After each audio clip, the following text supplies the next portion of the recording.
Hey, everybody. Thanks for joining us. Uncle Bob. Okay, I just have to say, how funny is the cover? So I found that on the internet. I just put in Uncle Bob and went to images, and it was one of the very first things that popped up.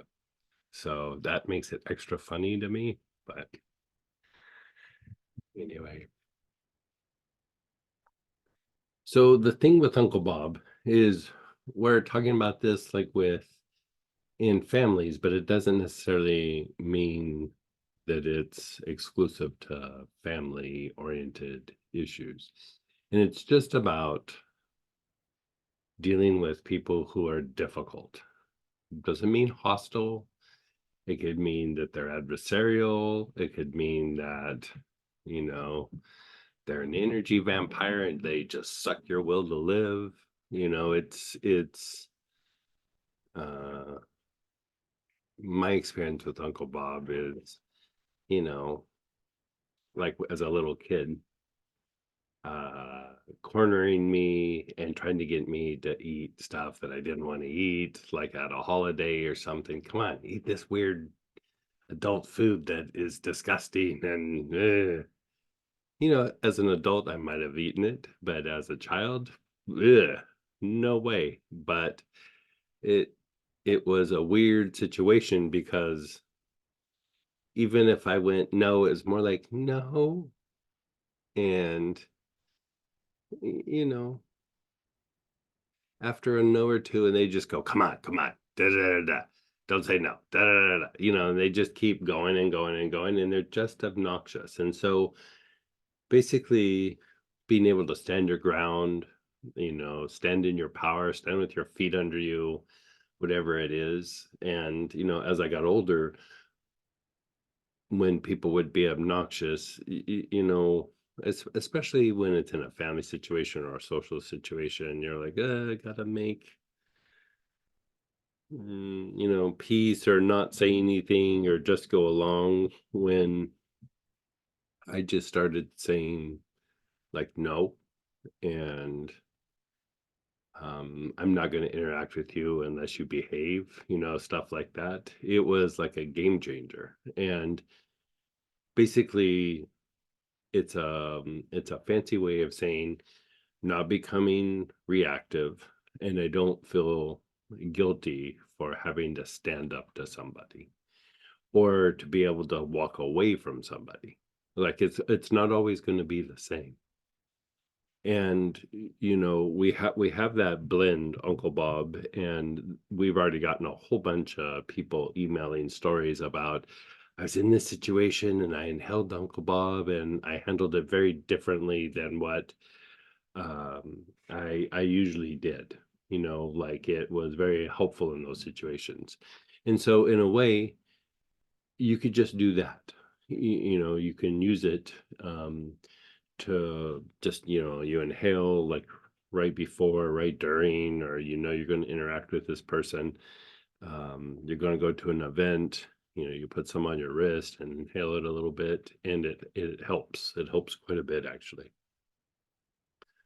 But here we're talking about even unwinding the pattern that puts us in the place of somebody being able to take our feet out from under us or being super reactive or feeling that we can't speak up or feeling uncomfortable in the conflict because that's the issue. Like an Uncle Bob thrives because he knows how you're going to react and try to resolve the conflict or be nice or not try to have the conflict or not know what to say or be uncomfortable, whatever version of that. And it's a little bit empowering when you can do something different than what is expected. And it doesn't mean that you have to be aggressive or hostile. A lot of times I would do it almost like in a joking way. I tell this story many times where there was this one relative that if I hadn't seen him for a while, when I would see him, he would be super nice and loving, and he would just be normal. He wasn't excessively loving, but he would just be normal. But if we saw him 2 times in a row, like kind of close together, that second time, he was just beyond obnoxious. I mean, just insulting, obnoxious, super judgmental. And so if we saw him Thanksgiving and Christmas, then Christmas usually didn't go so well.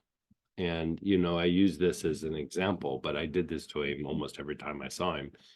We'd see him Thanksgiving, we'd see him Christmas, and I walk in and, you could just tell he already had a look on his face. And everybody's walking around and doing everything. I would go around, I would say hi to everybody. I would completely ignore them, you know. And he'd say at one point, "Are you gonna come over and say hi?" And I'd just go, "Are you gonna be nice?" And he'd go, "I'm always nice." And I was like, "Really? Really?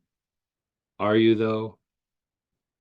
Ah, come on." And I would just kind of tease him like that. And I would stand there and just let that uncomfortable moment unwind, and it would break his behavior. It would literally break it up. He would still do it with other people, but he wouldn't even do it as much with other people because somebody saw what he did, or somebody was a witness, or however you want to say it, like I called him on it. And so I'm not saying that you have to be confrontational. I'm just saying that you just get to be yourself. And if somebody's being obnoxious to you, or insulting, or whatever it is, we want to be able to handle that in a way that is still true to ourselves, and not walking away feeling traumatized, or I should have done that, or they're going to keep doing it over and over again. And so just using the Uncle Bob blend is helpful. It's very, very helpful. But here we're talking about like potentially unwinding something so that you get better and better at being able to handle situation, and being able to be in a space that's a little bit uncomfortable. And I would say it like this: like, think of sometimes when we're doing healing, there's like kind of a space that's being held for you to have like healing, or like have something come up and have it be cleared, or have it be resolved, or have it move, right? You can kind of feel the space.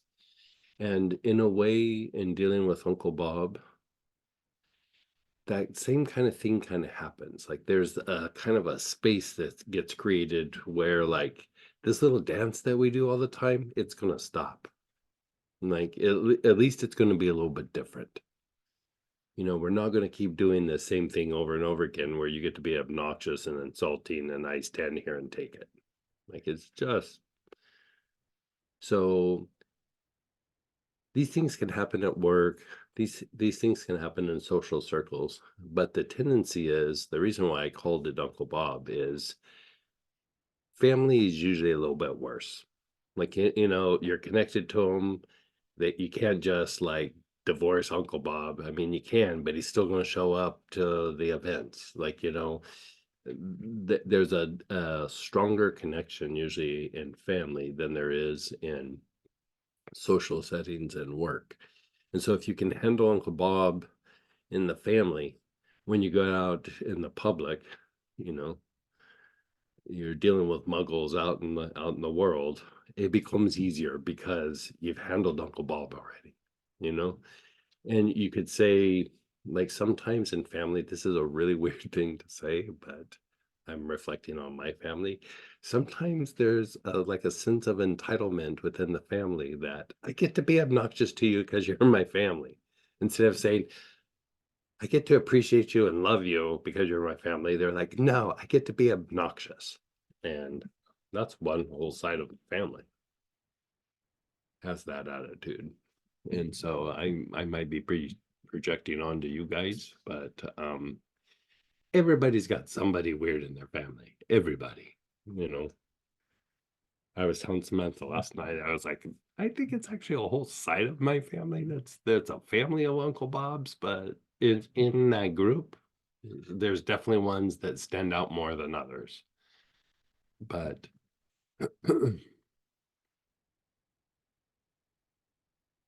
you know, dealing with the family stuff, it helps you to develop a skill set that when you go out and you make your kind of personal family, you know, the ones that you're not related to, but like your circle of friends and the people that you care about and the people who maybe elevate you more than tear you down, and you know, just the people around you. Like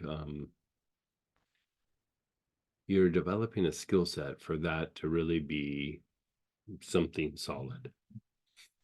And so, yeah, we'll talk this out. I mean, I left it so that we don't have a blistering pace to go through here, so that we can chat out some of your guys' stuff. But I tried to hit the main points here.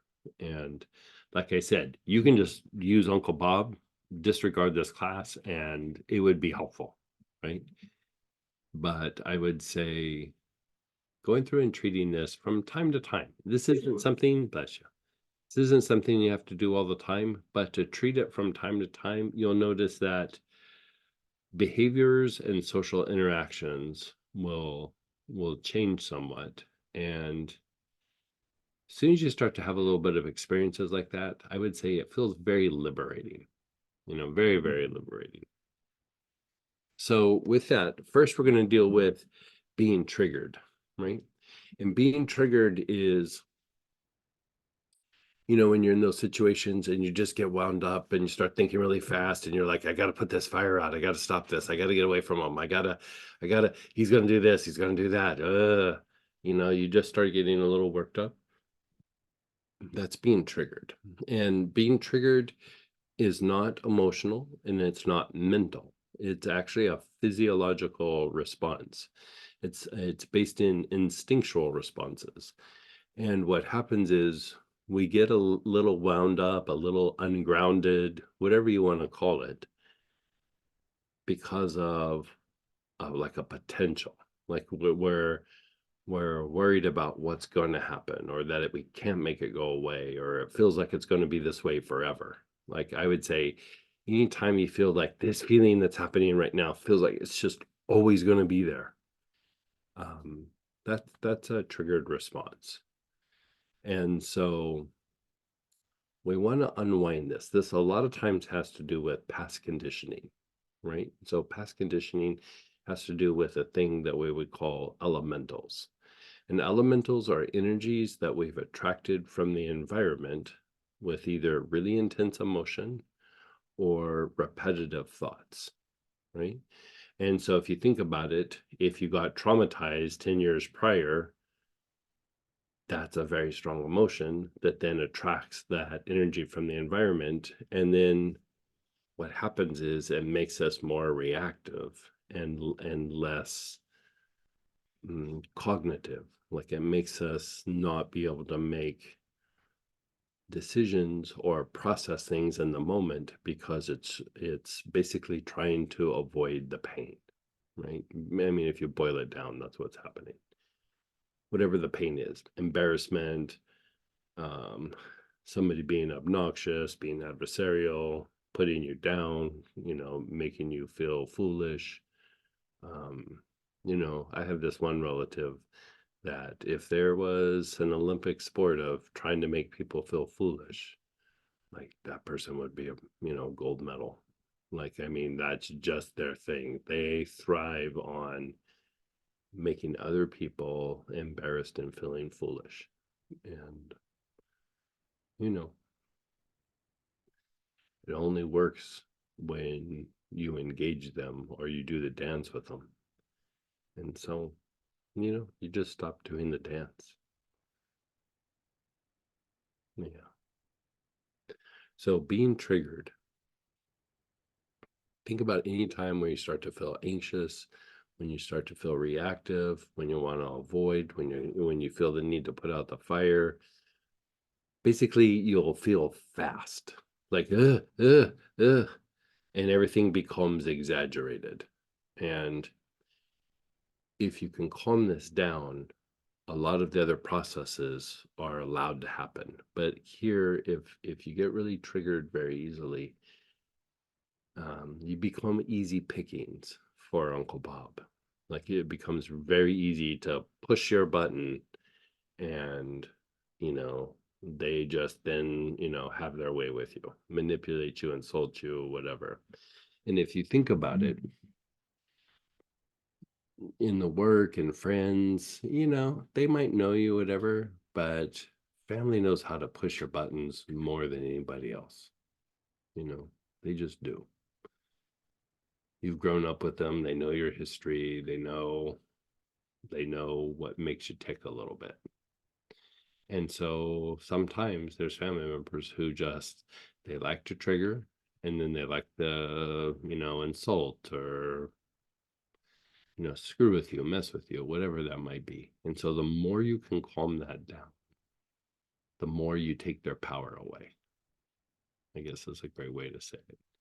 So here I give you a bunch of choices: blue tansy, dark blue tansy, um, Eucalyptus radiata, ruscus, vetiver, spikenard, valerian,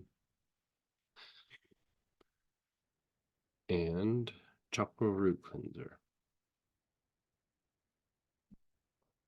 If you don't have any of those, an honorable mention would be mugwort or artemisia, but these are more of the A choices.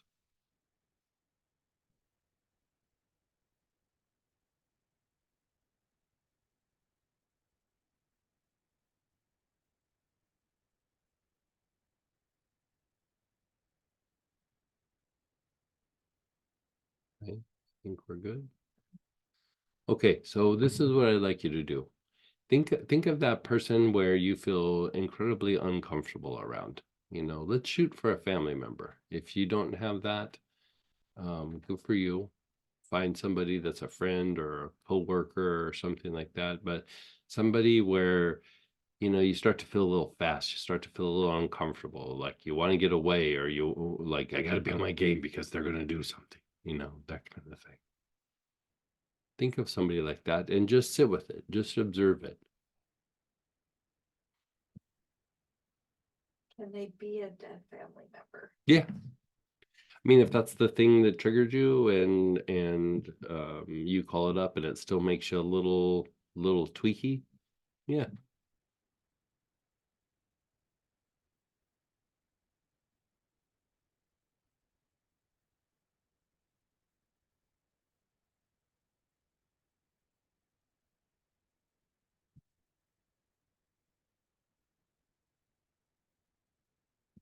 Like when I'm saying the trigger thing, it's always about a potential of what's going to happen rather than what's happening.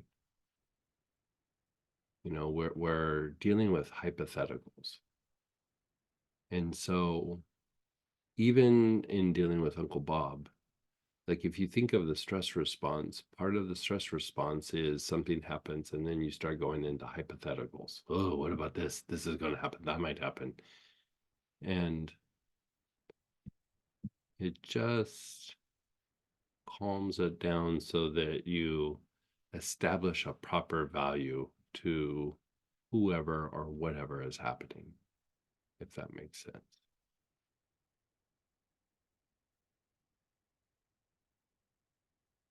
Okay. So let it go. And first, just start inhaling the oil. Just take a nice, long, slow, deep breath with the oil. I think in the kit we gave them tansy, dark blue tansy. Oh, thank you. Yeah, gave them dark blue tansy in the kit. Yeah.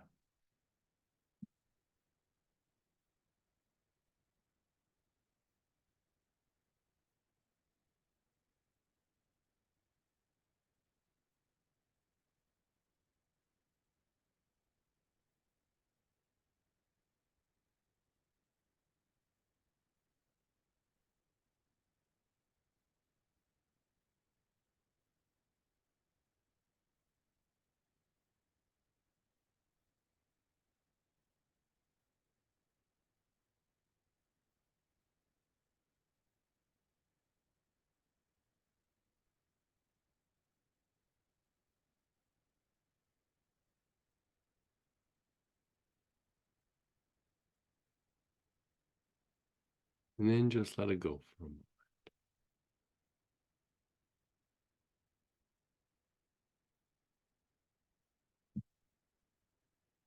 And then again, no pattern. You're just inhaling the oil for a second. So just take some long, slow, deep breaths.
And then just be still.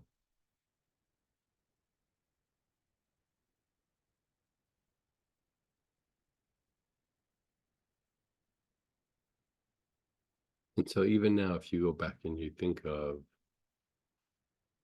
the person that might trigger you a little bit, notice it feels a little different. Maybe not massively, but it feels a little different, right? So here, even just the oil itself without the pattern can be helpful, right? It just kind of keeps you from getting so fast or so worked up or so into the future and the hypotheticals. Right? So let's take it a little bit deeper. And you're inhaling, your awareness is on the armpits. Nice, long, slow, deep breath. Inhaling through the nose, exhaling through the mouth. Hold the bottle about an inch or two from your nose.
Now move to your elbows.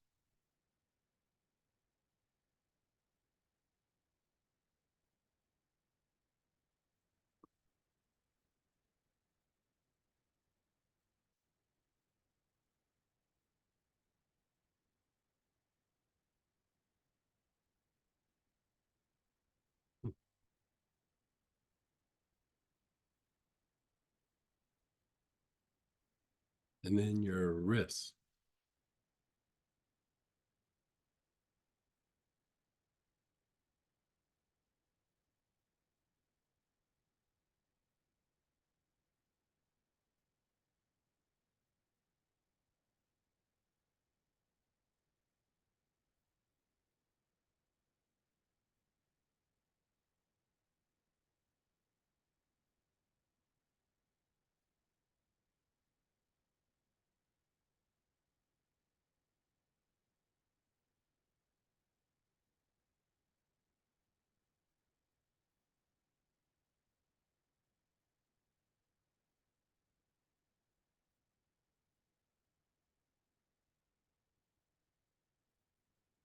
The palms of your hands.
Your awareness is on your hips.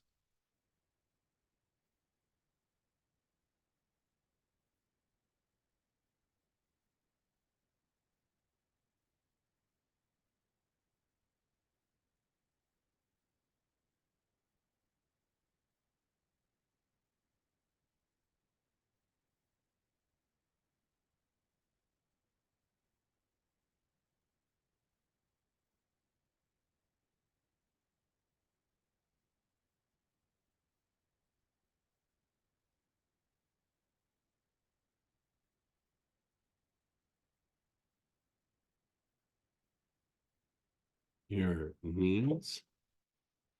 Your awareness is on your knees.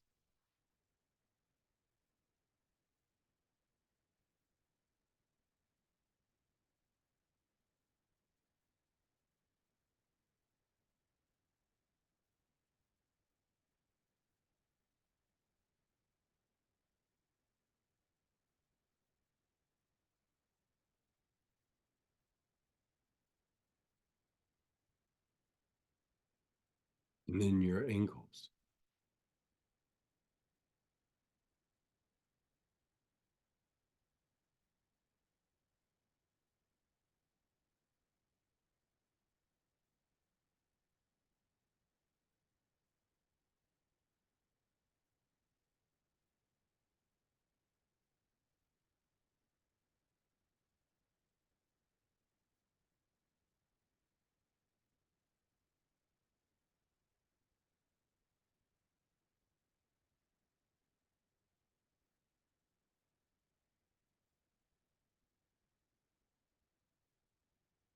Soles of your feet.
Just pause and be still.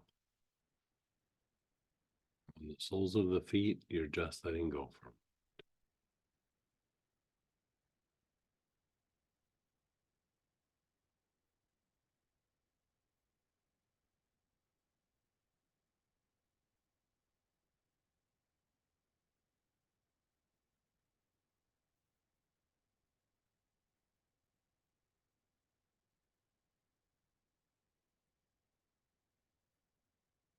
Begin inhaling. Your awareness is on the ajna, between the eyebrows.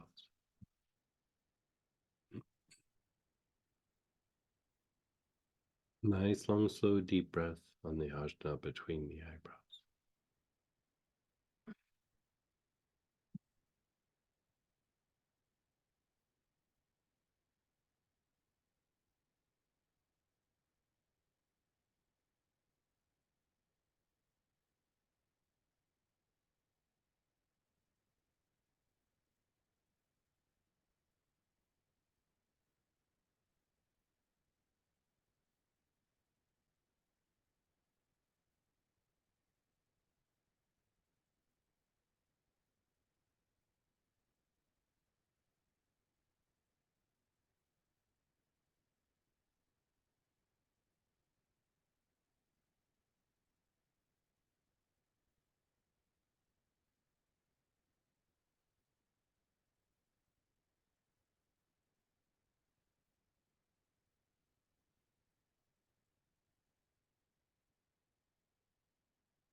And then your navel. Your awareness is on the navel.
And an inch and a half below your navel.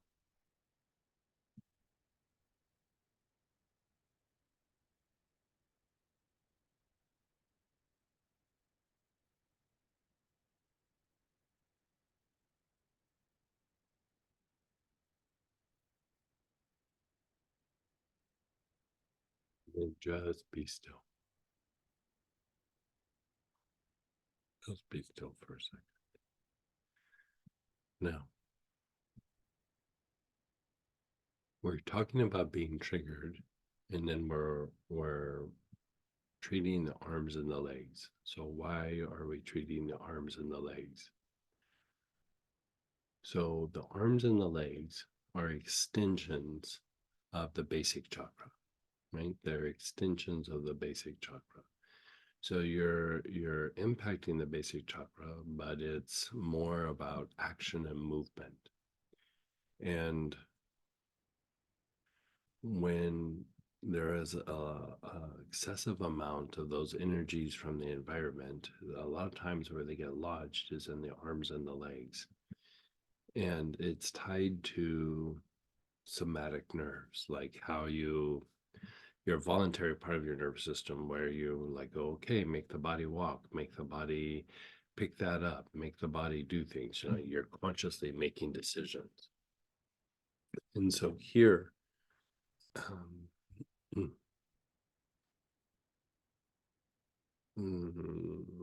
we're not quite as conscious and we're just reactive, but it's still those same mechanisms. And it's basically how we check out. Like when we're not being present, it is an excessive amount of elementals in the arms and legs. When we clean up the arms and legs, we have the ability to be more present, to be less reactive, to be more cognitive, and to make choices in situations than then to decide, like, okay, I'm going to do this, I'm going to do that. When the arms are congested, the legs are congested, we're more reactive. We don't really think things out. You're just like, I got to put this fire out. I got to get away. I got to fill in the blank, right?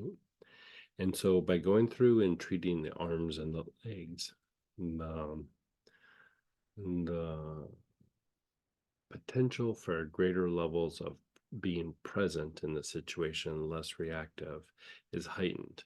Now, the ajna and the navel and navel minor are what regulate our lower centers, like our lower nature. Because in these situations, our higher nature is not the one going, we gotta get out of here, put out the fire, run, get away from this person, or just let them do whatever they're gonna do. It's our lower nature, right?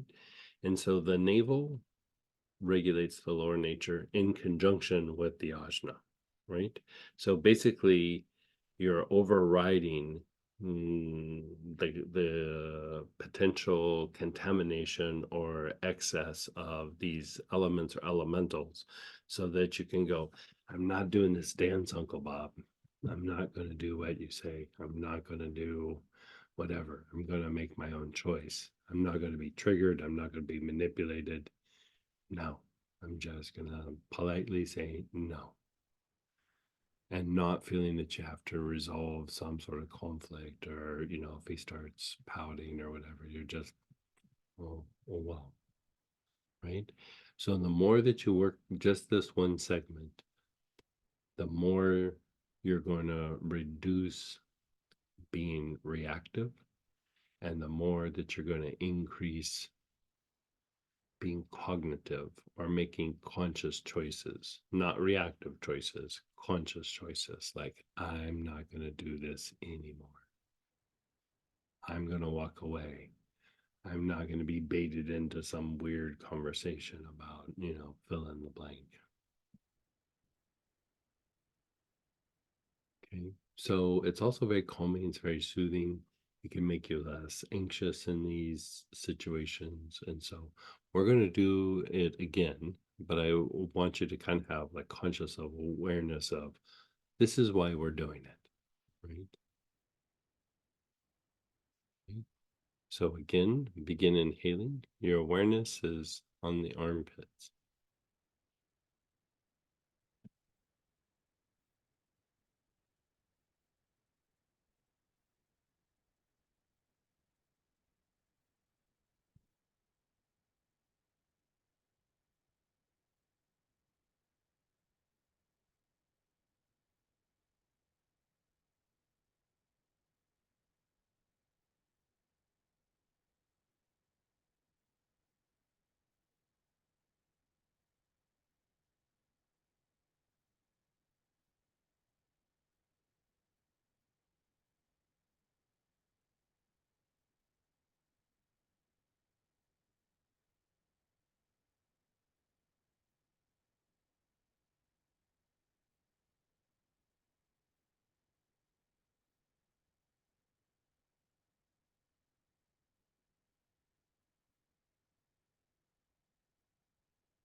Your awareness is on the elbows.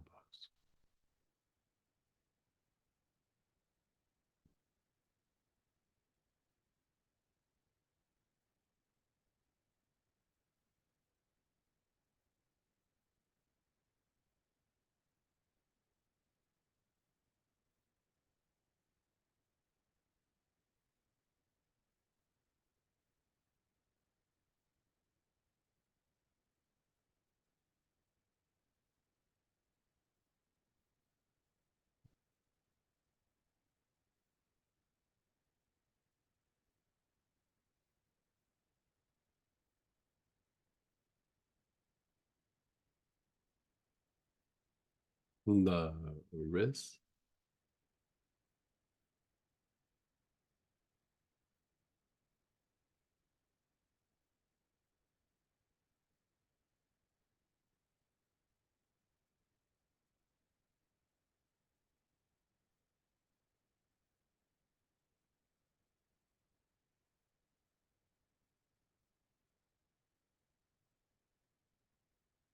And the palms.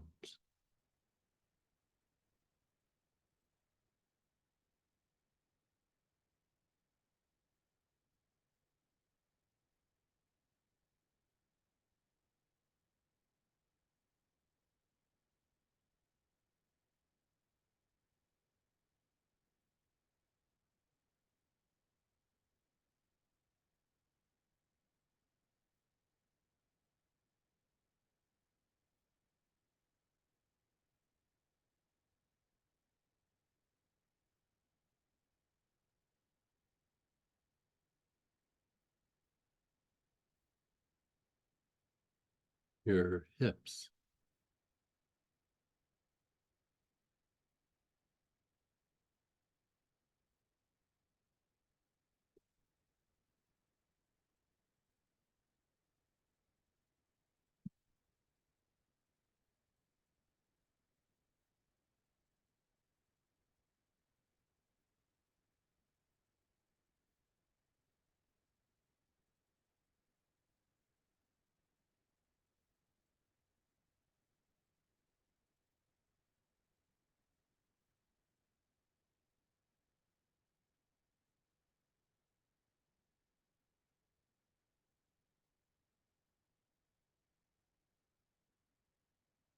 Your knees.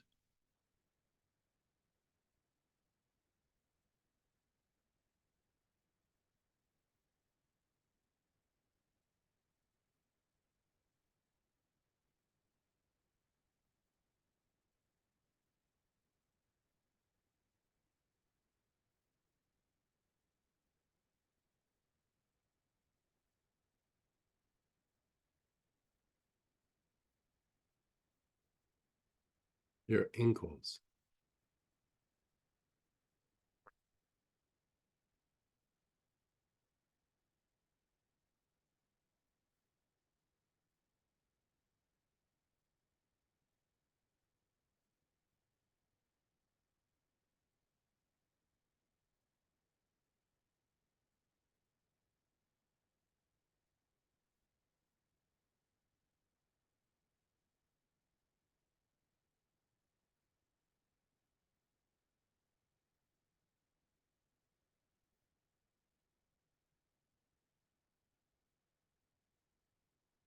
The soles of your feet.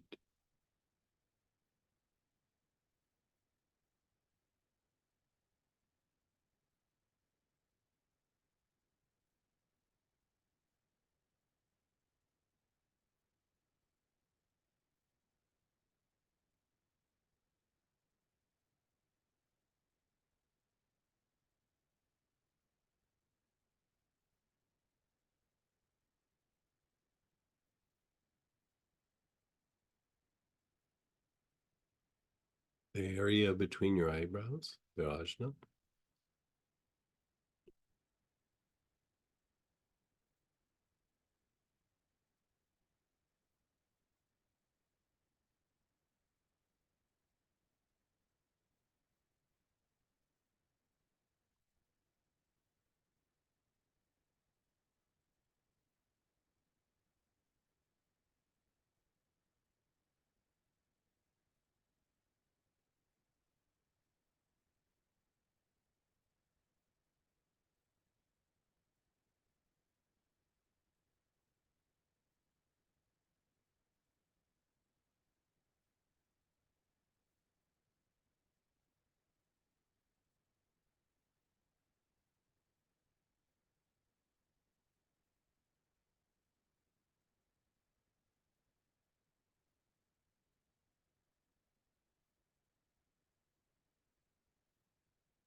Your awareness is on the navel.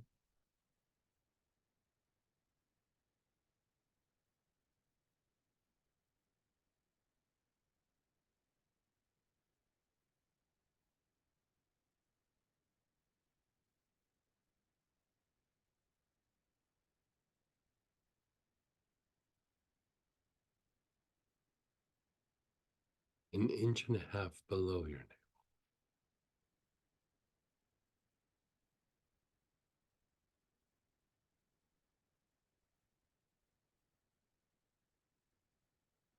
navel.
And just let go.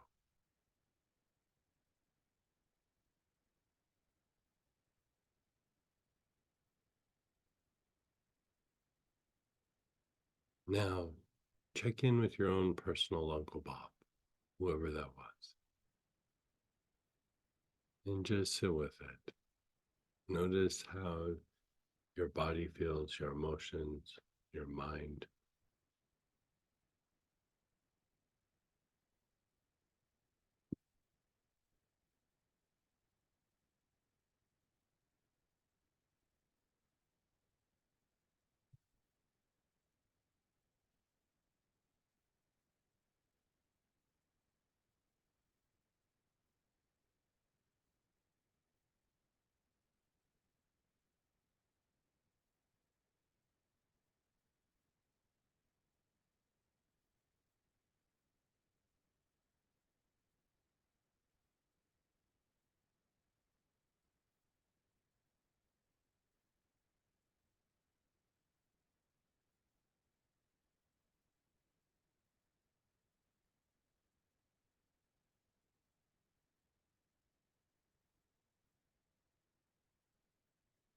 Just be still.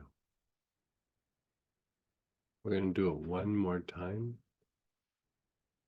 So begin inhaling. Your awareness is on the armpits.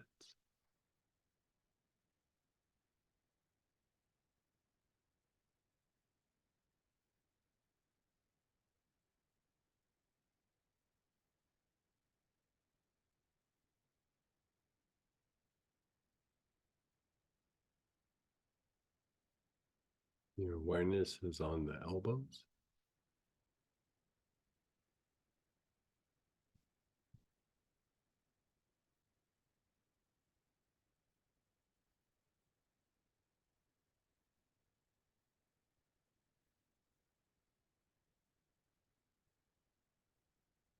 The wrists.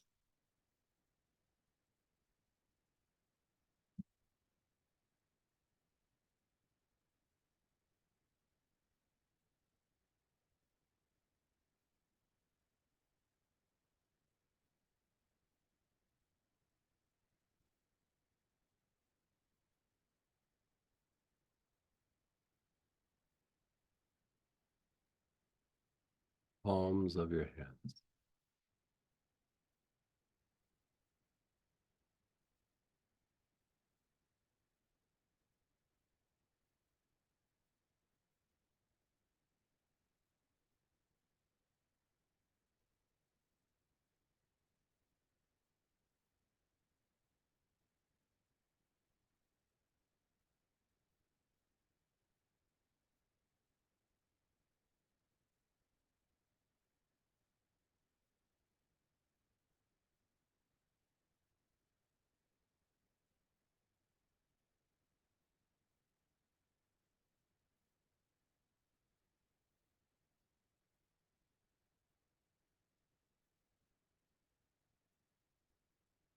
Your hips. Your awareness is on your hips.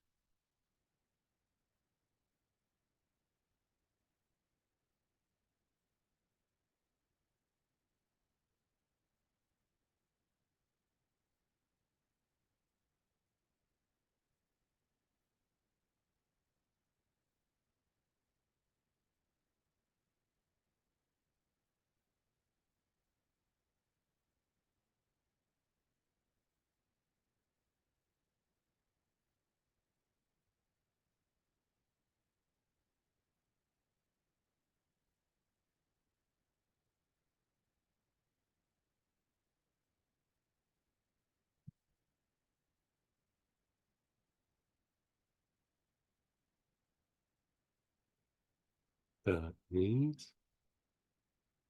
Your awareness is on the knees.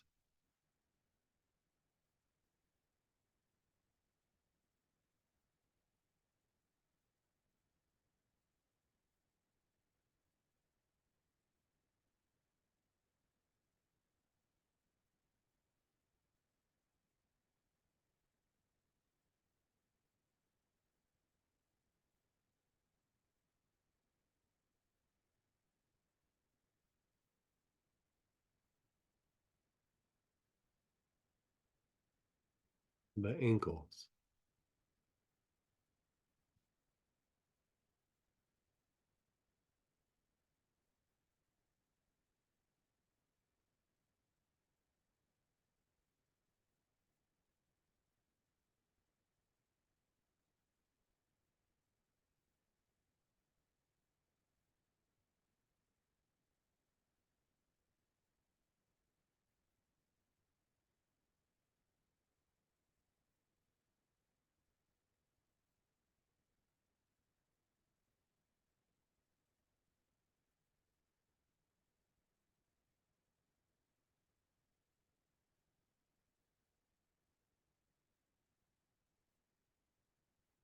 Soles of the feet.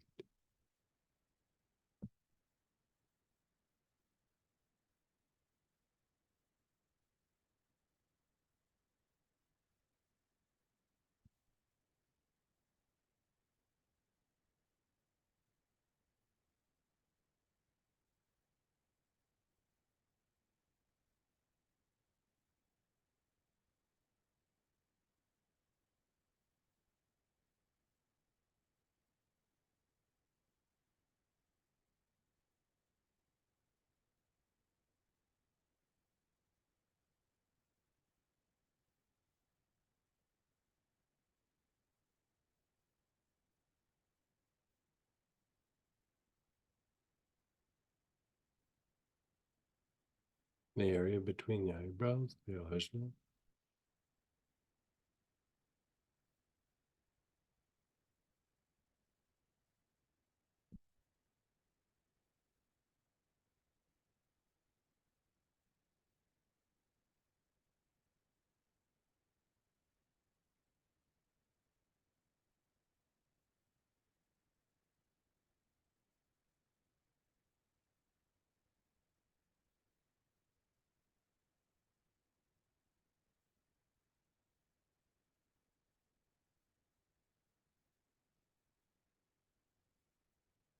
The navel.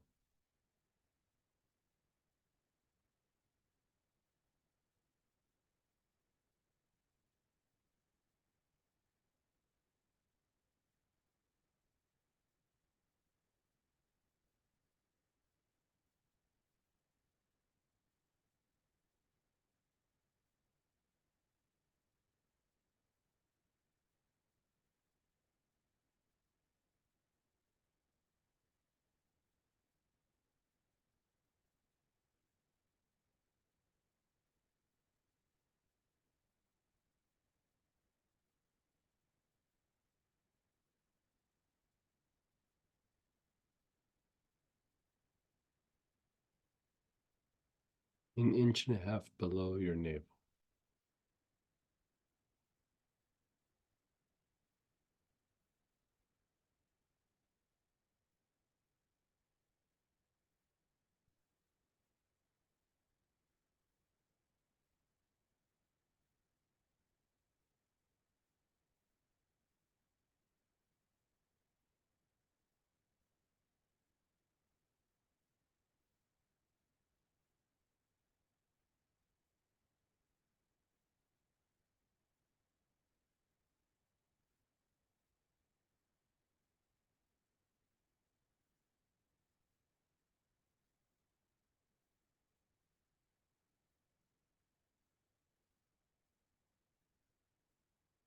And then just be still.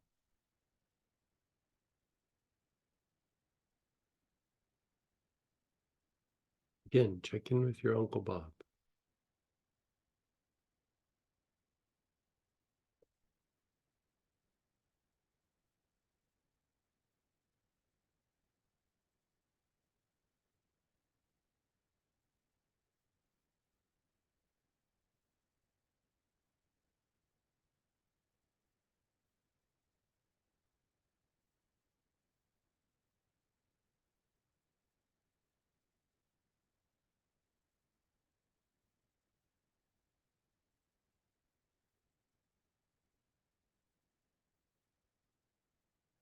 So let's share experiences. You can unmute yourself, type in, share experiences, or ask questions. Go ahead and fire away.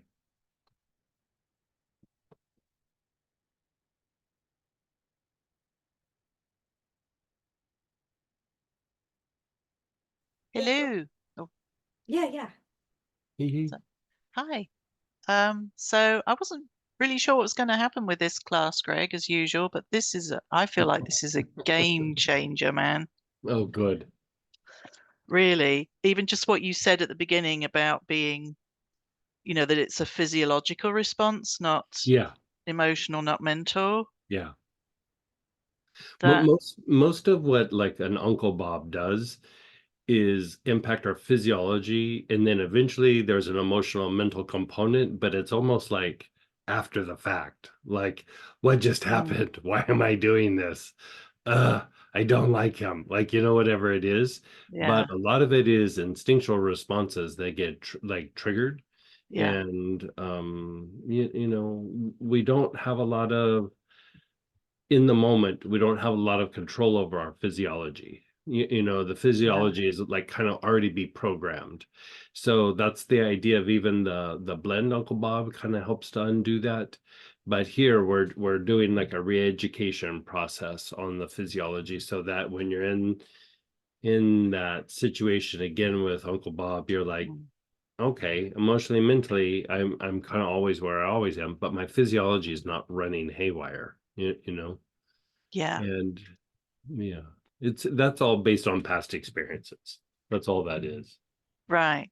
And so the person I'm working with, my quotes unquote Uncle Bob, is somebody who's very cognitively aware of what he's doing when he does this. It's Yeah. Oh yeah. intentional. Yeah. So that's really helpful too, because I can go, okay, so my physiology, because it used to feel just like a train wreck afterwards. I was like, Right. what just happened? Right. So this is And going I to be would so say different. Uncle Bobs usually do know what they're doing. Yeah, You know what I mean? Like they know how to trigger people. They know how to screw with people. They know how to get their way, whatever it is. Like they usually are pretty aware of their game, you know? yeah, they come from a long line of Uncle Bobs. Right, exactly. Exactly. So my other question was, I'm using the Chakra Root Cleanser, which I'm now Yeah.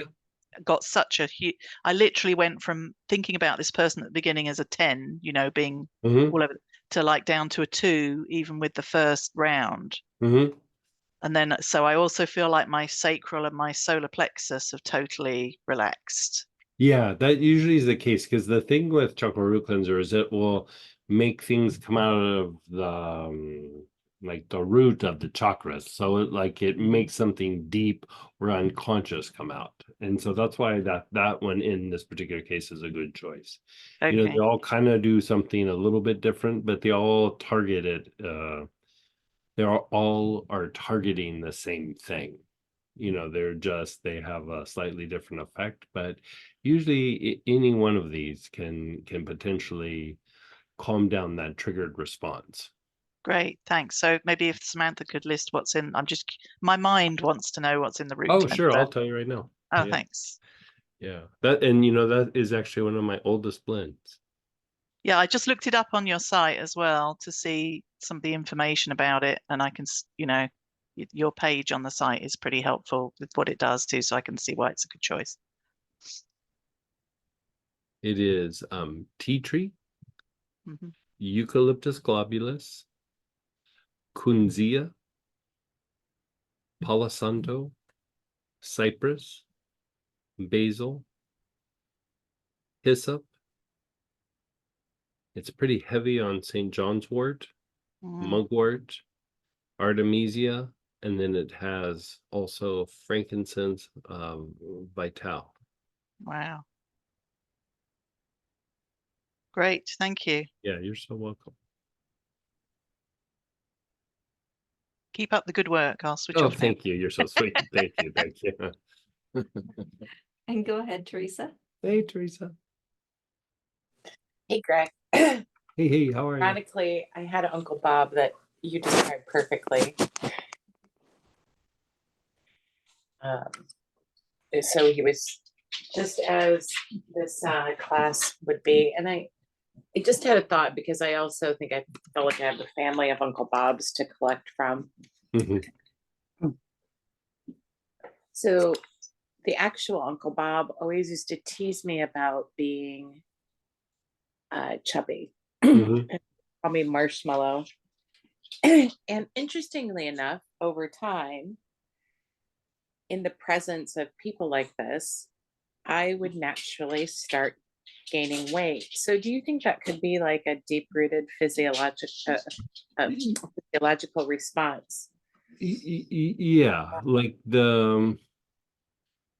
I mean, there's a little bit of trauma there, but there's also a little bit of, you know, I don't like to always use this term, but like I'm just going to use it here, but like kind of a psychic attack kind of thing where, um,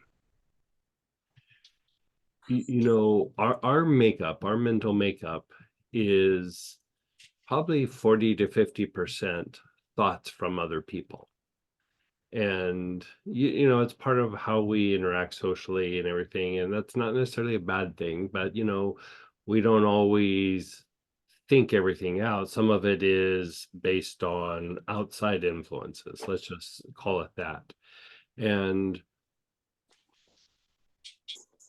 think of like when a repetitive thought is in your head, and part of that is how things materialize, either a really strong emotion or repetitive thought. Mhm. Here, that repetitive thought is not something you're generating, but the repetitive thought is from somebody else that then also generates like an emotional response and then starts to bring things into form. And so like anytime there's a repetitive thought or strong emotions, it attracts energy from the environment to like bring it into form. Mhm. And you see this sometimes even when in the workplace, like that person's not capable, that person's not capable, like they keep saying that over and over again, when maybe that person was a potential whistleblower for somebody like doing something very naughty, but they start doing the thing, that person's not capable, whatever they say, they're not capable, and they kind of bring that into form because then everybody starts playing into, well, that person's not capable, like Mhm. and so people start making decisions based on that. Everybody starts to have an attitude, there's a little bit of gossip, there's all those kinds of things. So same thing can happen in us. Somebody says something repetitively, then over a period of time, it's just like, well, this is what I'm supposed to do, you know? And Mhm. like, if you think about um, like just what you said, like, okay, this person gave you a hard time about that subject. And then when you get around people like that, that's the tendency, is to put on a little bit of weight. There's also a part of us that is uncomfortable or trying to resolve the conflict, and it's like, I'm not gonna, you're not consciously doing this, it is more in your glands than it's in your head. It's Mhm. actually a response in the hypothalamus, and it's like, okay, there's a conflict, the thing to do is to either go along with it, or I don't want to make the person feel uncomfortable, I don't want to make it worse, whatever, so I'll just kind of go along. And that's still a very physiological response. And so when you can get to the place where you're like, you know what? I'm going to be comfortable with an uncomfortable situation. Like I'm going to say no. I'm going to say you're a jerk. You know, a lot of times the thing that is disarming to the person is not pushing back and telling them off or getting upset, is to not play the game. And like I joke about this in the office. It's like not play the game and maintain eye contact. Like Mhm. not playing your game, and it's not because I'm checking out. Like, you know, and you kind of do that. That rattles them more than anything else you could do. Mhm. Like, because you're showing like I'm not reactive, I'm not gonna submit, I'm not running away, I'm not, because even the argument is like, see how she's behaving. Like look at how irrational or how out of control she is. But when you're non-reactive and you're like, Yeah. you know, all of a sudden it's like in the corporate setting, I used to say you Bugs Bunnied them. Like, you know, how Bugs Bunny's like running and being chased by the hunter, and then all of a sudden he's got the gun in the hand and he's chasing the hunter. It's like that's what happens. Is like you're non-reactive, you made eye contact, and then pretty soon they're the one trying to resolve the conflict. Yeah. Like they're at first they're trying to go, "Ugh, I'm coming after you. I'm going to manipulate you. I'm going to trigger you. You have to resolve this conflict. You either get upset or you do this or you submit or you do what I want," or, you know, it's almost like a game for them. Mhm. But when you're non-reactive and you're also showing that you're present, all of a sudden they'll usually either walk away or they try to start resolving it. Yeah. Yeah. Yeah. All of that makes sense. And I actually I saw. would say the thing about like being that kind of reactive, like you said, when you get around those kinds of people, this first one worked that a lot. Okay. And actually, if you wanted to augment that and Yep. take it deeper, Mhm. um, you know, here we were just doing kind of like a gentle unwinding, but like you're trying to unwind a pattern like this. You Mhm. do everything there, but at the beginning, before the armpits, do the ajna and then the back heart. And think of it like this: is the ajna will kind of like bring the pattern more forth, and the back heart will, it stops being about Uncle Bob at this point. Like when you do the added pieces, Mhm. it starts to be about resolving some sort of like chaos. Like it's like a this thing that you're dealing with is like like chaotic in nature.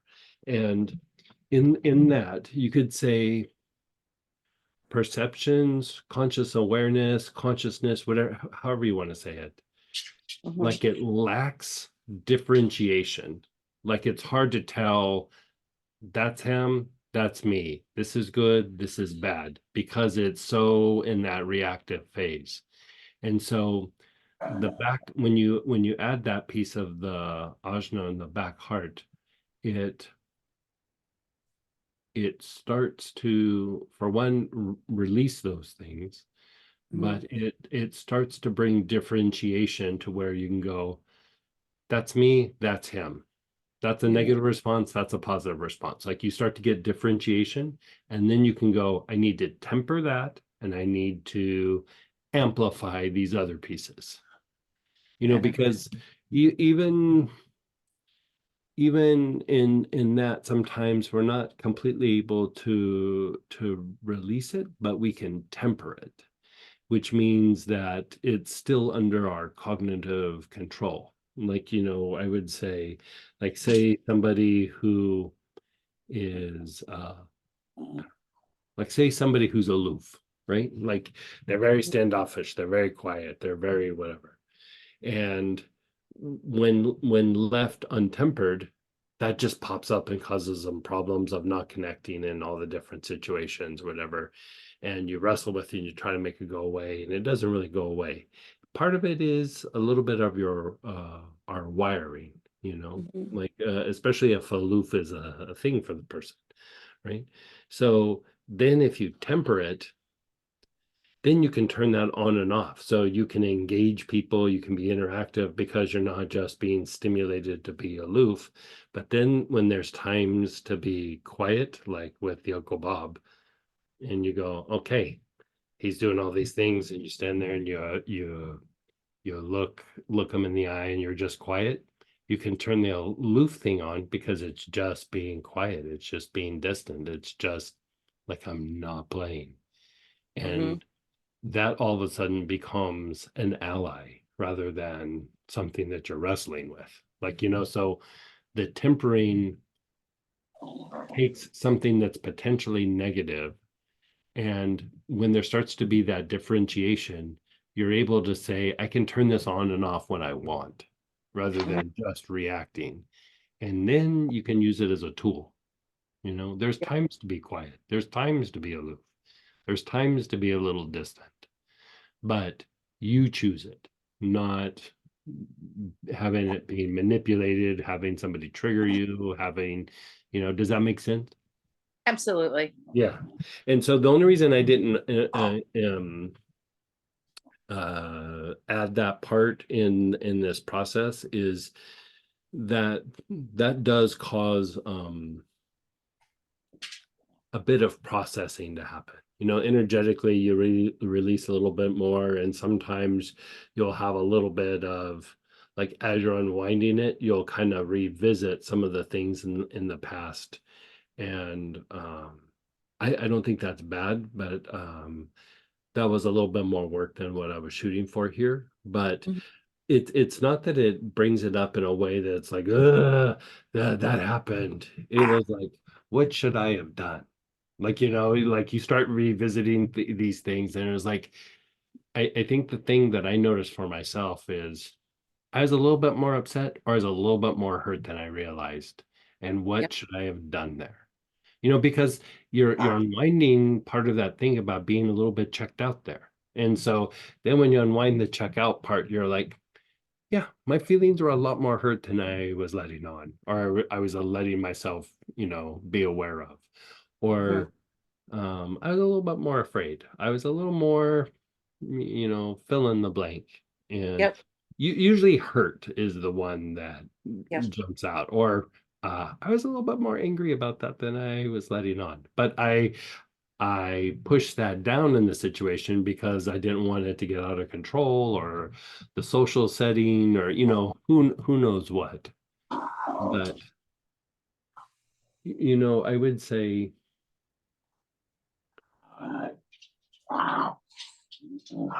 the idea, like a lot of times we spend time trying to avoid conflict, and you know, I'm not saying conflict is good, but conflict is part of the creative process. And how it gets resolved can be good or bad. And if we kind of are able to sit in situations where there's conflict, you have a higher potential of making that situation good rather than having it push you to a negative place. You know, if that makes sense. And it doesn't mean that you go stimulating situations to have conflict, but like if somebody starts to bring conflict to the table, it's okay for you to be able to be in a place like, okay, this is how we're going to do this. Okay. We could have been nice, but if you want to be weird about it, we can be weird about it, because you don't lose yourself. You know what I mean? Like in the moment, if you're more able to sit with something uncomfortable or with a conflict, it usually makes the person who's the perpetrator way more uncomfortable, way more uncomfortable, because they're not good at handling conflict. They're good at stirring the pot, they're good at poking people, but when they have to address the conflict somehow and it's turned a little bit back on them, they usually can't cope. They become the one that's reactive, Mhm. you know? Yep. And so even this process here makes it a little bit easier for that. If you think about like the use of like things like helichrysum and chamomiles, like Roman chamomile, Cape chamomile, and even Angelica, Melissa, part of what that does like is it helps us to release like traumas and the effects of, but there's different kinds of pain. Mhm. There's physical pain, there's psychological pain, but also a pain that I don't really talk about this one very much, but it's social pain. Like, I might get embarrassed, I might not fit in, and it's not necessarily abandonment, it's just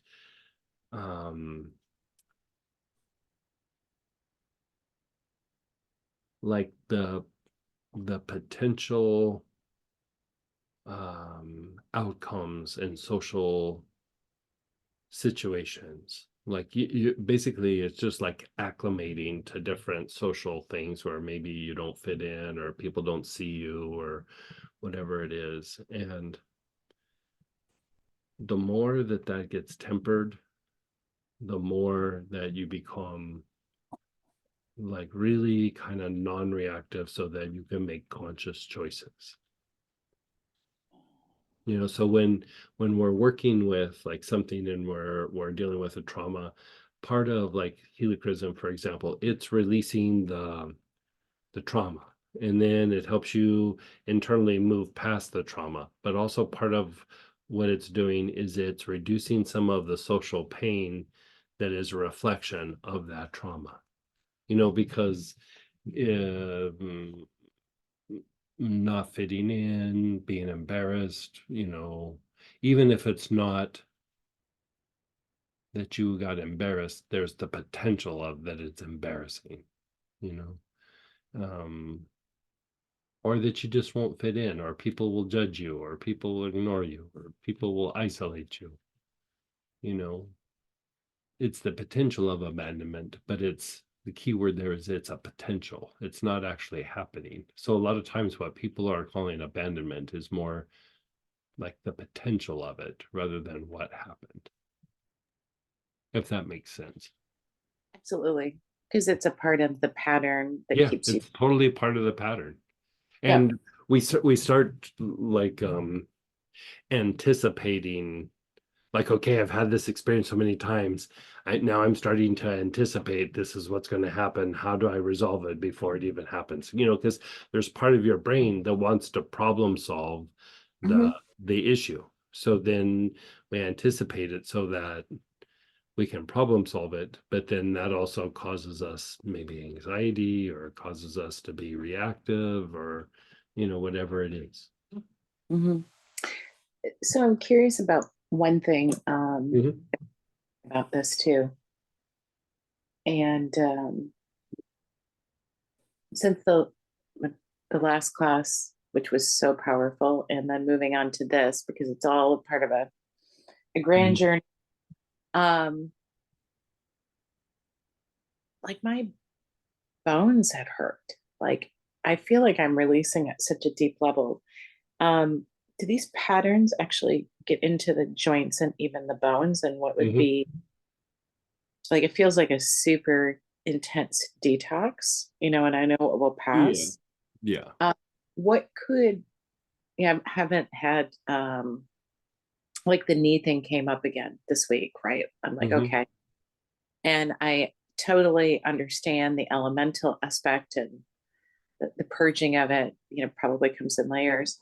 But on the bone level, can you talk about what that would mean on a spiritual level and or Sure. something that be able to take the edge off of it and help it just kind of float away versus Right. Well, like how to treat it, like you can go through and clean out the arms and legs, like kind of how we're doing or what Mhm. abort or something like that. Palo Okay. Santo is a good one to go through and clean the joints up as well. But Mhm. um, also I would throw into the mix like taking some lemongrass internally, Mhm. just because part of how that gets cleaned up is lymphatic function. And there's a deeper level of lymphatic movement. You know, there's the one on the skin, and then there's kind of like the normal version, and then there's a really deep lymphatic movement. So Mhm. charcoal root cleanser is like considered a deep for like deep lymphatic movement. It throws things from the area in and around the bone like out, right? Okay. And so that can be very helpful. But a lot of times there's a disturbance in the autonomic part of the nervous system. The lemongrass helps to resolve that. And so if there's a disturbance in autonomic function, the lymphatic system really doesn't function very well. And sometimes it'll completely shut down. Mhm. And so maybe not completely shut down, but almost completely.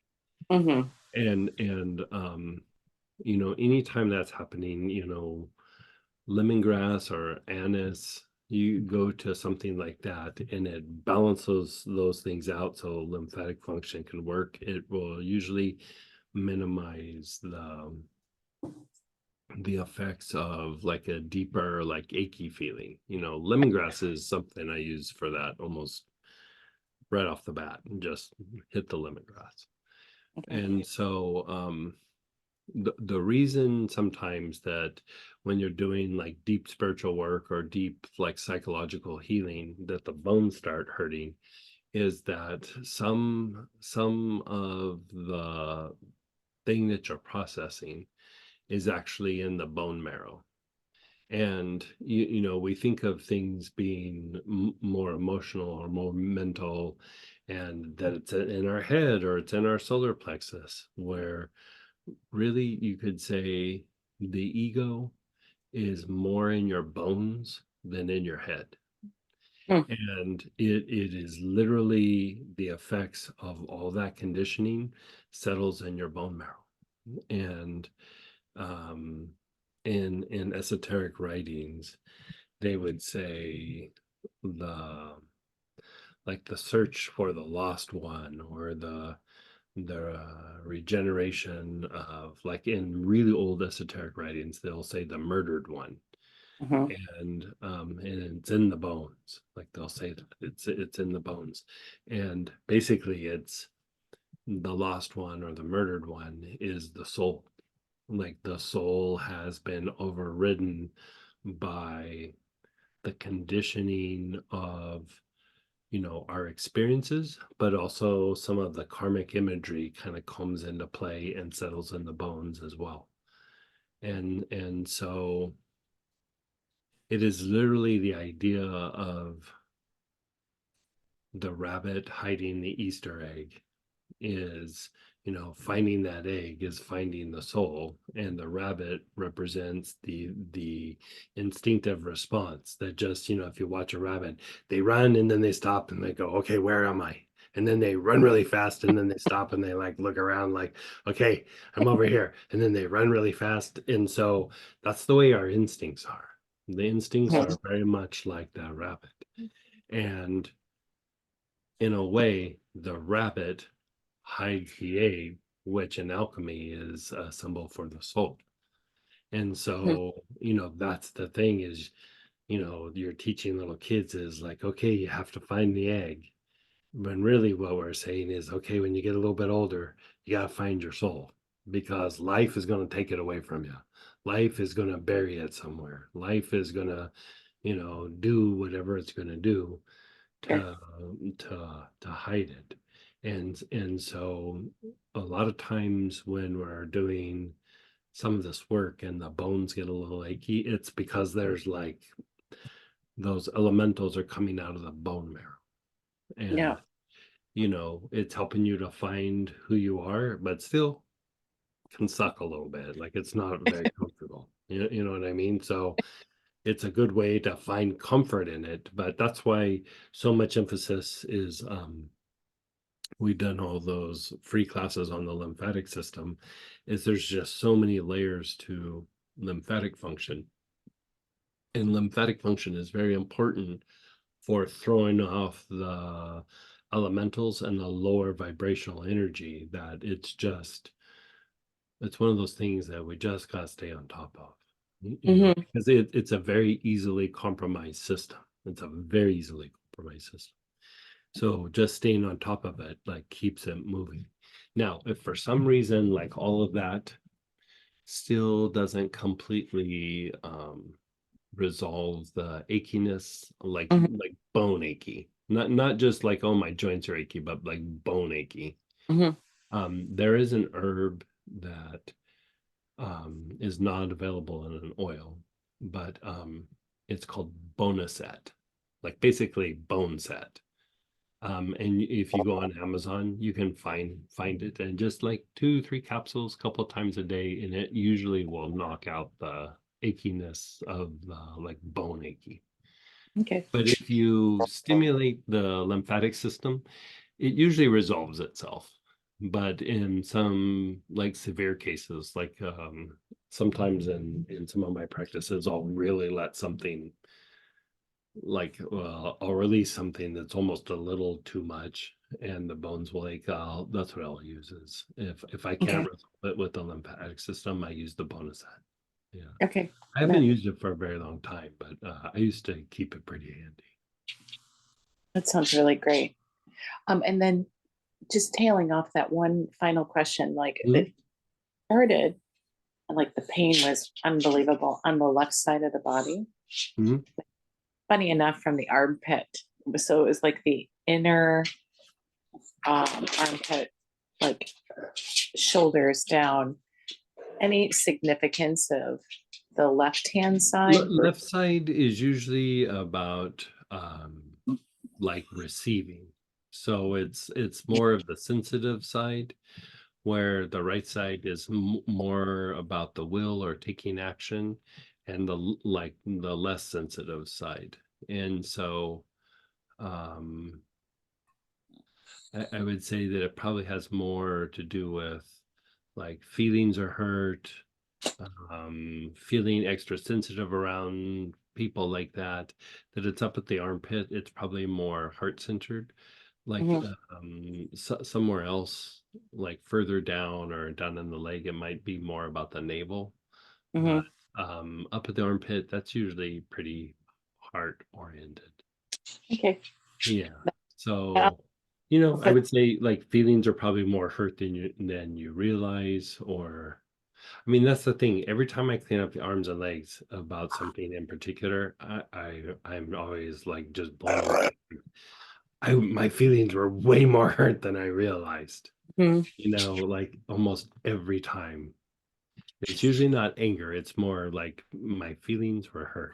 Like I didn't realize it in the moment.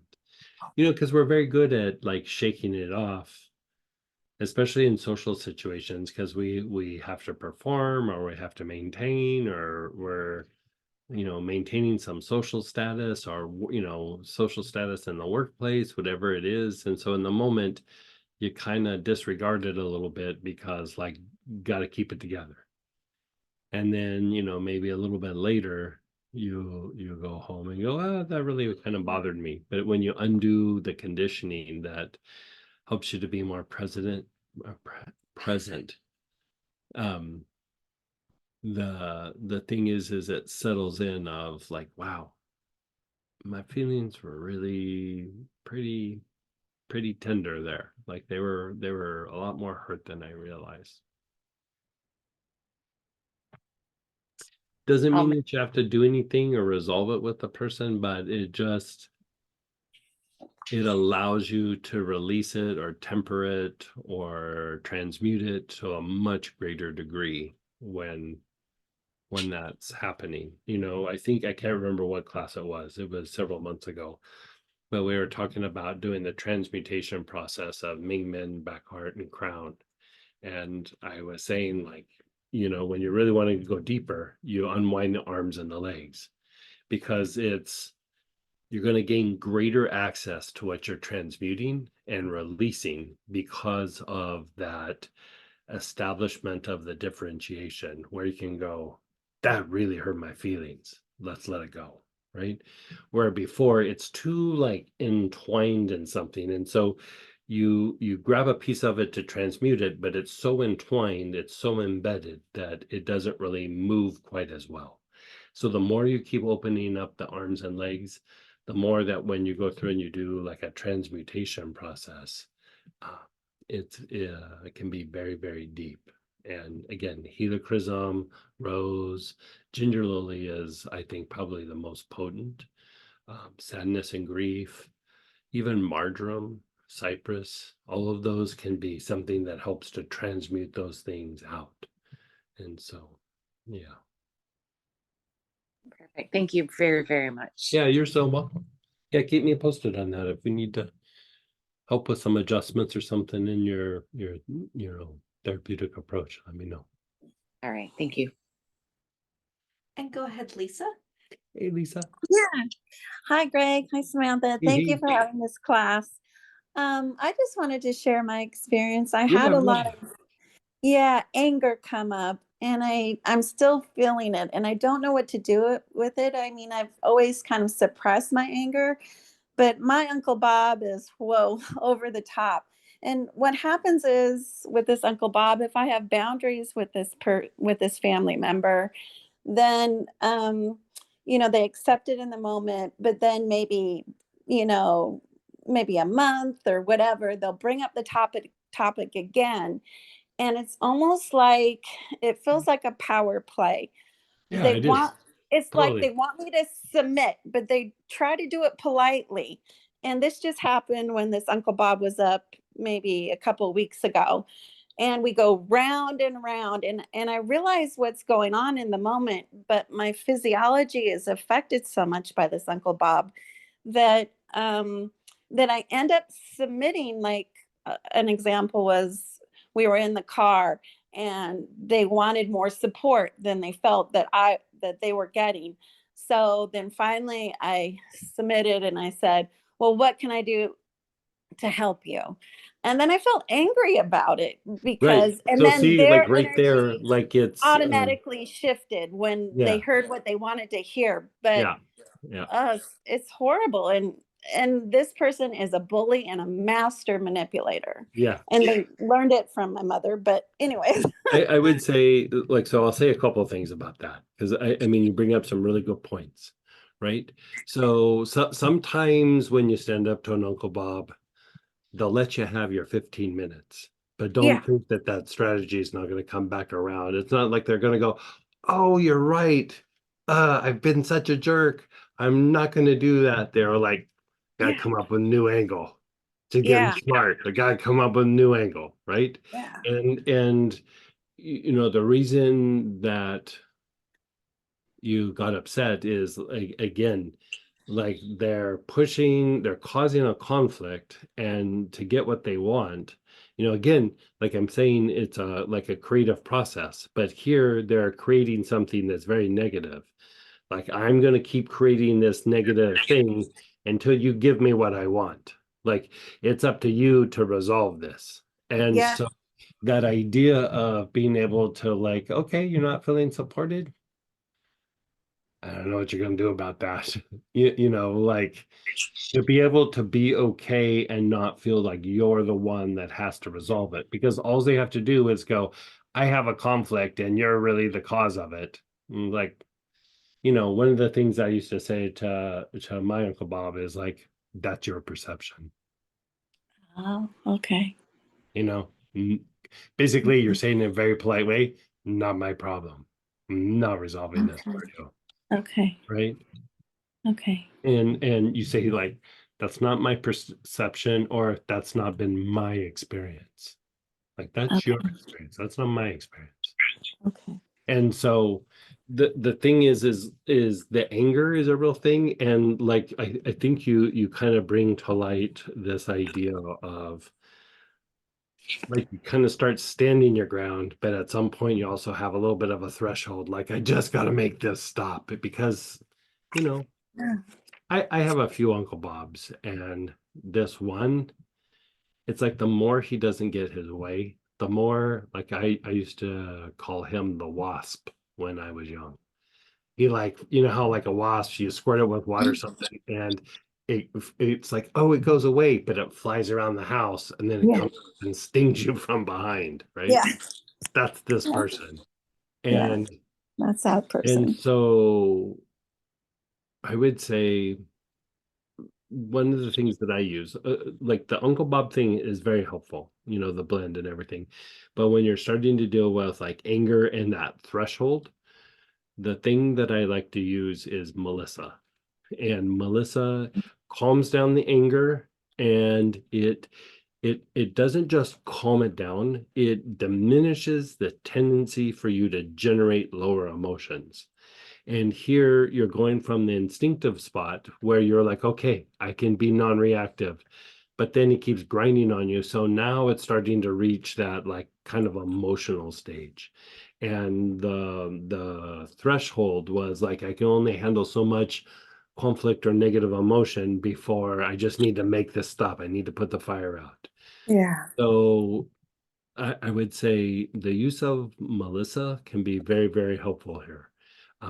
A lot of times I tandem Melissa with either like chamomile or galbanum. And I take a few drops internally of each. Like the galbanum, you could get away putting it on your wrist. But if you do that like on a semi-regular basis, you know, maybe not daily, but 3 or 4 times a week, then when you're confronted, even if you didn't prep and take Melissa before and they start to do that, you're just like, you know, because you're not generating the emotions. Like you've calmed the emotional body down so much that that that emotional response is not an ask, you know, because basically he knows he's going to get you there. Oh, Like, oh, you know, I'm not feeling supported. You're being mean. You know why? Yeah. Because you're a nice person and you don't want to treat people negatively. exactly. He's hunting that. Like he's treating that like prey. So Yeah. you want to go, okay, sorry you don't feel that way. Not been my experience. You know, you basically take it off that negotiating table for him.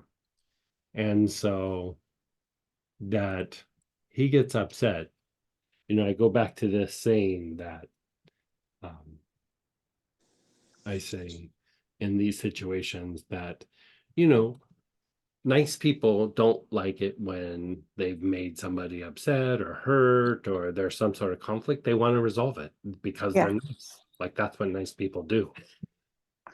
Yeah. People who are Uncle Bob's like kind of prey upon that or feed on that. And they Oh, know that you're going to absolutely. resolve it. So they'll go, you've hurt my feelings. I'm not feeling supported. And then you go, well, not my experience. And then they'll go, you're such a jerk. You're such this. You're such that. There's this old Chinese saying, to be cursed by the devil is to truly be blessed. If an Uncle Bob doesn't like the way you're behaving, good job. Like really good job. Okay. You know what I mean? Yeah. And so like this one particular Uncle Bob in my family, you know, he has a similar game. And they go, you're such a da da da da da. And I go, oh, thank you. And he's like, that wasn't a compliment. I go, but it was, right? It was. Thank Yes. you.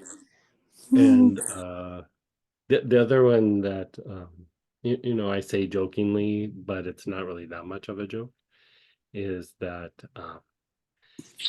if Uncle Bob's not a little bit annoyed with me, I'm a little bit offended because he should be a little bit offended because I'm taking all his toys away. You know what I mean?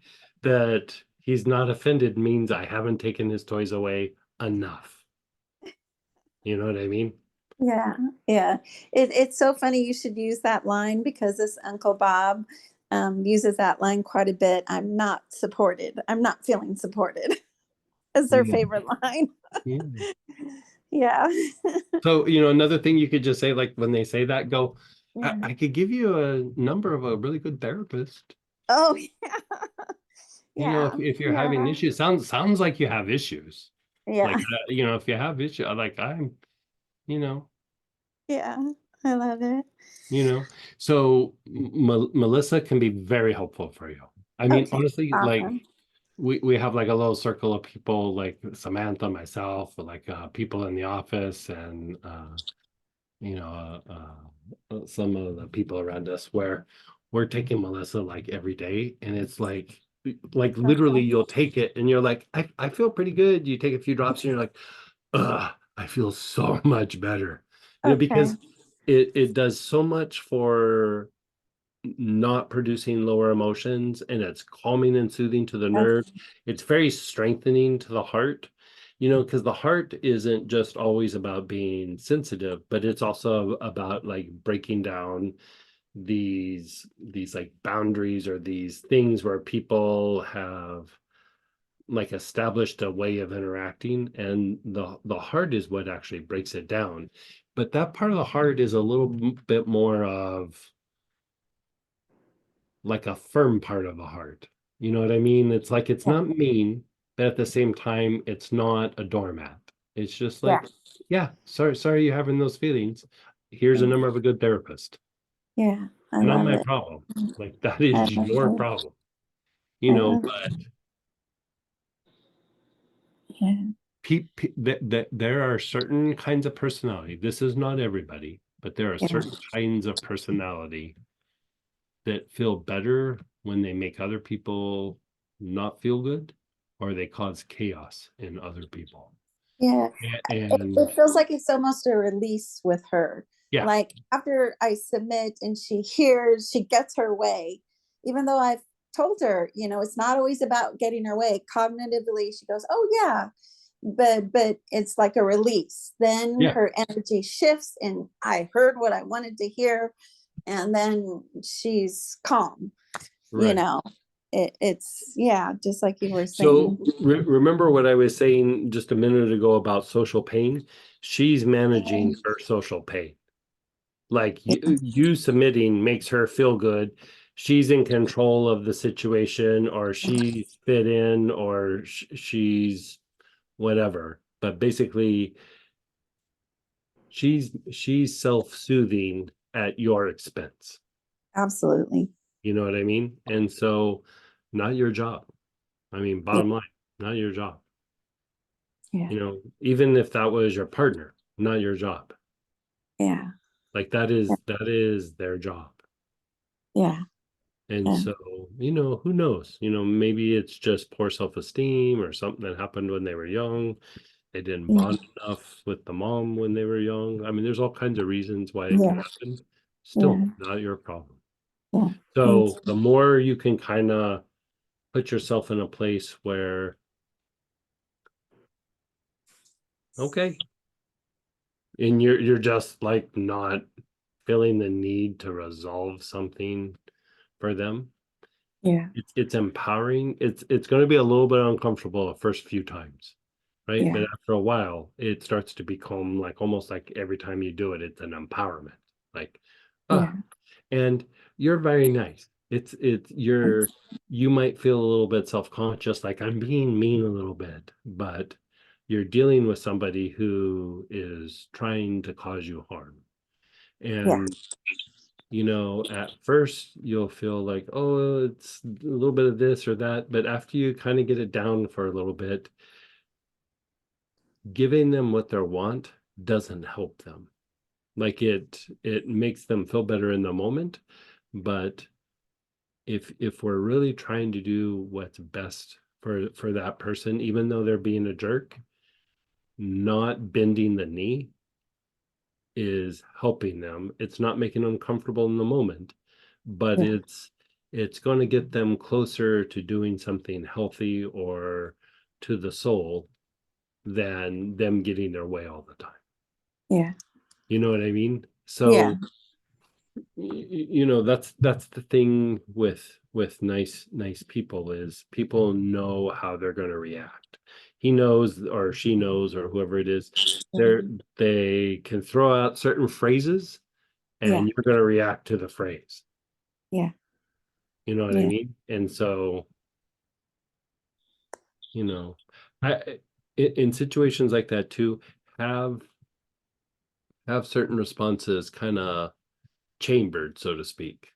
Like, you know, hey, here's the number of a good therapist, not my problem. Like, you know, whatever it is you're comfortable with, so that you don't have to scramble around in the moment to figure out like how to respond, because you know, they're trying to push you off your feet. They're trying to knock you off center.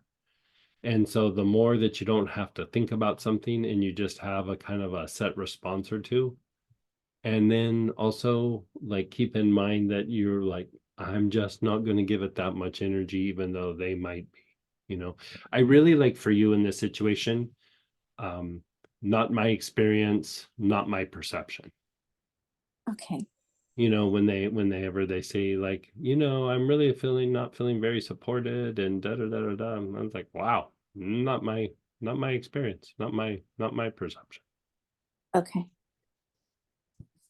And then you just sit there and look at them and wait for them to resolve that, and then you just go. Okay. And Love it. then if they really try to corner you, go, I'll have to think about that. Very interesting. You didn't acknowledge it. You didn't bend the knee. You're kind of giving them a little bit of what they want, but you're not giving them what they want. You didn't kind of give them what they wanted at the expense where you're like now upset or hurt or whatever. You just go, okay, food for thought. Very interesting. I'll have to reflect on that. Okay. This doesn't feel true, but I'll sit with it. Okay. You know, how does that feel? Oh, feels very good. Thank you. This Good. is such a great class because I feel like a lot of us deal with this. Yeah, And everybody has an Uncle Bob. okay. Okay. Everybody. Some are, more masters than others, and some are, some you have to interact with more often, like this Yeah, person. This exactly. Uncle Bob, I have to, because of the family situation, interact with them quite often.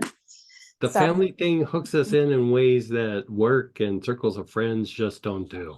Like, that's why Absolutely. it's Uncle Bob and not Bob at work. Yeah. You know, Uncle Bob is. Yeah. Yeah. Thank you. You're Thank so. you. And then go ahead, Lucinda. Hey, Lucinda. Hey, how are you? Hey. Every time I listen, I just get more and more questions, but also more and more answers. So my Uncle Bob is the daughter that you have worked Mhm. on, Mhm. and they're actually moving back to town next week. And so, I mean, so her thing is to railroad and talk over and accuse and stir things up, and then like shut down, like just not talk to you or whatever, and then it comes back like it's all okay.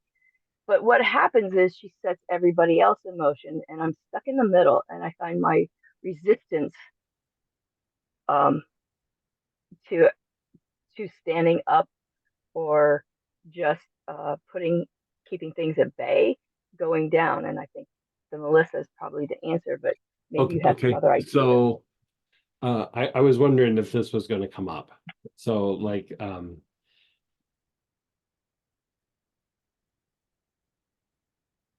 the thing is, in that situation, because it's a lot more dynamic than just you interacting with a person, like you said, like it gets everybody all worked up, and then she isolates, and then she comes back like nothing happened. So when she's really coming at you, kind of what's happening is there's a part of her that's hurt, and she wants you to feel hurt, right? She wants you to feel the hurt. So pretend. To feel the hurt, pretend to feel the hurt. Yeah. Just go, oh, what you're saying is so upsetting. It's so hurtful. Well, Da, da, da, da. And she gets what she wants, and then she goes away, she isolates, and then she comes back like nothing happened. Don't let her push it to the point where you have to get wounded for her to be able to isolate and then come back like nothing happened. You know, this is a thing that I talked out with Master Choa one time, and well, a couple of times, and he was like, yeah, pretend, just pretend. Like, oh, that's so upsetting. Oh, that's so hurtful. Like, and he was saying it almost like in a monotone voice, like, oh, and he goes, do this a lot. Yeah. And I was like, I don't think he knows what he's talking about. Like, I did it a couple of times and I was like, oh my God, it works so well. You know, it's unfortunate that she's in a place where she feels she needs to hurt to feel better, but that's where she's at. And you know, Yeah. it's a daughter and everything. And so in the moment, let her have it. And then over a period of time, it still frees you up so that you're not getting wounded and devastated every time. And it should diminish the interaction. And even if it doesn't diminish it for her, it'll diminish it for you and the other members of the family. Okay. Yeah, I can actually, I know, I mean, that thought has run through my head. She wants me to hurt because she's hurting. Right. And I tried to do everything. And then when she's not hurting, the other one comes at me and says, because there's a dynamic between the two sisters. Uh-huh. So it's like, so I do have a tendency to just back away and not, and So kind of, what's the other one do? Like when the one I don't care about your feelings. You'd always do everything for Jennifer, and you know, I'm the one who's here, and I don't do this. You know, it's kind of like, and then she badgers me with a lot of verboseness, and it's more emotional. Jennifer's is more head on attacking, where the other one is more um subversive, but I don't know how to explain it exactly, but there's such a different timbre between the two of them. But right. it's definitely puts me in the middle. So like I'm just dreading her. I want her to be here, but I'm also dreading it because it's The second one or the first one? no, the second one lives here. Yeah. Okay. You're talking about the first one oldest, moving back, right? yeah. The So first, the second one, I would say things like, okay, food for thought, I'll reflect, you know, say things where you're acknowledging what she's saying, but it's also not something necessarily where you're taking action. You're going to reflect and go, okay, I hear what you're saying. Okay. You know, because really what she's saying is, I want to be heard, I want to be seen. So you again don't have to bend the knee or get wounded for her to be heard or seen. And that's a very different mechanic, but allow her to like be heard and seen without it being bending the knee or you walking away super wounded because she's going to keep going at it until you know you get it. So just go, okay, right. you know, food for thought. I'll reflect on that. That's good, because then if I'm not getting barraged with all of this, then my energy level will stay up. Yeah. And Yeah. you know, like even if you say, okay, understand, I need to reflect, I need to whatever, and she keeps going and then go, I heard you, I'm going to reflect, you know, you know, I'm hearing what you're saying. And then, you know, it might even be that you have to reflect back to her what she's saying, and then just go, okay, I'll have to spend some time reflecting on this. You know, Okay. like very interesting. So, Like that's what Master Cho used to always do. Very interesting. Very interesting. Okay, I'll have to reflect. Very interesting. You know, because he didn't want to tell the person no, but at the same time, he didn't agree with it. So he would always go, very interesting. So whenever he would say very interesting to me, I'd always be like, what did I do? What did I say? What am I doing? You know, and so it's just a way. You know how like we do processes and we're in a place where it's like I'm a little bit uncertain. You want to be able to present them with a place of being, especially the second one, where she can be uncertain so that she can potentially shift out of it, and getting heard or being seen allows her to go, and then at some point, you know, there's at least a potential to shift there. Doesn't mean that she'll do it, but there's a potential. And, really that's all you can present her with. There's nothing Right. that you can do or say that's going to make that better. Doesn't matter if you do, even if you do exactly what she says or wants, she's not going to feel satisfied. Right. So again, you're just having to allow her to have the space to shift on her own. Yeah. I've tried that with both of them, a lot of different techniques, and none of them work Yeah. or have any long lasting. So I have to come up with a whole different. Keep me updated on this, and we'll keep adjusting and adapting, but let's try these two strategies and see how this works in the situation. I will.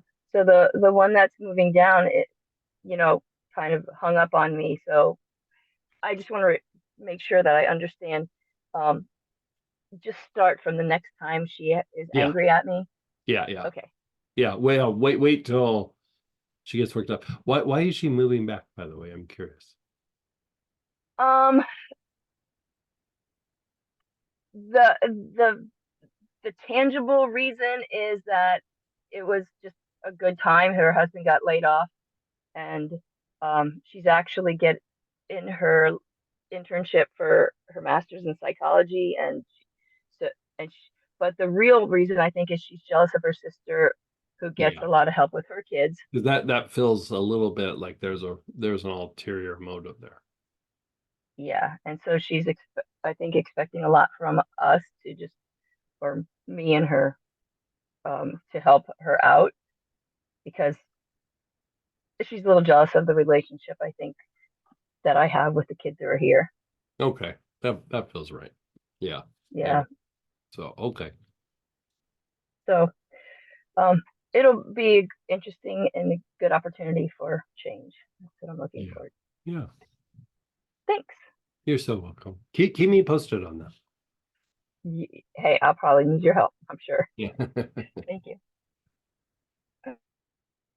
And then go ahead, Denise. Hey, Denise. Good morning. I couldn't think of anyone. It was the strangest thing. And then I thought, oh, wait, as we went along and got into this, and I was like, oh, my neighbor. And boy, the minute I even hear his voice, I get triggered. Okay. Yeah. So then it came, but then I realized, oh my God, I actually have a lot of Uncle Bobs. Yeah. Yeah. They were I was just gonna came say in under that. these different hats that you're talking Yeah. about. I'm Like, if you don't have an Uncle Bob, we're gonna have to put you in the Smithsonian, because you would be the only person that doesn't have an Uncle Bob in your family. That well, so it was so sad. I was blind to it, though. I mean, or was because you're right. I've always been the kind of a that is a people coping pleaser. mechanism. That's a coping mechanism, though. Like we try not to give it any value, and we try not to really engage it, and you just go, like I'm just not gonna try to deal with it. Or I mean, you know what I used to do when I was young? Like this is just like, again, a coping mechanism, before I had like the skill set to at least do a little something, is, I'd go to these big family events, and there was several Uncle Bobs there. I'd go to the comfy chair, and I'd fall asleep, and I'd sleep most of the day away. And then I'd wake up and have a little interaction and call it a day and go home. And that's how I coped for a while. thank you. And I can tell this is going to be really beneficial. Yeah. It really truly was a blind spot within me. Yeah. I Yeah. but maybe that's all a good sign. It means I'm really Yeah. ready to And change. we tend, because our family is all we know. Like, that's what we experience, and we don't really realize sometimes, like, oh God, they're really more obnoxious than I realized, because we've just always had to deal with them. Like, they've just always been there. But at some point you're like, I've had a belly full. Like, I'm done. Like, I just don't want to do this anymore. I do like that. I just remember saying to my ex-husband once, so I don't want to be your straight man. He always Right. used me to pivot off of, and it was Right. demeaning and it was separative. And I wasn't around his work crowd all the time. So this would be at a party or something. Do you know Right. what I Right. mean? Right. Right. Yeah. And so I had certain ways, but now that we've gone into this, I can see that it's been a lot more expansive and deeper than I was aware of. Yeah. Thank you so much. I'm You're looking so forward welcome. to going forward with this. I'll let Yeah, you. you're so welcome. And go ahead, Brenda. Hey, Brenda. Hi, I am overwhelmed by all my Uncle Bob's. Mhm. And so I was wondering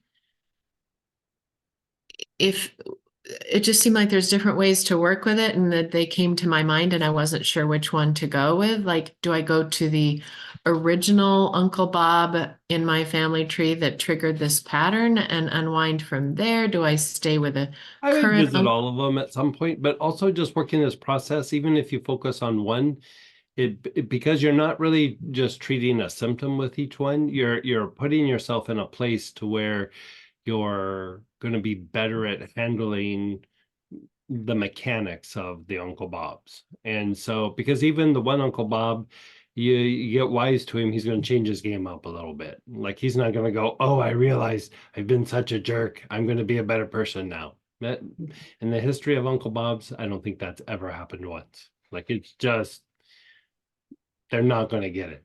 They're motivated by things that is not about you. And so you resolving how you guys interact is not going to change them. I would love to say that it's going to totally change them, they're going to be better people. They're not. And Yeah. if it happens, it happens, but it usually doesn't. And so it really becomes about you being able to be in a better place, be non-reactive, be able to be with uncomfortable things, or like the conflict, like how Lisa was saying, like, she handles it. And then so the play for the Uncle Bob is to come back and go, I don't feel supported. I don't feel nurtured. I don't feel, you're hurting my feelings. And okay, like, those are all just words that are being used to manipulate, because they know,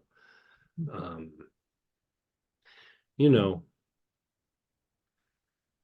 one time, this isn't the best example, but so one time I was living in Southern California, and I was trying to buy a new car, and it was a Honda. Like, it wasn't even a new car. It was like, a year or two old. And there's a bunch of Honda dealerships in this little small area. So I went to the one that I thought was a good one. And I ended up with this car salesman that was just a mean, hostile person. Like, I could go to other places and get the car. So, like, it blew my mind that he was acting this way. But then I realized, like, he knows that there's all these other places, so he's going to be extra aggressive and extra whatever, because he's trying to make me buy it in the moment. And I mean, don't have to get into all the details, but he didn't even have the car I wanted. Like, and so he's trying to get me to buy something that I don't even want. And he's playing the greatest hits from every Uncle Bob that you could think of. Like, he's complimenting me and then being mean. He's doing, he's doing all these little things, and none of it was working. Like I was getting ready to walk away, and he started kind of like pouting and everything. And he was acting depressed, and it was an act. But he goes, it's just everybody says they're going to come back, but they never come back, and it just kind of hurts my feelings, and sometimes it makes me just want to cry. And this is a dude that's never cried in his life. Like, it was obvious. I mean, he was just this weird, abrasive dude. And I looked at him, I said it in a very sweet voice. I go, let's just be very clear. I have no problem making you cry. Like, I have no problems with that. If you cry after I leave, that's on you. And he looked at me and like blinked a whole bunch of times. And then I said, I know you use this little act on people, and you get people to buy things that they don't want or they don't need. And I see you for what you are. And we had eye contact for about 30 seconds. And I go, you're going to pay a price at some point. You're going to pay a price. I'd knock it off. And we sat there, and I was uncomfortable with him for as long as he could maintain eye contact. And I said it in a very soft voice. But, when I left, like I got into his head just a little bit. And I thought, not so much for him, but maybe he won't take advantage of the next person. I just don't know. But when they throw out all these little games, like, oh, you make me cry. That's not a nice person saying it to you. Like Lisa being so sweet just a minute ago. If she said, you're making me cry, I would feel horrible. Like, I would say, like, oh, what about this? What about that? What can we do to resolve it? But in Uncle Bob, it's a play. It's not real. They're playing you. And so the more that you can discern, that's real, that's not. Lisa said that to me, that would be very real. Uncle Bob saying that to me, they're trying to play me. And to be able to say this is a genuine interaction in a relationship, but when Uncle Bob's doing it, nothing about that is genuine. It's just a power play. That's all it is. And what calling it for what it is sometimes, but in a very soft, like loving voice. Yeah. Sometimes can break them of the habit, at least with you. But it is what it is. Okay. Not yours to resolve, I guess, is what I'm saying. Yes. You know what I mean? Like, that is their problem. And what happens when an Uncle Bob passes? And as far as like for you or for like, it's kind of like what Teresa was saying. We want to undo the pattern of the interaction with the Uncle Bob, because he might pass, but you still might have that tendency with other potential, clones. okay. And so I'd still work the pattern so that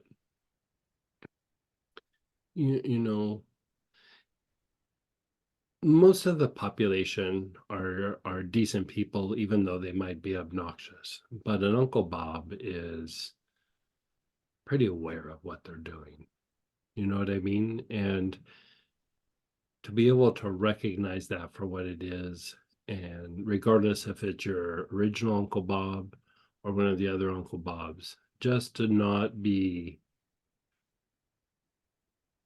like fast, have your feet knocked out from under you, feel that you need to like bend the knee to resolve some weird thing they have in their head.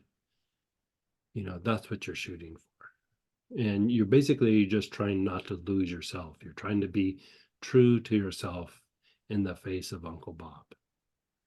And if you could do it with one, you can do it with another. Okay. So it might be better sometimes to just, instead of doing it with a group, do it with one to start the process. Yeah, and this is what I would say too. Like, we're talking about like little strategies and stuff, but logical responses are not going to be how you resolve it with Uncle Bob. It's how we do that thing where you go, okay, feel something odd in your body and just sit with it.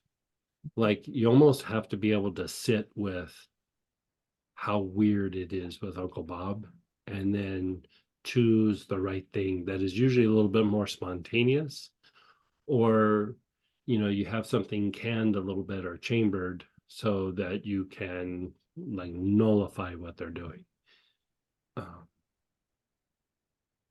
That kind of creates the space for something different to happen. In that uncomfortable moment, there is the potential for something new or different to happen.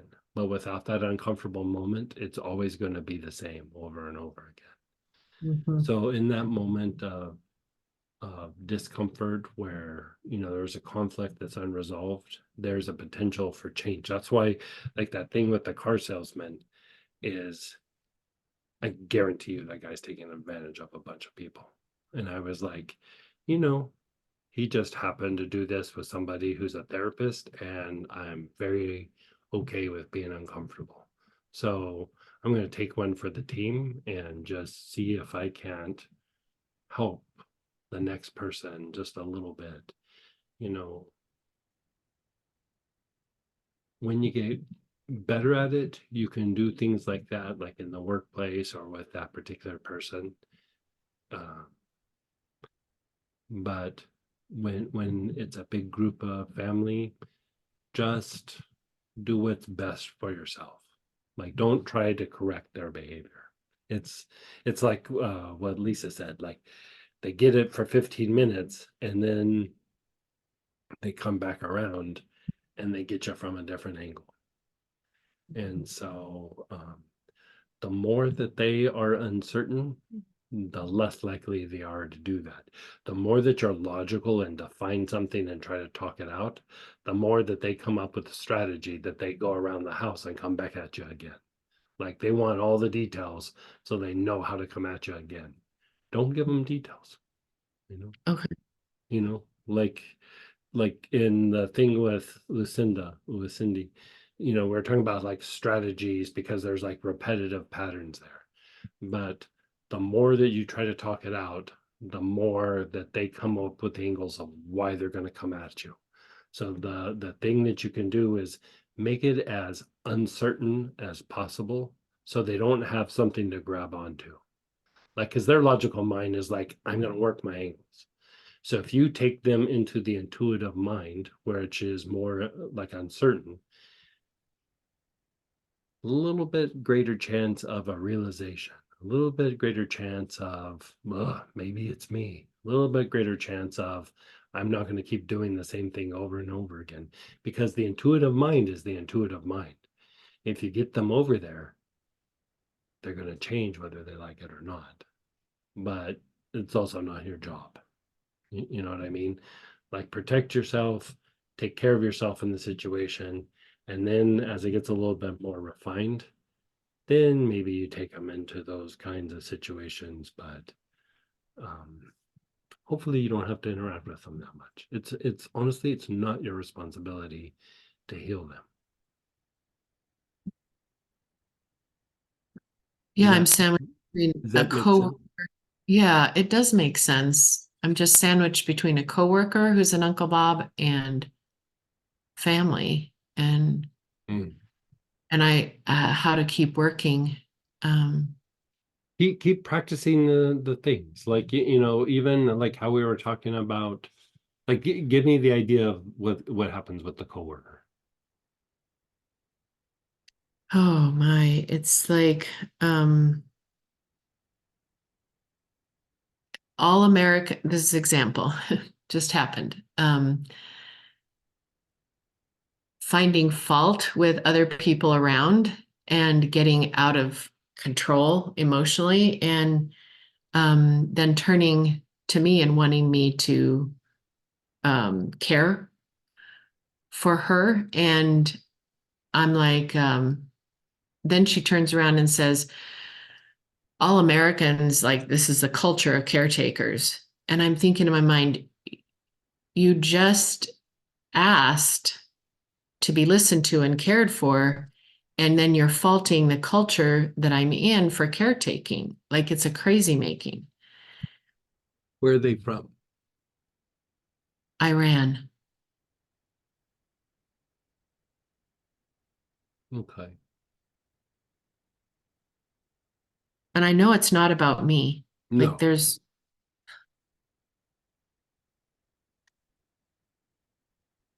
Okay, so they get a little worked up about other coworkers and they come to you and they say some things. we had a staff meeting. There was 3 of us, and she could only give a half hour, and she didn't want to give more. She gave 45 minutes of 90% talking on her end, complaining about all these other things. And I kept bringing up to her that you said you only had this much time. We're reaching the half hour. And she kept changing. Well, I can do 5 more minutes. And then after 5 minutes, you said you only had 35 minutes. We're at that point. Oh, I can go more. And then she's like, you just have a culture here of all caretakers, and I don't know. It's So very different things could be used here, but this is one of my favorites for a situation like this.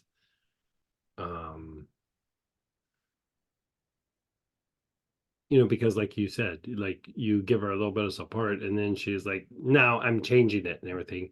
So you Yep. can just kind of do, I do this like right off the bat with her. I'm confused. Because if you think about it, she says very little, you spend a bunch of time trying to correct it, and then she's like, no, and then she changes it again. So what you want to do is you want to flip it so you're not the one talking and you're not the one trying to resolve it. And her first thing is she's really saying something emotional. She's not really saying a lot of details. And even if there's details, there's a lot of emotion to it. Yes. So it's like the version of like, wait, I'm confused. Make her say the same thing 4 or 5 times. Like, make her say it so much that when she's done, she's exhausted. And then, even after she says it, like you say, wait, I'm confused. And then she says it again and you go, so what you're saying is, wait, what? Make her say it again. And so every time she's shifting from being emotional and now she's shifting to being mental because she's trying to get you to get it. Right. So now she's giving a bunch of details. And then at the end, you can just go, oh, you didn't have to put yourself out there. You didn't have to resolve it. You didn't have to do anything. Make her say it 3 times, at least 3 times. So I'm confused. Wait, what? So what you're saying is, what? And my personal favorite, explain it to me like I'm 5. And she's the one that's explaining. You're just listening. You're not being the American caregiver, caretaker, right? You're just listening to what she says. And then when she's done saying it all, go, oh. And if she really keeps pushing, go, I don't know that I still understand. You listened, but you didn't have to resolve anything. Because she's wanting you to resolve it, but she's also wanting you to take it on. And it's not yours, it's hers. Yep. So you just, I had this one CEO that I told to do this in this one meeting, and she was like, I'm gonna sound like a moron. She's like, no. And when she came back out of the meeting, she was like, that was the most amazing thing, because it's like, they take an emotional poke, but they want you to resolve it, and then they just kind of start torturing you over whatever thing you say. No, it's not this. No, and they keep changing things, and it's it's a little bit of like a power play. You know, they're just wanting to suck energy out of you. And I just That's- don't understand. I'm confused. Wait, what? You know, I had this one where every time they would do that, I go, oh, you know, that totally reminds me of this time that I was in Italy. And we were driving through the countryside. Wait, what were you talking about? You know, I'd almost like take them on a tangent and then bring back like, what are you talking about? And you could see their brain just like exploding, and they would ba ba ba ba ba ba, and they would come at me again, and then I'd go, I'm confused. I'm just confused. And it's just a way to diffuse that little game they play. Because they play it with whoever will play. What all you're doing is saying, I'm not playing this game with you. That's all you're saying. You're doing it in a very polite way too, by the way. I can do. I will Yeah. try this. Yeah. Does that seem helpful? Yes, that's very helpful. And I'll have the chakra root cleanser nearby. Yeah, perfect. That or little Uncle Bob, inhale it, whichever one you got. And Okay. then, just like every morning, and then if there's a scenario, pull it out of your pocket or something, inhale it a little bit, and then go, I'm a little confused. Wait, what? So what you're saying is, wait, I still don't get it. Okay. Just have like 4 or 5 of them chambered. Mhm. All right. Thank you so much. You're so welcome. What if, for some unbeknownst to you reason, you are the Uncle Bobster to Ooh. someone? Does this work both ways?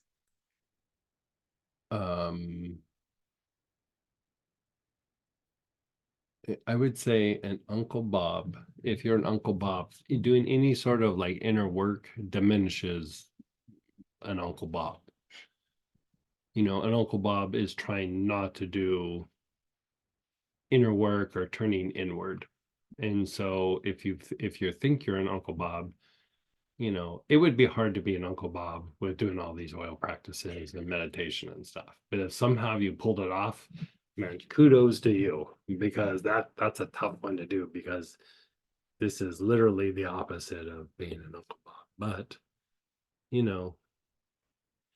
this is also what I would say about that is, I was saying this the other night, I can't remember where, but healing is not, to the general public, healing is not very attractive. Like, people like these games, like people like playing these things out. And, spiritually growing and evolving, not super attractive to the general public, especially an Uncle Bob. Healing is not necessarily standing on your own 2 feet, not necessarily always appealing to people. And so sometimes what happens is you may not be the Uncle Bob, but because you're not you're not aligned with the way that they're thinking, the tendency is to kind of maybe potentially put you down for, not aligning with them, or that you're from a different tribe or whatever. And the more that you are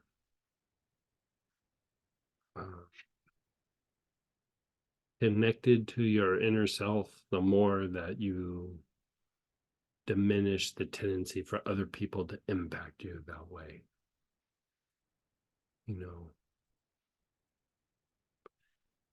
People to get their way, if you think about it, that is kind of what psychic attack is. I want to knock your feet down. I want to diminish your basic chakra so that you can be practical and you can stand on your own 2 feet and you do what I want.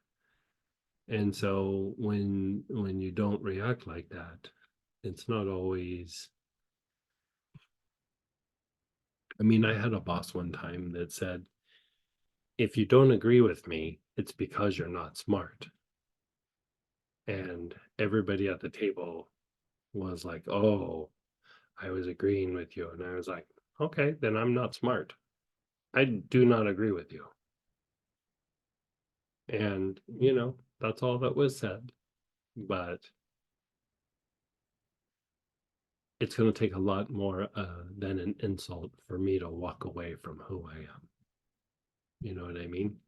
And at first, it's a little bit hard, because we're super wired to resolve these things, especially socially. And so the more you kind of are in your skin, standing on your own 2 feet, the more that you'll be able to diminish when these things happen, and you keep staying truer and truer to who you are. But I would say in that, also be tactful. Like, don't say it if you don't need to. Like, you say it like that person who said that, like, if you don't agree with me, it's because you're not smart. He made everybody in the table say, do you agree with me or not agree with me? Like, he went one by one. And then when it came to me, I was the last one. I was like, I must not be smart. And being able to handle the insult and be non-reactive, let's just say, was very disarming to that person. Like, okay, it's your opinion. Doesn't really matter. When I lay my head down at night, I feel the same, whether that person thinks well of me or doesn't. It does not matter.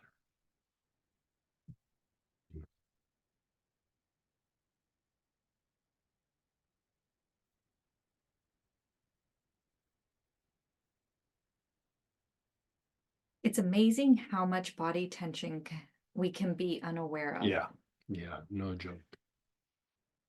No joke. Yeah. Just then last weekend when we were doing the SOAS, I remember we were like, okay, situations, we were doing like cord work, and I was like, situations, and then, let go, and then past events. These tensions with people and with situations, they have a lot more tension in our body than we realize, and they affect how we think way more than we realize.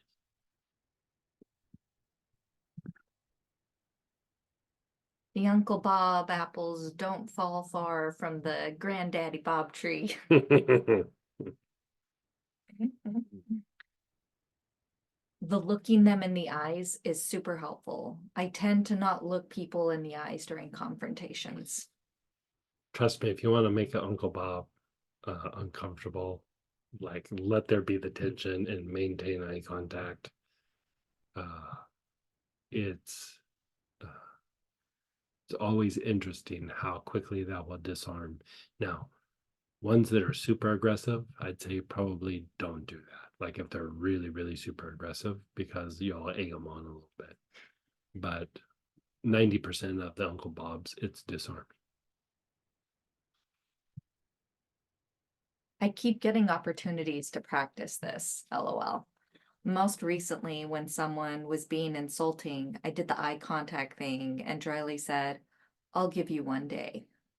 The behavior, That's a pretty good one. Ooh, put that one in the repertoire. the behavior stopped, thankfully, but it gave me time to prepare for the next hit in case it didn't. Yeah.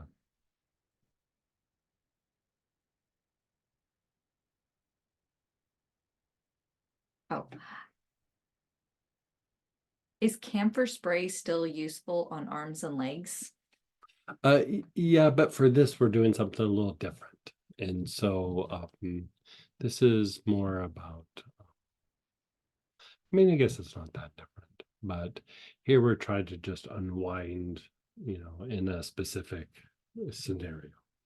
So the camphor can still work, but still, this is the thing to do. You can use the camphor to augment. Go ahead, Lucinda, and then Donita. Hey, hi. I just have a general question. Is there much of a difference between an Uncle Bob and someone who's a bully? No, Uncle Bobs are usually bullies. Uncle Bobs can be manipulators. They could be all kinds of things, but bullies, I would throw in the Uncle Bob mix. Okay, so there's classification of Yeah. Uncle Bob. Yeah, there's all different kinds of Uncle Bobs. Yeah, yeah, Yeah. I get it. Yeah. Okay, well, thank you. You know, think about like what I was saying about the car salesman, like, oh, I'm not getting my way, so feel sorry for me, and da da da da, and like, you know, he's just aggression didn't work, so he tried to shift it to I'm hurt and you've hurt me and I'm a victim, and but that dude started off as a significant bully. I mean, he was just insulting and pushy and I mean, super aggressive, trying to get us to sign papers like before we even talked about things. I mean, he was just like every horrible thing you could think of about a car salesman, add add 50 to it. Like he was just one of the most obnoxious people I've ever interacted with. You know, normally I Yeah, would have just turned around and walked away, but I was like, you know, this guy has screwed over so many people. I'm gonna let this play out a little bit.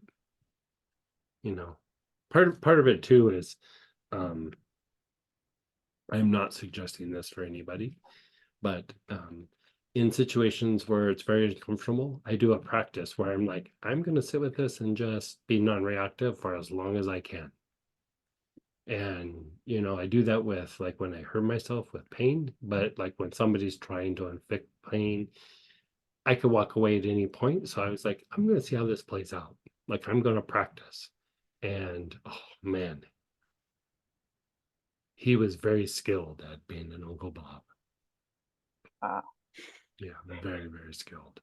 I Yeah, I mean, he definitely think probably that- had in an hour and a half, he probably came at me 15 different ways.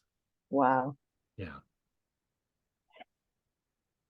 Yeah, it's a different strategy when you can walk away than when you have Yeah. to Yeah. Yeah. live And with the person. like, I'm never going to have to see that person again. Like, you know what I mean? It's Right. not like it's a family member or something, but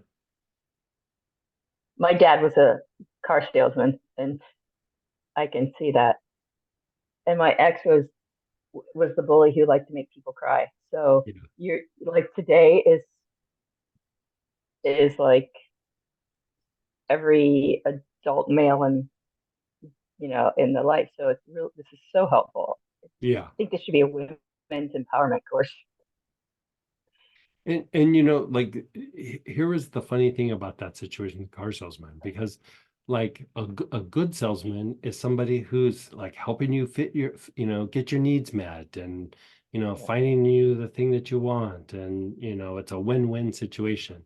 I walked out of that situation. I went to another dealership and that salesman couldn't have been nicer, couldn't have been more helpful, couldn't have been, you know, they did well, but like he was making sure like I got what I was looking for. Like, and he was answering questions and wasn't playing any game. And it was like how interesting, how polarized those two experiences were. So that guy, Absolutely. I bought the car in 15 minutes. I was like, yeah, I'll take it. You know, it's what I wanted, but you know, I don't know. All right, thanks. Yeah, you're so welcome. And go ahead, Donita. Hey, Donito. Hi, Greg. Hey. Bob, I wish I had this 10 years, 20 years ago. I had so many Uncle Bobs working when I was working on yachts, but imagine Oh, I living bet. with them, the Yeah. same thing. I mean, Yeah, it I was beyond toxic. I have, yeah, but I just remembered as well, I was always super nice, naive, and nice, helpful. And some of the stuff, some of them would come up with blaming, just it was completely psychopathic, really. It's Yeah, like a yeah. normal person would not even, like I would look at them and I was just shocked. I was kind of like speechless at how they twisted something Yeah. to blame. Anyway, yeah, it was just shocking. But I didn't have any tools. I didn't know. So my only response to it, I was defending myself because there was nobody else. And it was like, all force, you know, kind of, I think it just disturbed me because I was all Yeah. shaking. My hands were shaking and I Yeah. was all in distress, but I was like raising my voice just to match them. It just, I wish I had some, you know, oils or anything Sure. in, because what I realized that it repeated this kind of bullies, this type of people, Mhm. they repeated throughout my life. Oh yeah. We all got them. You know, it's not that we draw them to us. You interact with people enough, there's always a percentage of Uncle Bob's in the mix, you know. Yeah. But how much they impact us, that's the thing we have control over. And so, The chef I worked with, imagine having back to back for 8 years, and like constant.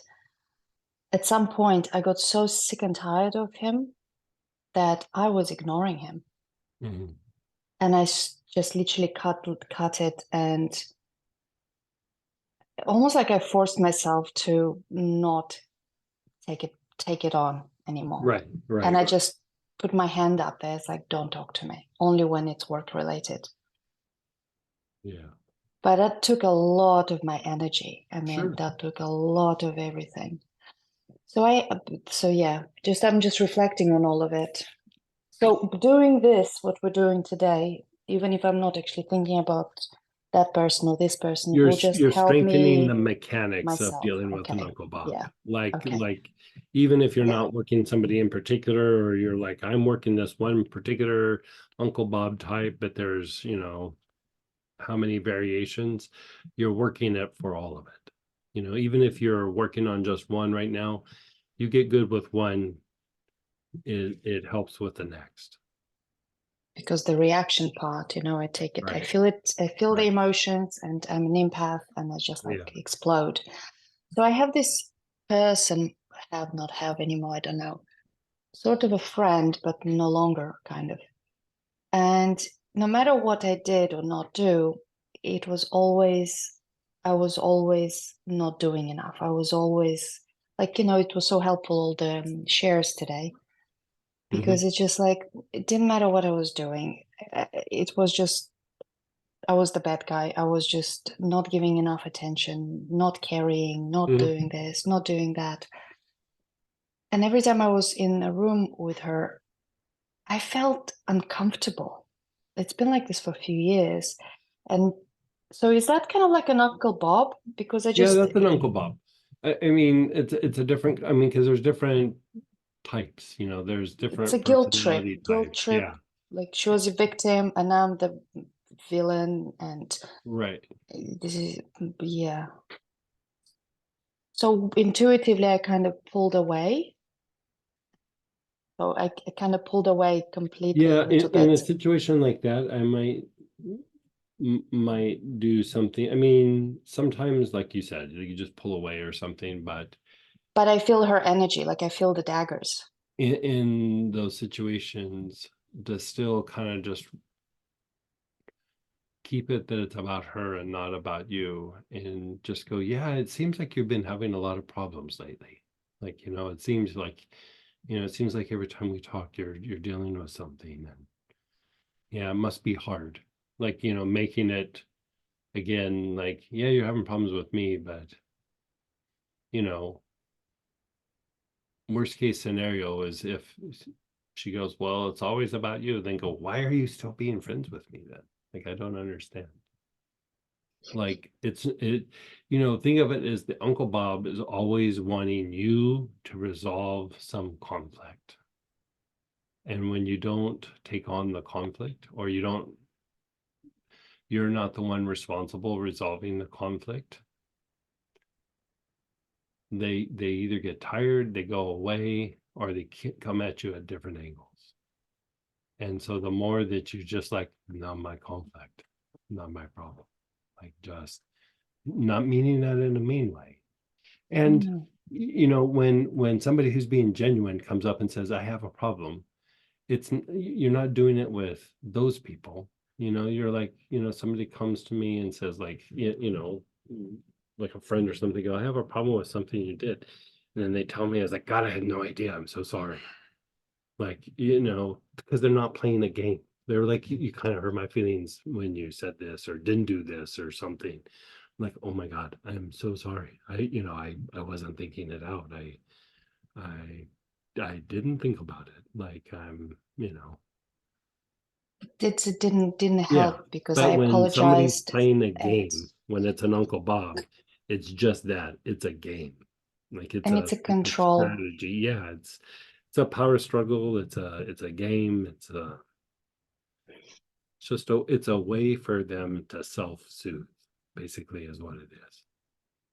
Because I reacted, in the past, and afterwards I felt horrible, and I felt like I'm such a bad person and all that stuff because I just reacted to that. And it's like the guilt trip, and it's like, oh, shall I call? Shall I do this? Because it's like I still care about the person. Yeah. So it's like this inner conflict almost like about it. So what do I do about that? Because I'm just pulled away. I just don't really want to. But how do I just I would keep turning clean it back on her, like going, yeah, it seems like every time we talk, you're something. we haven't talked in a while. Like Yeah, she I also just- kind of I would let just it let it go be. then. Yeah, I just let it go then. Okay, but how do I clean? Because it's still like she still pops in daily. Oh, for you, Yes. like in your mind, or she reaches out? No. Energetically, I feel her Yeah, daily, do and it is the like a day. lot of resentment, a lot of anger, a lot of like Do the day, guilt. like what we're doing today. Like do that and see where it's at the end of the day. It's just okay, perfect. Yeah. Thank you so much. So, Oh, go ahead, Christy. hey, Miss Christie, Hey there. I Um, think you might know an Uncle Bob, right? I have so many, like others, I was having a hard time deciding, but definitely, Sometimes I call like a family event a meeting with the Bobs. I'm gonna go have a meeting with the Bobs. right? Yeah. That's my neighborhood group, the Bobs. And that's the one like that really gets me worked up that I've been avoiding. But part of my question is, and I'm the one that said I'll give you one day. And I was thankful because it showed me that because I really didn't get reactive, which has always been the case. And it came out of left field from someone I don't even really know well enough for her to be treating me that way. But anyway, part of my challenge is that like you, I grew up in this family where you were constantly getting hits, constant. So you Mhm. had to like, and I was learned to fight back viciously. Yeah, oh yeah, totally. And I Yeah, and yeah. I spent a lifetime avoiding it because I know that I have that potential and I don't like that. I don't want to mud wrestle with the pig, but it's Right. actually created, it feels like more of it.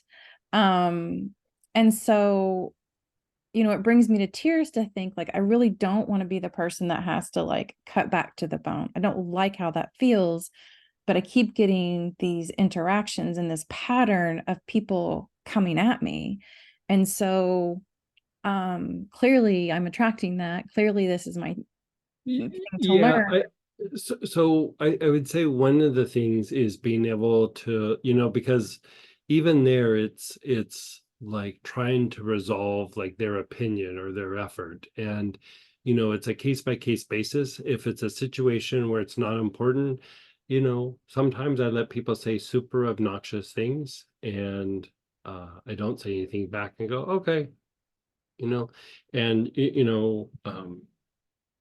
I think I was sharing this a while back, and I was calling people for prayer petitions for Astara, and this one guy had submitted a prayer petition, and it was kind of like an SOS emergency. And when I got on, he started telling me how funny looking my head was. Like that was the emergency, and that was the prayer petition. And I'm sure there was some part of him that made him feel good by grinding on me and trying to get a reaction from me.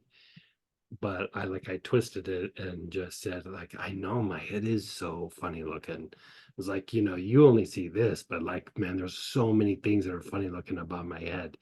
and he started laughing, and he was so lighthearted at the end. And that's not going to work every time, but humor inserted into this situation, that whole thing where, aren't we a pair? Somebody says something insulting to you, you're such a jerk when this happens. You go, well, aren't we a pair? And you just kind of infuse the humor with it. It keeps you from having to go to the bone, in the situations where you're dealing with the stuff with the Bobs in the neighborhood. There's something you're trying to deal with. So like the approach there has to be a little bit different. But when it's just people being obnoxious and saying things, you want to get to the place where they don't have the power to hurt you. Like, they say a bunch of obnoxious things, and I'm like, okay, like, you're kind of, not to be obnoxious and rude, but you're not really that important, and your opinion doesn't really matter to me. So, I mean, I don't say that directly to them, but the attitude is, you're not that important that you say all these hurtful things. But we're wired in society to like address all these concerns, and you're not going to make everybody happy. And people know that being insulting is something that most people are going to try to resolve. So they know that it's like almost like a power they can hold over your head.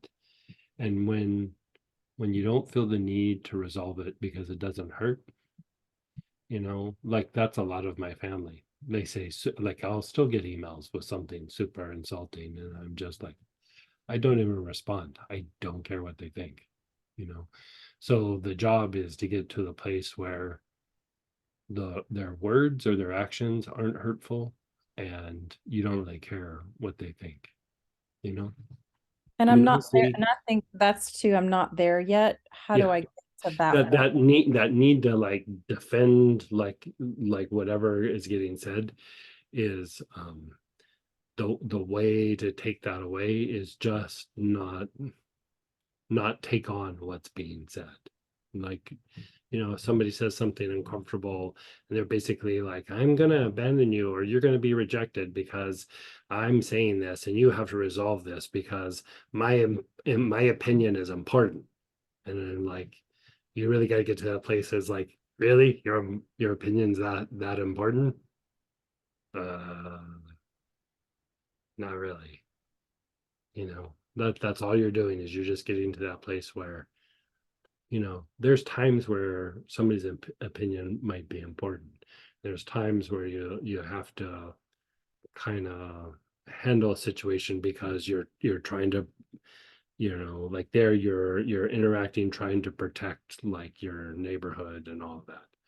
And so, but even there, how people try to get their way is insulting, manipulating, inflicting harm, and when you take that off the table, you become more of a force to be reckoned with when you're trying to address the goal, because that's what they're doing. They're trying to take you away from the goal. Like, in a way, it's a kind of competition.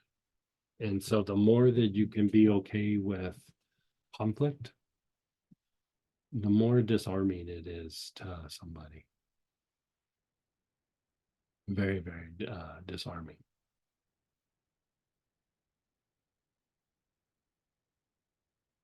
Does that help? I mean, in my mind, that sounds wonderful. I guess I'm just thinking, Work know. work with like helichrysum and Roman chamomile, angelica. Work with angelica too in these situations. Like, just think of times where people come at you, and then do the thing that we just did, but add the ajna and the heart first. And the ajna and the heart, it will make stuff come out of your arms and legs, and it might make you have like some revisiting of past experiences. but it will calm your mind in ways that most things can't. So just to refresh my memory to make sure I was listening, am I doing the ajna first? Then is it back heart or Yeah, do ajna, back heart, and then add it to this whole protocol right here. so Then not do ajna? everything else. Okay. Do Ajna. ajna, heart, and then armpits, elbows, wrists, palms, and then down to ajna, navel, navel minor again. Okay, thank you. I will do that. Go ahead, Tracy. Hey, Miss Tracy.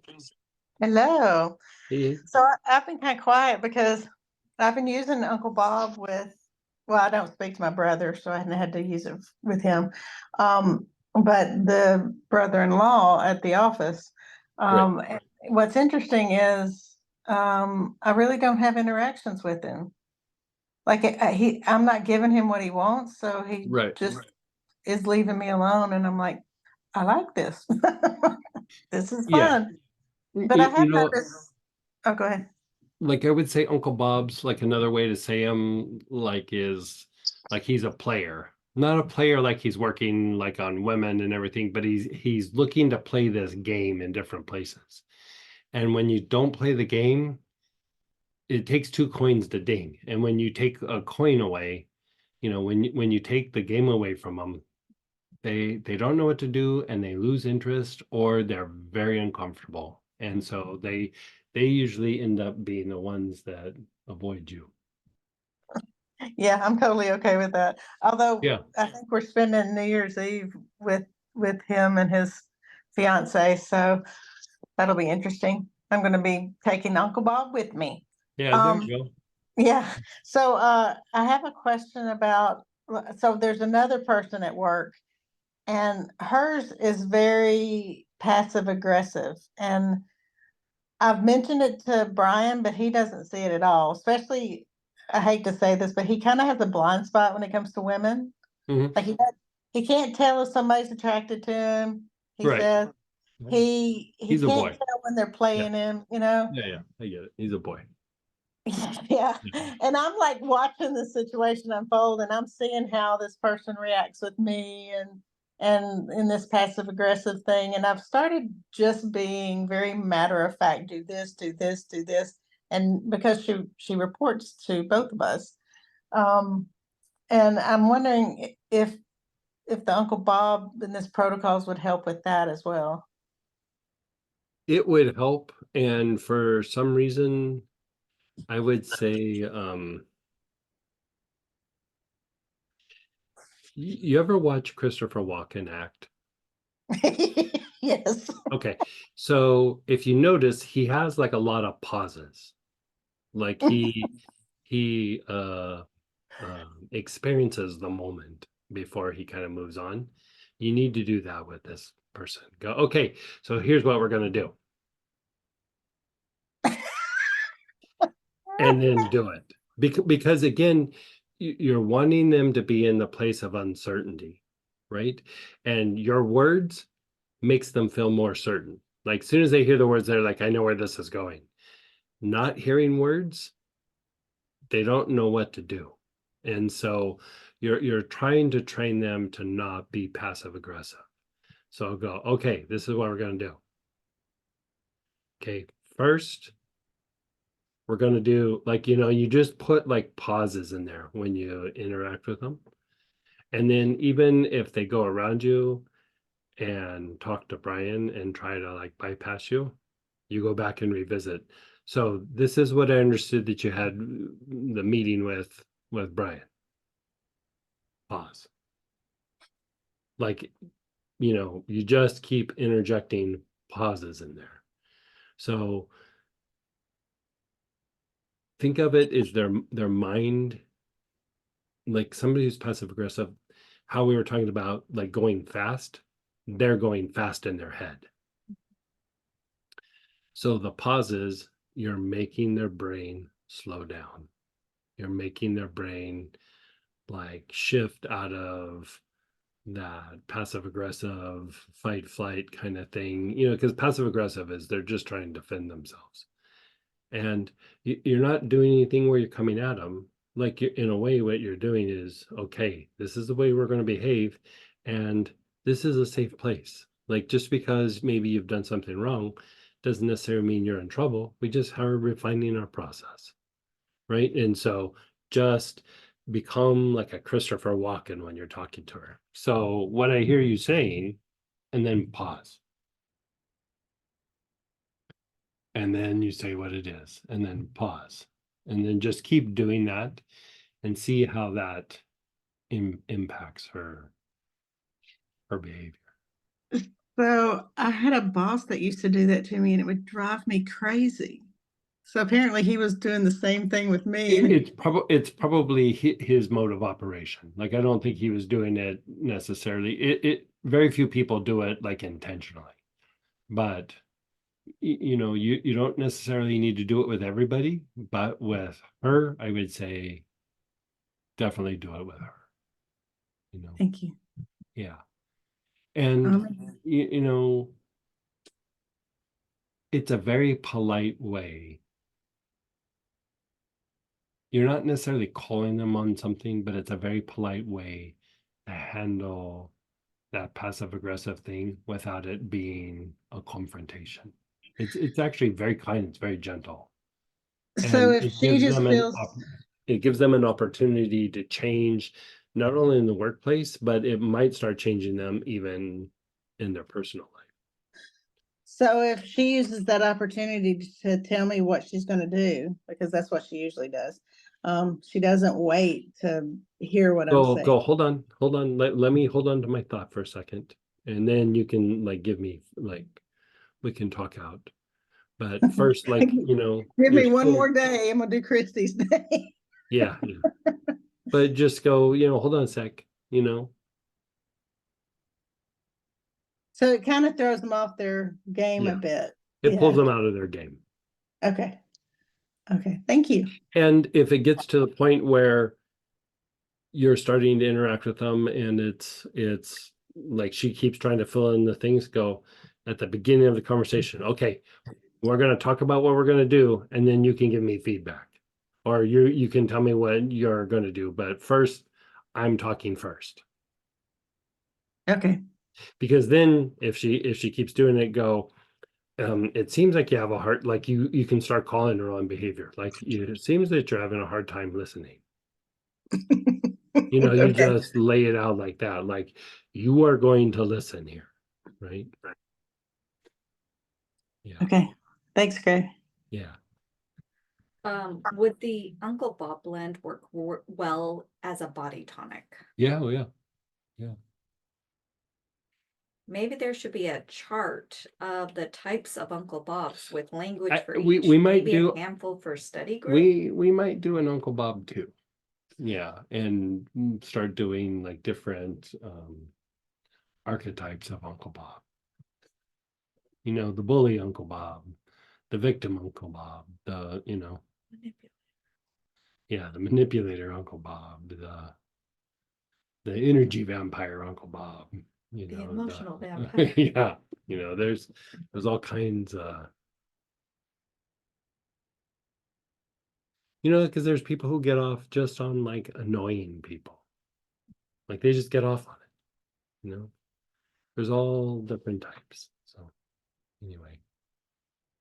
So let's go ahead and we'll take a break. I know it's close to lunch, but we're going to do one more before we take a break. So how about we'll come back at 20 after, we'll do a little protocol, and then we'll break for lunch.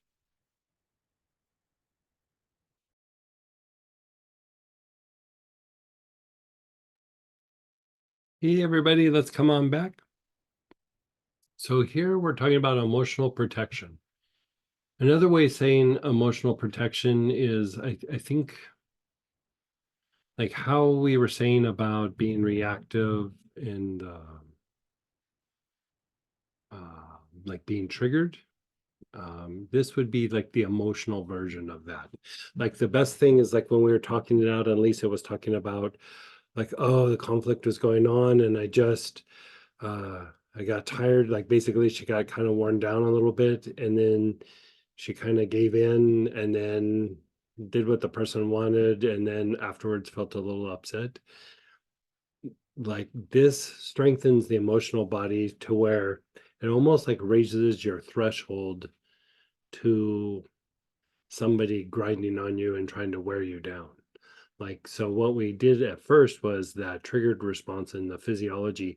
This actually still has a physiological component to it because lower emotions are generated by your physiology. And then the emotion gets generated, and then we go, okay, what is this feeling? And then it becomes like part of the emotional body. But the first component of it is a still a physiological response that becomes emotional, right? And so here we want to like kind of strengthen the emotional body. Like strengthen's not the right word. Fortify is the word I like. Like sometimes we're just like depleted in this area, or the threshold is diminished and we just become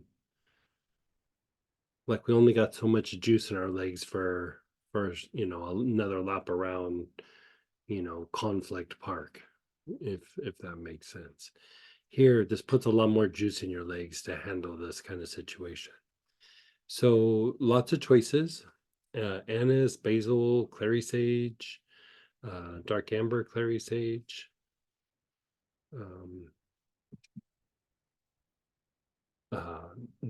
It looks like I did a little bit of a typo. It should say dark amber clary sage. I did it in reverse. My dyslexia in motion right there. Kava, lavender, lime kafour, sandalwood, and then also the blend Sentinel. So whichever one you got. And I think in the kit you guys got Sentinel. Yeah, you got the blends. So pull out the Sentinel or whatever one you're working. And we're just going to run through the lungs. Again, think of the situations with Uncle Bob, whichever archetype Uncle Bob you're dealing with.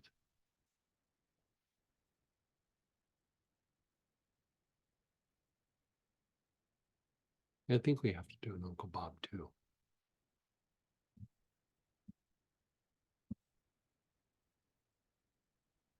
Okay, so begin inhaling. Your awareness is on your lungs. Let everything go, and you're just inhaling with your awareness on the lungs.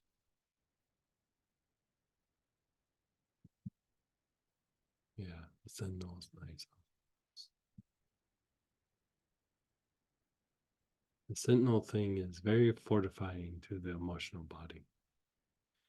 It's protective, not protective like, we're not talking about like psychic attack things. We're just talking about just increasing the potential to be non-reactive, to improve the threshold of Uncle Bob potentially wearing you down.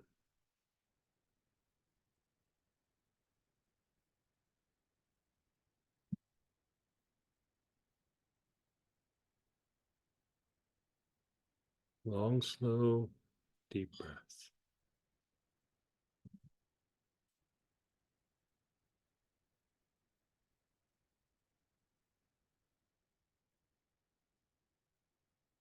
And then move your awareness to the liver.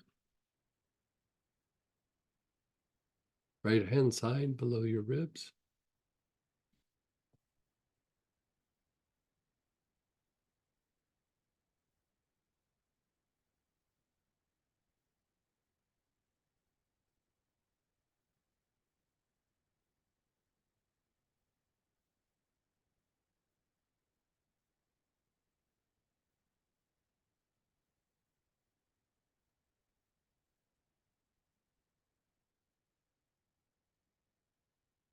And then the gallbladder. So you're going to your midline, and then you're moving a couple inches over to the right, below the ribs.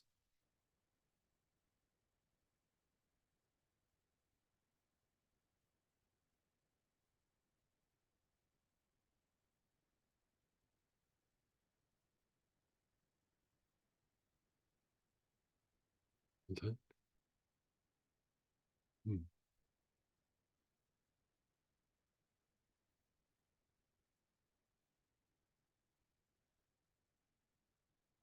And then the kidneys.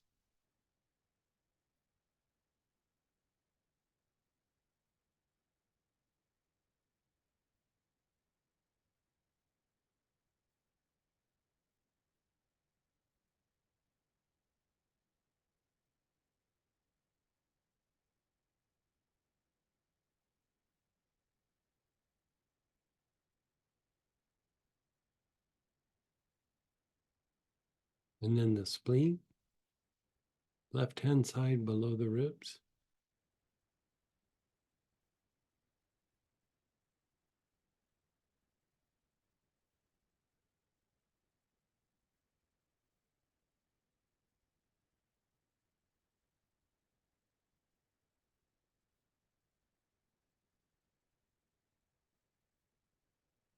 And then just be still.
Let's do that one again.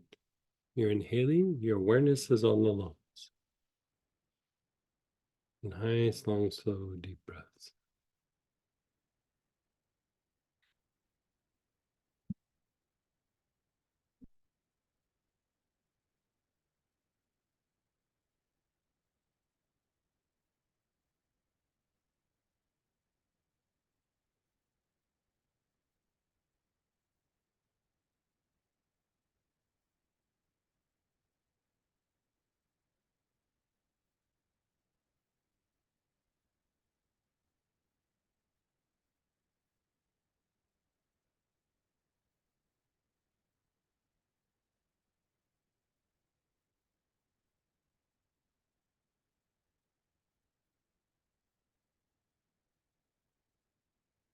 And then the liver. Your awareness is on the liver. Right hand side below the ribs.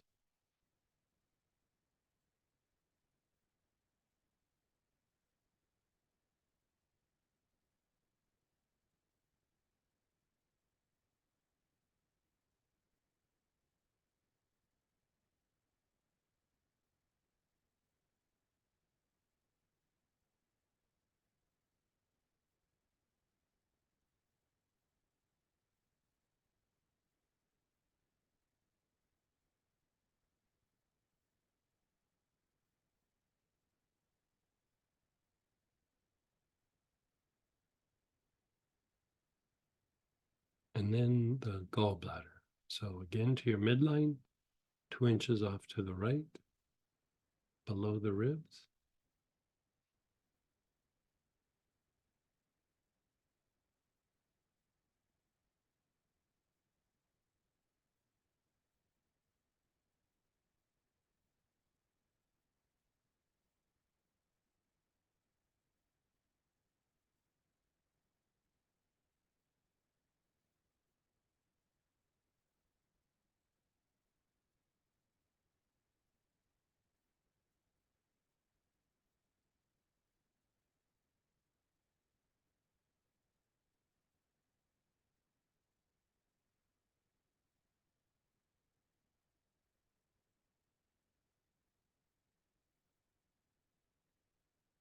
The kidneys.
And the spleen.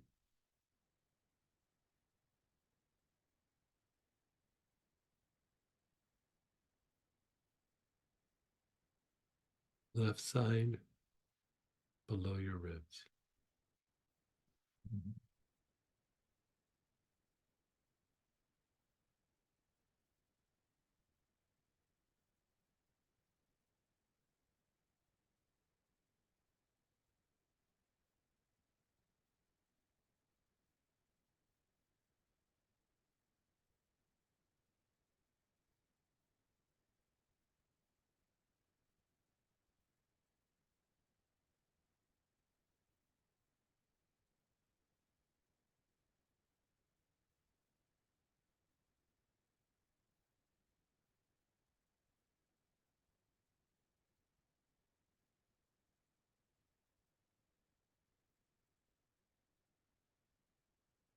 And just be still. Just mute.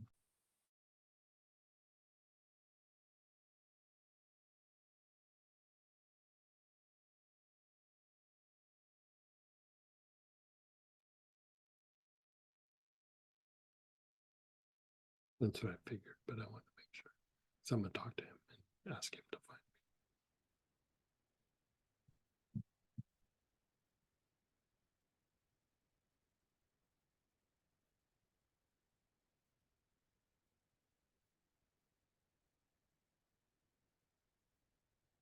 Let's do one more round of this. You're inhaling, your awareness is on the lungs.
Oh gosh.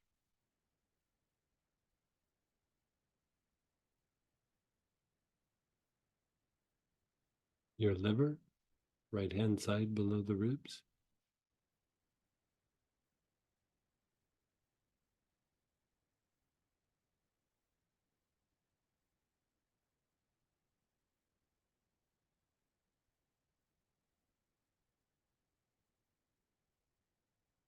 Yeah.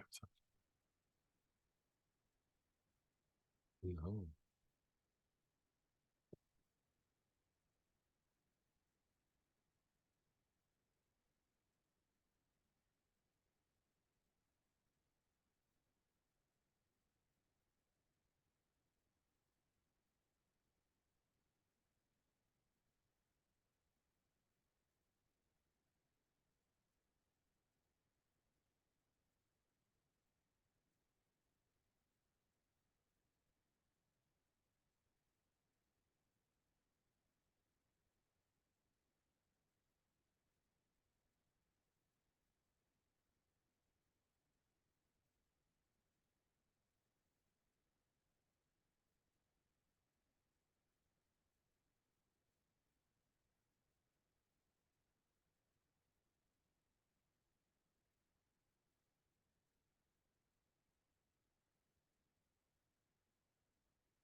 And then the gallbladder down to the central line, off to the right a couple of inches.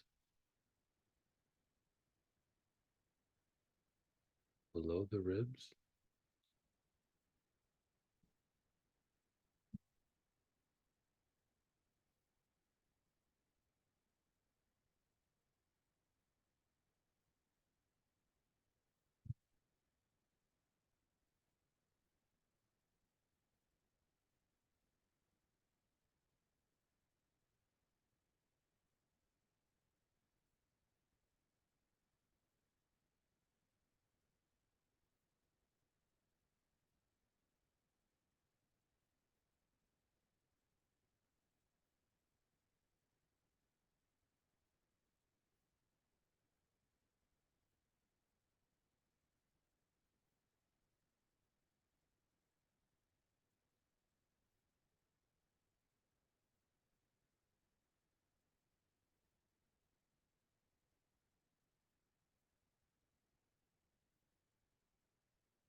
Your kidneys. Your awareness is on the kidneys.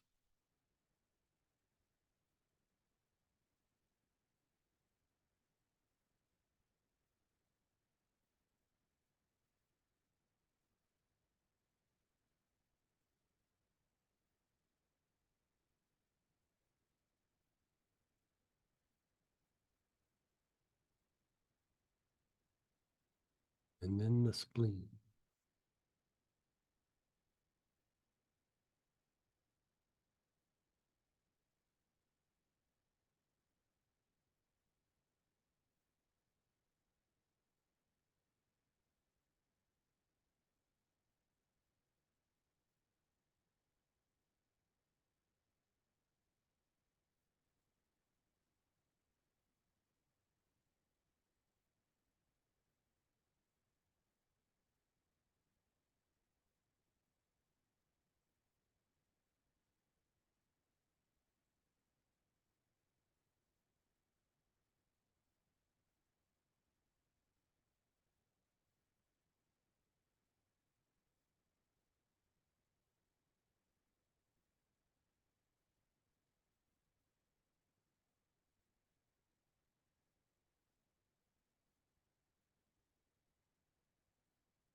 And just let go.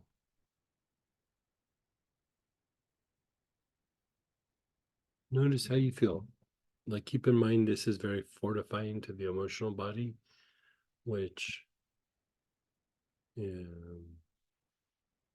helps you to like have the threshold to be able to handle something, not get worn down, not be reactive emotionally. Like, you run the gauntlet of not reacting in an instinctive way.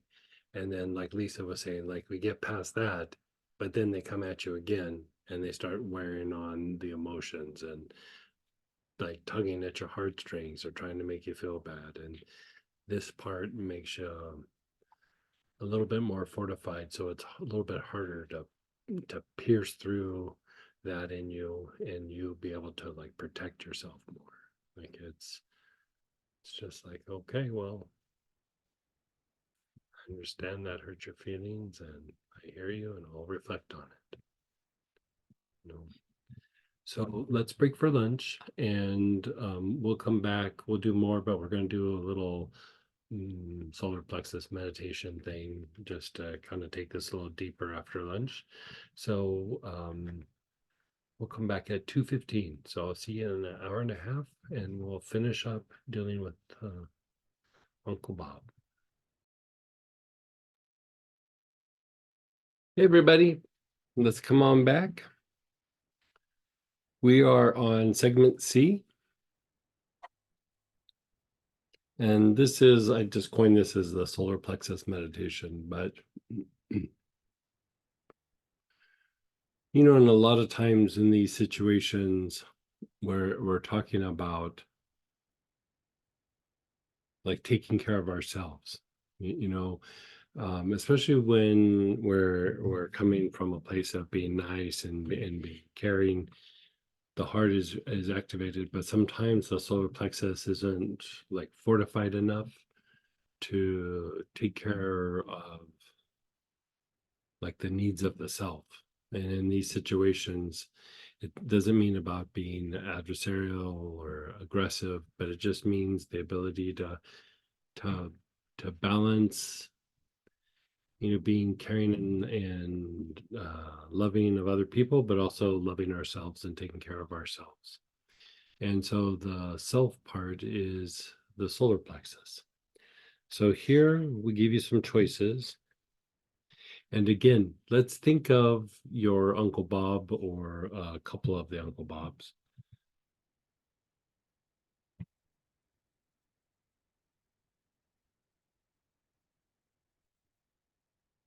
Notice how you feel, notice your body.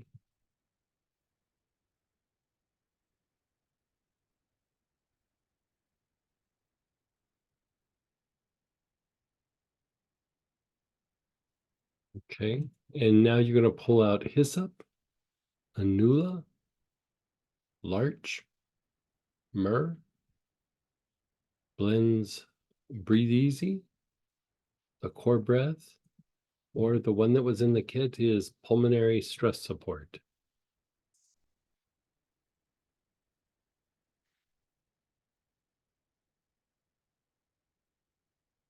Okay, and whichever one you have, begin inhaling with your awareness on the heart, front solar plexus. Nice, long, slow, deep breaths. Awareness on the front solar.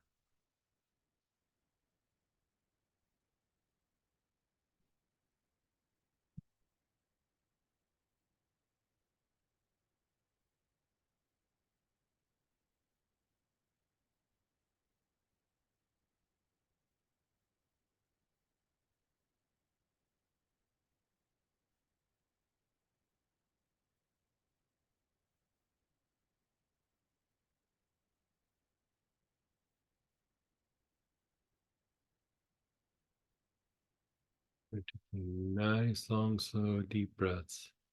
Awareness on the front solar.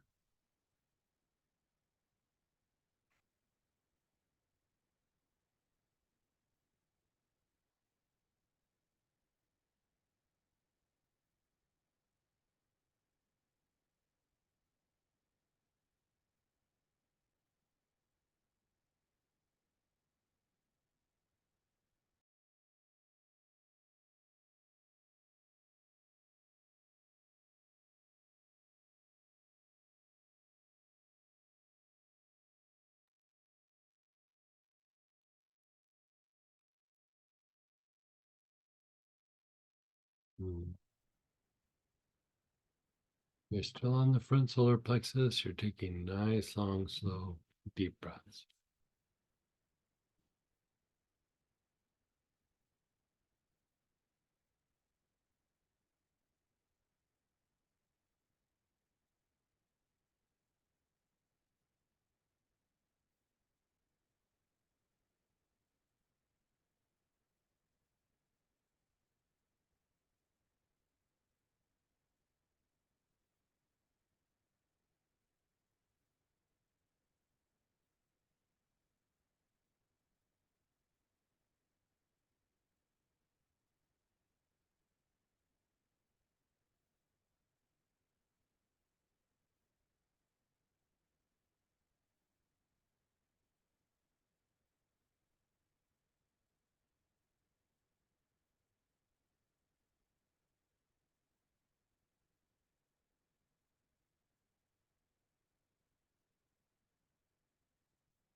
And then just pause and be still for a moment.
Begin inhaling. Your awareness is on the back solar plexus. Nice, long, slow, deep breaths with awareness on the back.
Just pause and be still.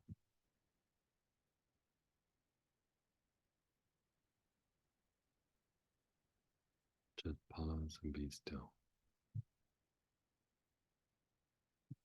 How are you doing?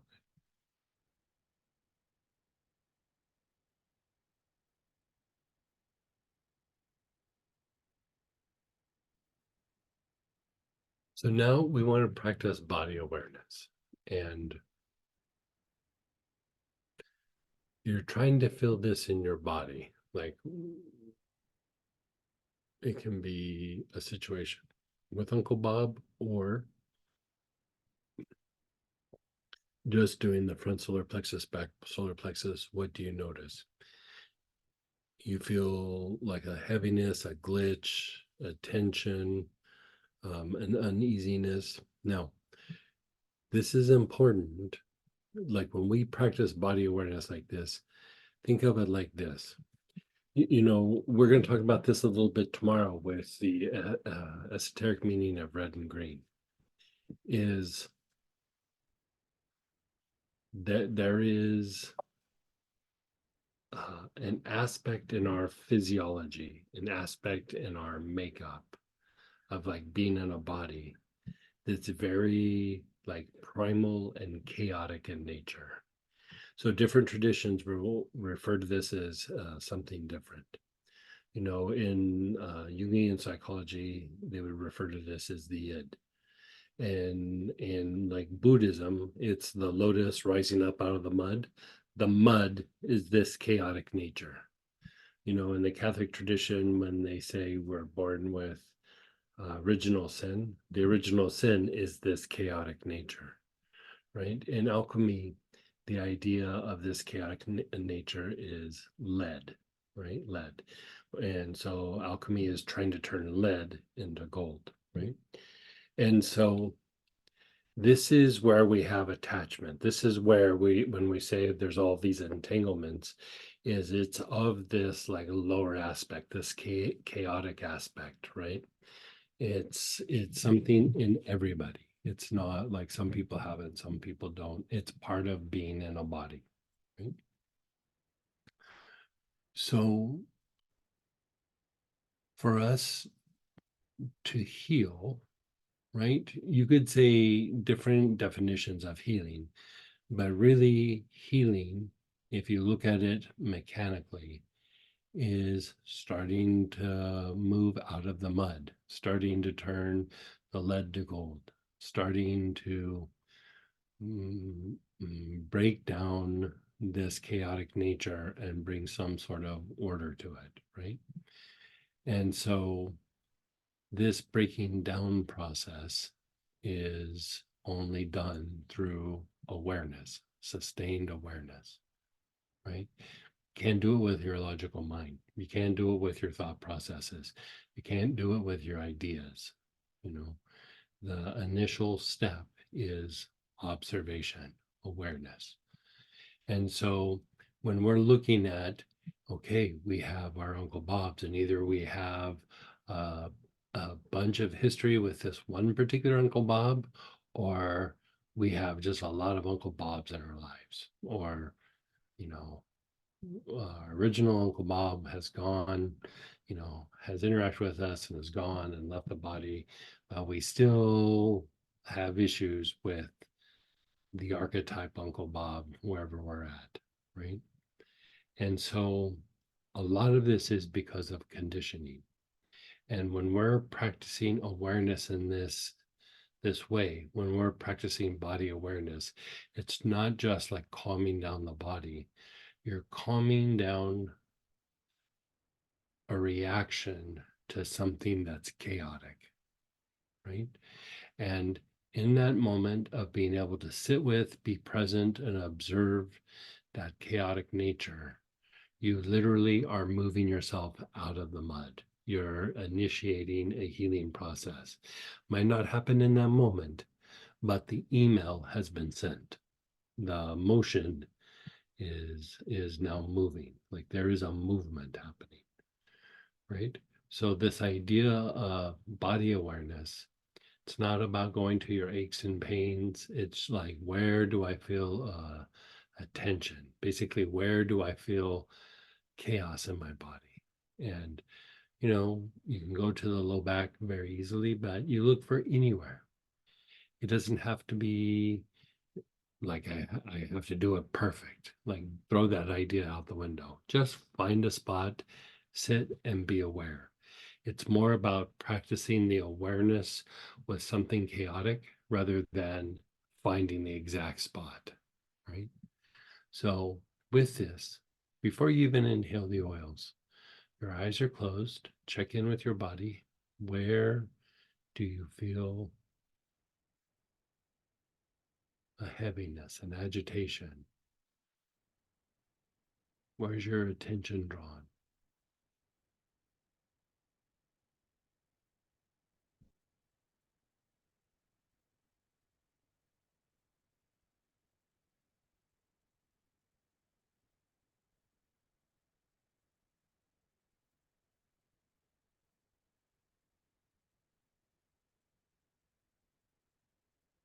Your awareness is on that area.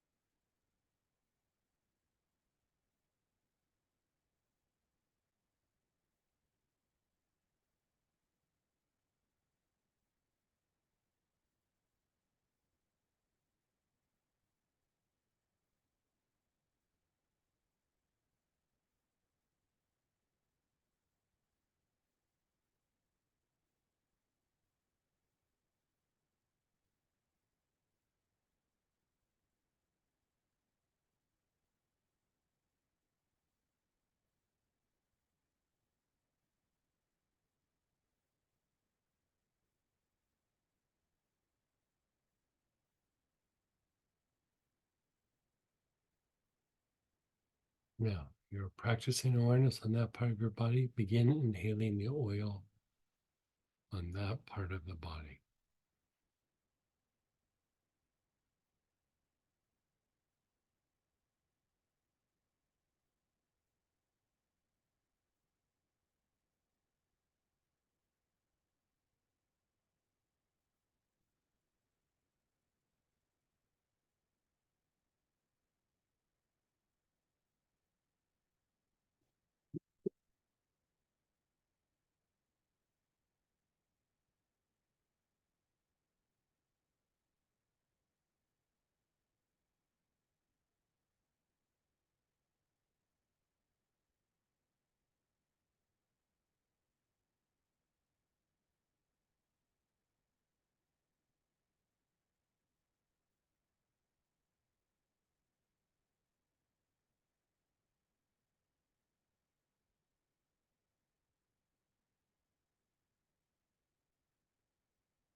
You're inhaling.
And then pause and be still.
And let's do that again. Body awareness. And begin inhaling.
And just be still.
Go back to the solar plexus. Long, slow, deep breaths. Awareness on the front solar plexus, the area below your ribs on your upper abdomen.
Nice, long, slow, deep breaths.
And then just be still.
Your awareness is on the back solar plexus.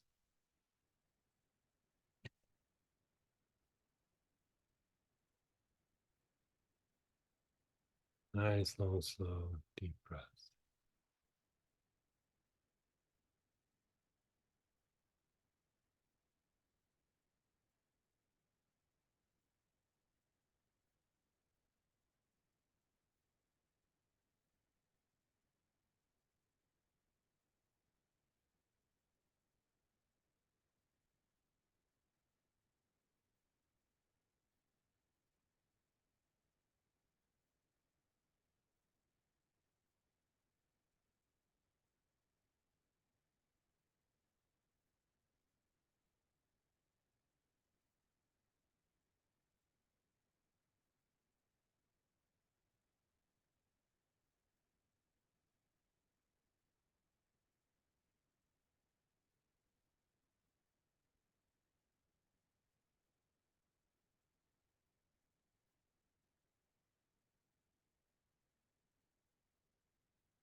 Nice, long, slow, deep breath.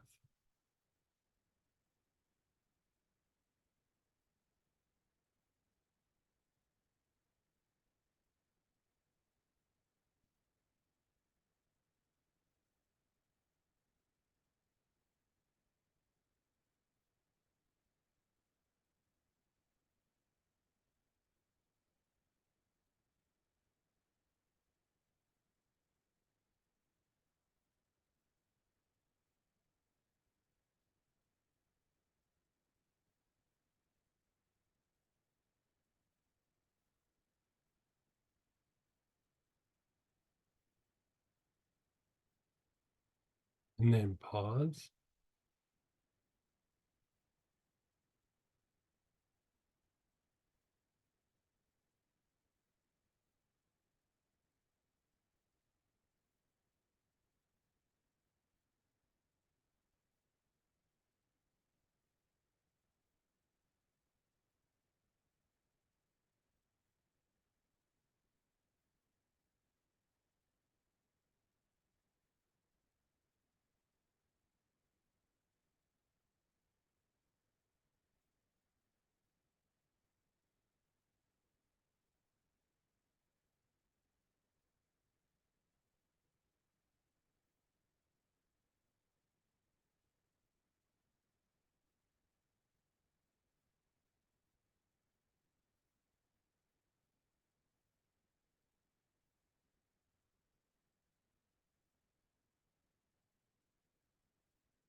Your awareness is on the body. Some agitated spot,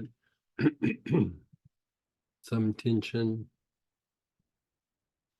Another area becomes more predominant. Should we switch? Yeah, if focus? a different area becomes a bigger issue, go ahead and switch it up.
And then just be still, let it go.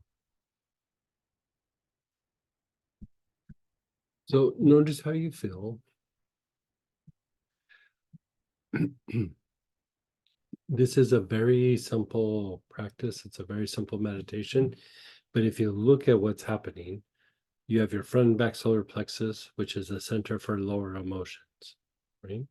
Where we're practicing sustained awareness, which means, or body awareness, which means we're putting our awareness in the body, in the physiology, and allowing the healing process to begin. So we're looking at it from the physiology, we're looking at it from lower emotions, and then the oils that we're using are tied to the breath, right? They're tied to the breath. And so you're slowing down your breath, you're calming your breath, you're deepening the breath as you sit with this chaotic energy in the body or with the chaotic energy that is potentially in the emotions as you deal with something in the external. And here we're talking about Uncle Bob. And so this combination kind of plays off each other, the oil, the solar plexus, the body awareness. And in this, it deepens your ability to have a more spontaneous interaction with something that has been repetitive for so many years. Like the Uncle Bob or the Uncle Bob archetype or patterns where you just feel like there's no winning, so I might as well just give up, whatever it is. This combination of hitting the lower emotions, hitting the physiology, initiating the healing process because of sitting with sustained awareness, and then calming and regulating the breath. Anytime you calm and regulate the breath, it changes the emotions, it changes the body, but you're also accessing the unconscious. Anytime that you slow down and deepen the breath, you're purifying and releasing things in the unconscious. So this little meditation right here, like this little solar plexus meditation, it seems very simple. It's super potent. It's super potent. You know, I used to interact with these yogis, like not American yogis, like Indian yogis. And they, you know, we would talk shop or whatever. And they'd go, oh, like there's this very special solar plexus meditation. And basically it was just like a version of this. Like I think this is actually even stronger than what they practice. And you know, at first you think like, oh, no big deal, but who meditates on the solar plexus? But the idea is you're retraining how you react with the environment or negative stimuli so that the negative stimuli is there and you're just like, "Eh." So let's do one more round. Your awareness is on your front solar plexus. How you doing? How you doing? Okay. Mhm.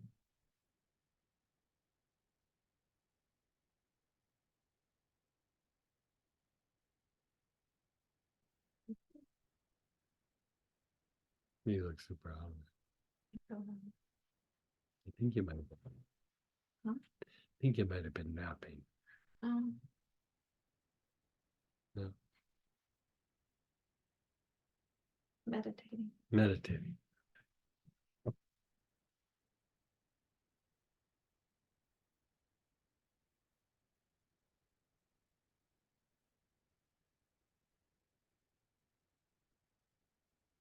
I know, huh? I know, it just knocks you out. Yeah. Like I'm teasing Samantha because I mean she looks intoxicated. She's so knocked out. It's so calming to the emotions.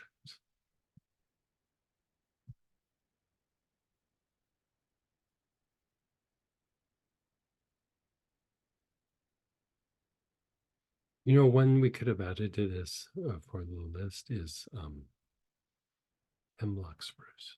Mm. None of the other spruces would work, but hemlock would work. Hemlock impacts the core emotions more than the other.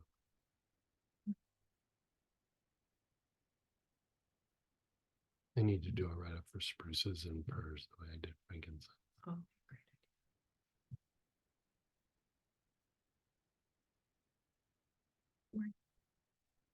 Bunch of them. Yeah.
Then pause.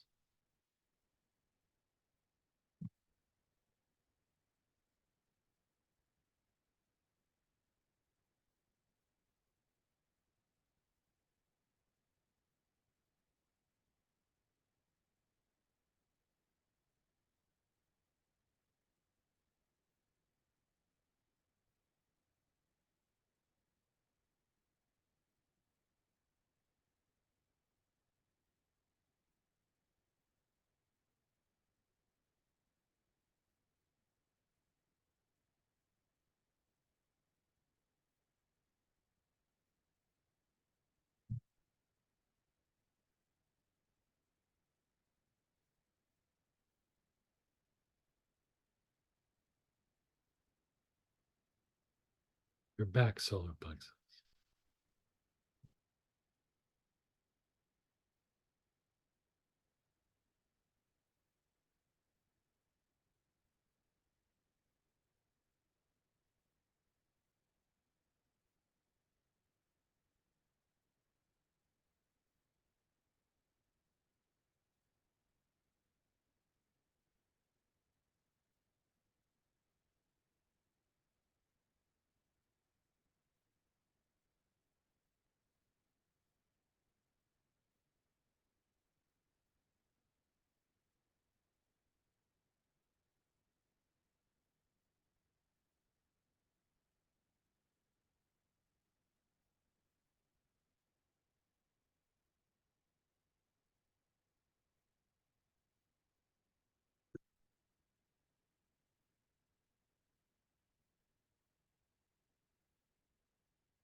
And then just pause.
You're practicing body awareness.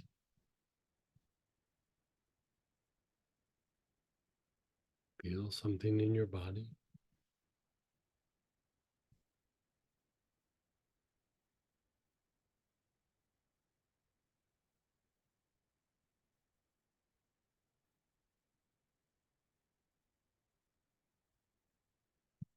And again, begin inhaling.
And then just be still.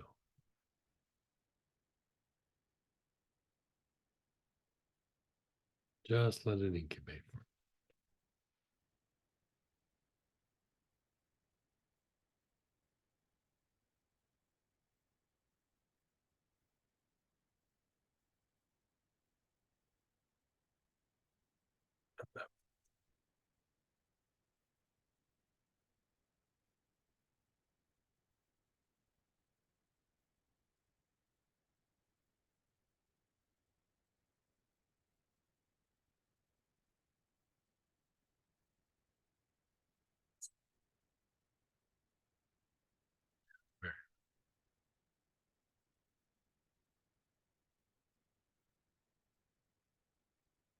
Now, just check in with,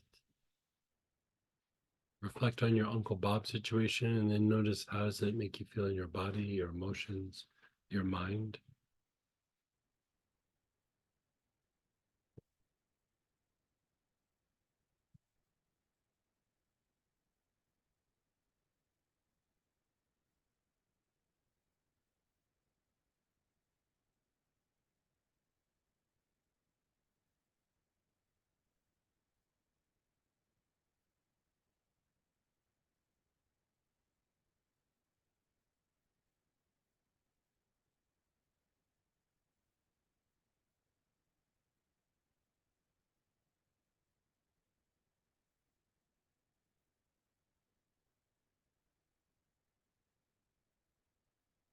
Okay, we're going to take a little break.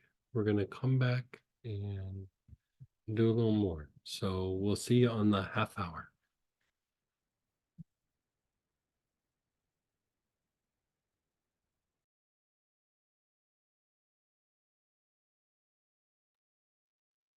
Hey, everybody. So I had a few people reach out on the break and say how soothing and relaxing that was. I was knocking them out. Yeah, like you're calming down the solar plexus, the lower emotions. You're calming down some of your physiology, and you're deepening the breath. And all of those are the perfect storm for nappy time. You know, like all those come together like that. It's hard to stay awake, I would say. And so we are at the top, or no, we're at the middle of page 2, and we're doing heavy-hearted. So heavy-hearted can be like weighed down by emotions. It can be a heaviness in the body. It could be lack of emotional response. Like it's not so much like, you know, how sometimes it feels like you have a backpack on and you take the backpack off and it's like, oh, the tension goes away. It's like a heaviness that's in the whole body. And really what that is it's not just stress. It's not traumatic stress like how we talk about in PTSD. The thing that I refer, or the term that I use for this, is toxic stress.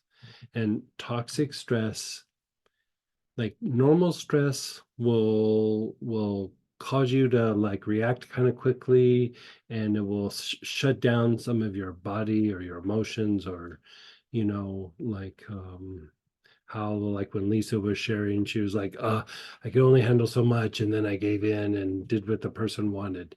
Like stress keeps pushing on you until you are like, I can't take anymore. You hit your threshold, and then you have a change in behavior. So like she was sticking to her gun, but then stress sets in, and then at some point you're like, I can't do this anymore. And then there's a change in behavior. So like she said, she gave in and then she was upset afterwards. We've all been there. Like we've all done that. Everybody has their threshold. Everybody. Like nobody's immune from that, right? And so heavy-hearted is, there's a heaviness in the body, there's a heaviness in the emotion. You feel a little bit hopeless maybe, but it's toxic stress is not just shutting down systems in the body or making you feel more reactive. It's literally starting to change your physiology. Like it starts to make the body significantly chaotic, and you just start to feel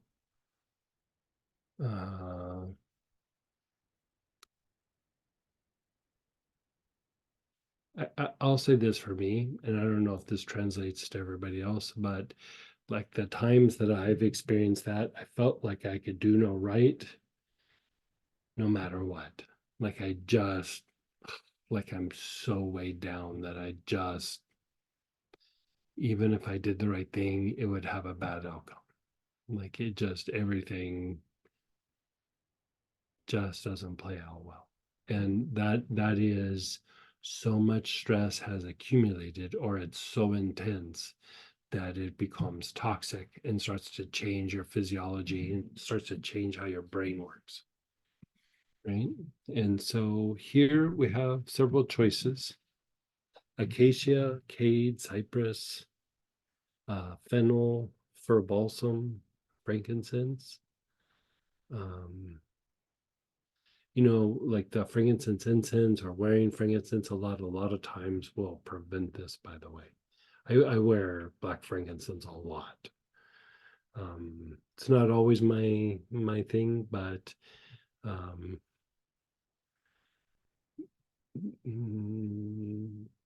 might rotate through a couple of things, but before I made the heavy-hearted blend, frankincense was my jam for this. Like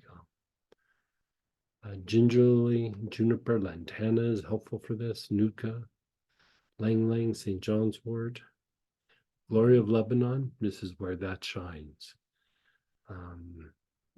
Sadness and grief, and then the blend that's in the kit, heavy-hearted. So let's pull that out, whatever one you're going to use. And first, just inhale them without even following a pattern.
Mm.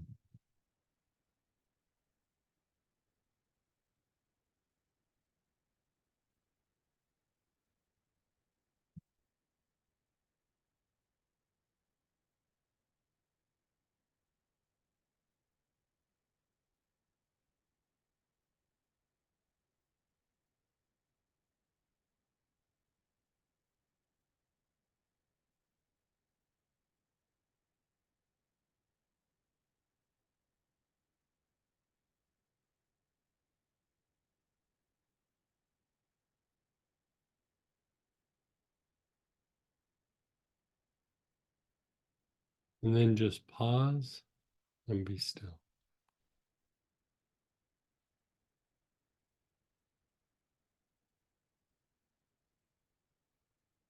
So here we're going to use the 3-brain pattern, the one moving up. And the reason is this aspect of the 3 brains here is very transmuting, more so than other transmutation patterns. It is very, very transmuting. You could say that this is also very cleansing to the aura. Right? So begin inhaling. Your awareness is on the sex chakra.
Move your awareness to the low back area, the Ming Men.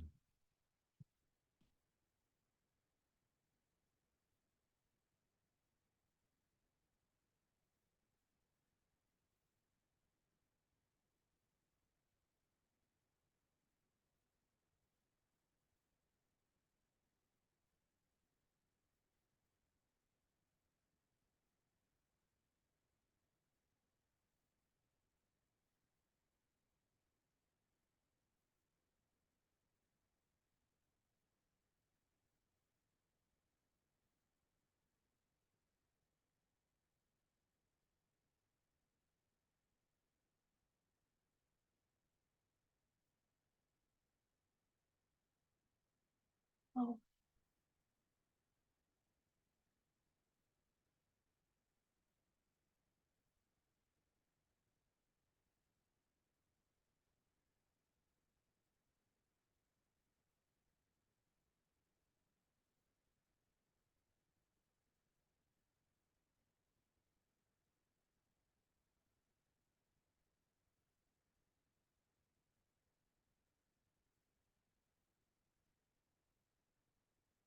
The front solar plexus.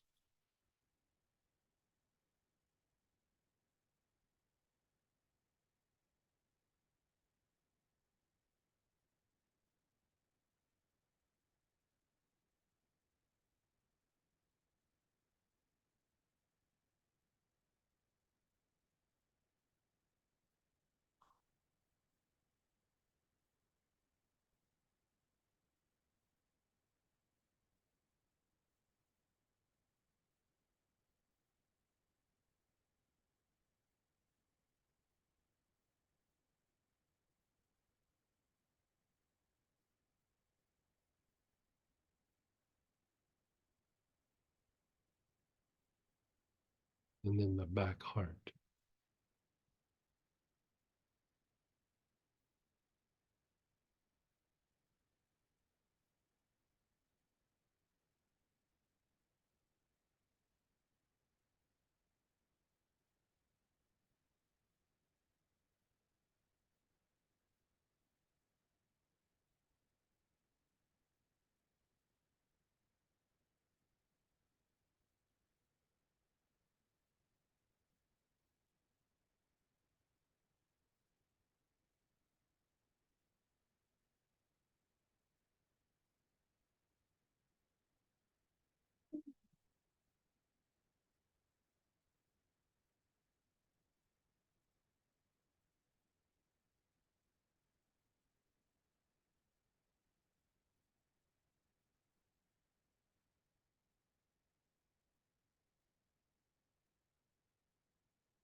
Your awareness is on the back heart. You're taking nice, long, slow, deep breaths.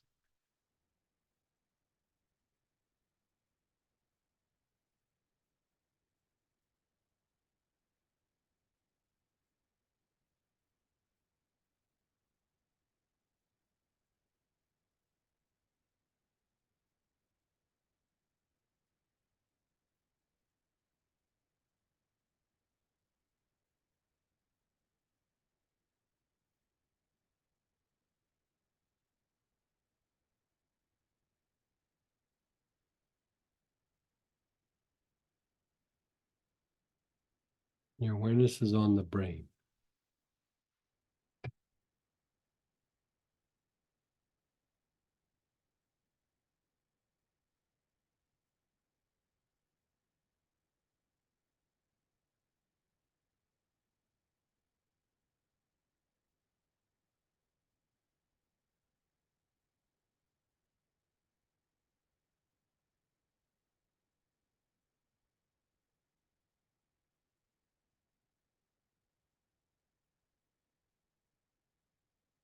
And the top of your head, the crown.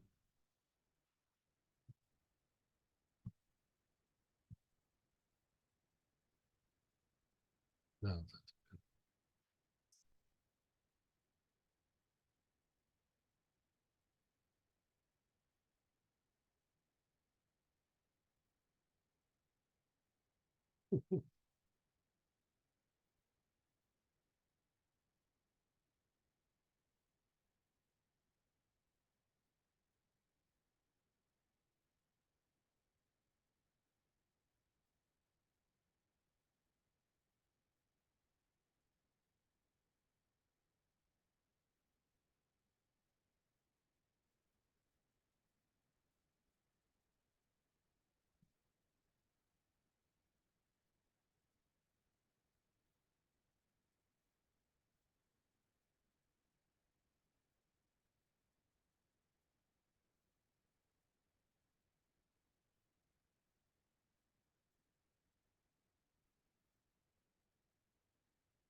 Then your awareness is on the spine.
Your awareness is on your spine. You're taking nice, long, slow, deep breaths.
Hmm.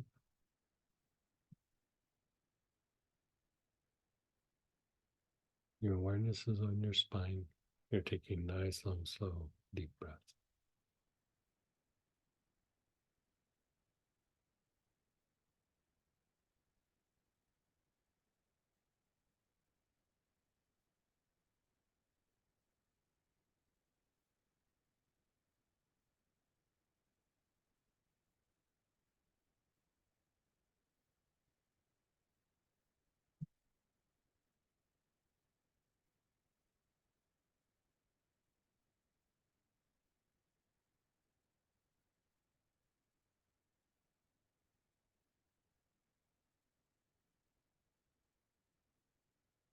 Just be still.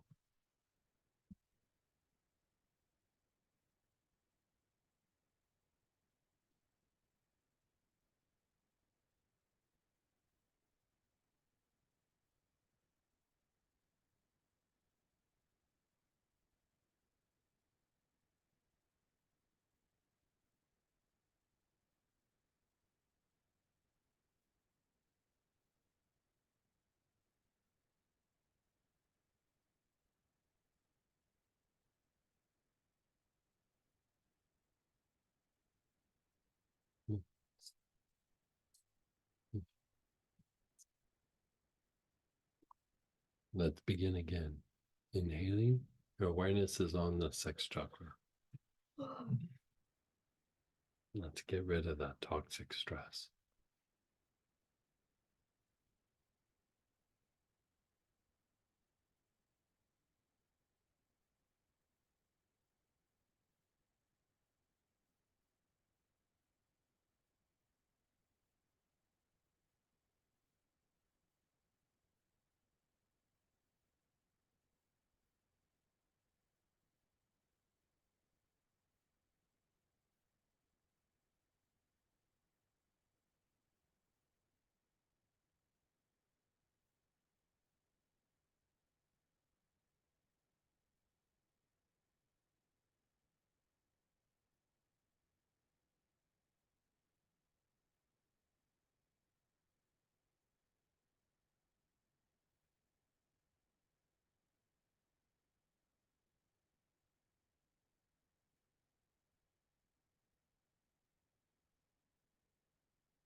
The low back area, the back side of the navel.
The front solar plexus, the area below your ribs on your upper abdomen.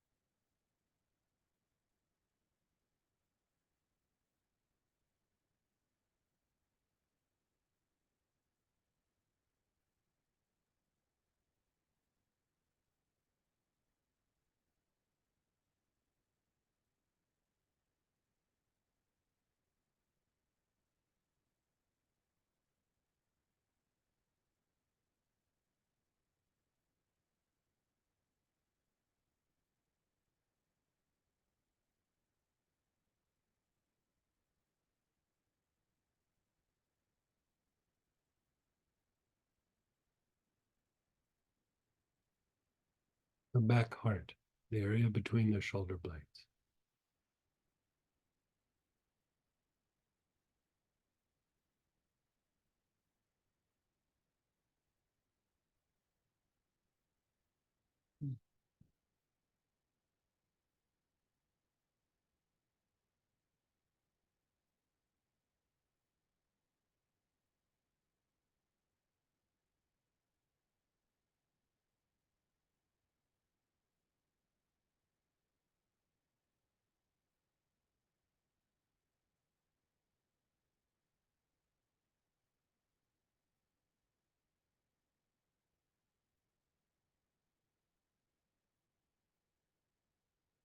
Awareness is on the brain.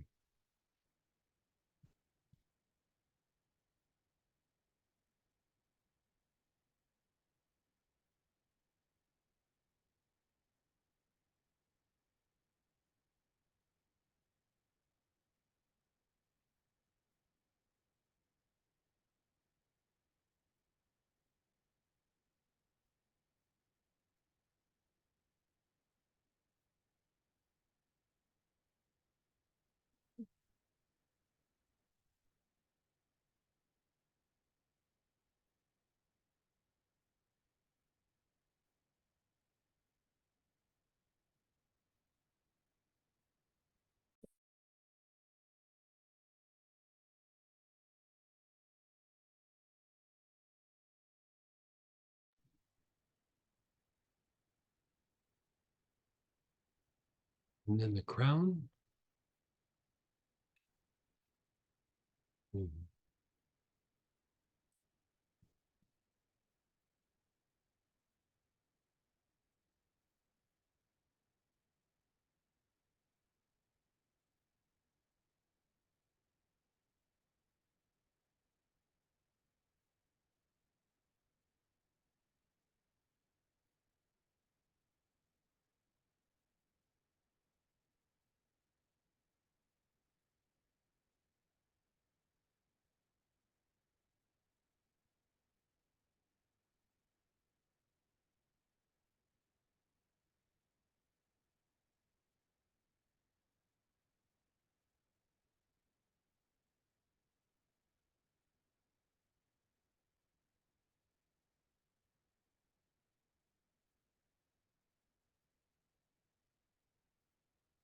And then your spine. Your awareness is on the spine.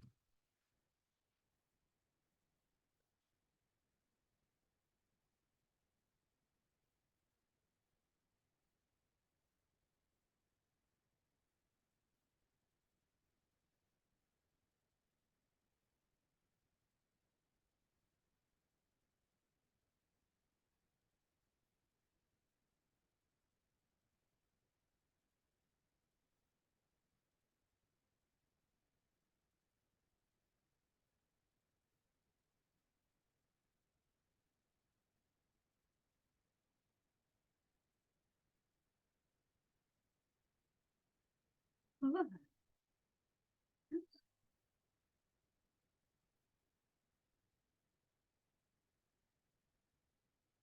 then just be still.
And then just one more time. So sex chakra, long, slow, deep breaths.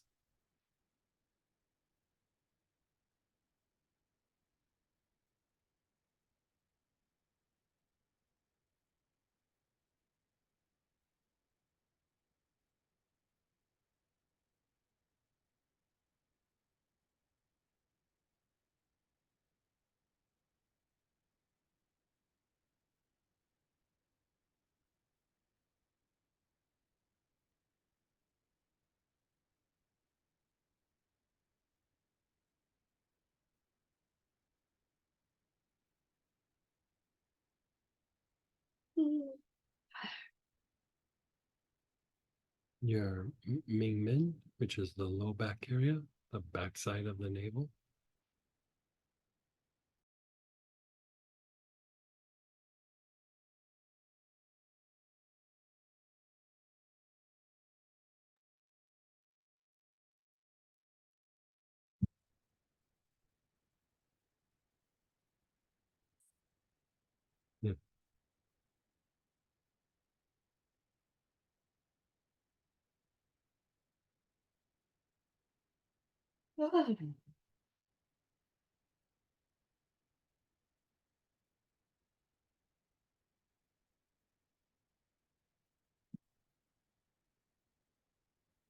Yeah, awareness is on the front solar plexus.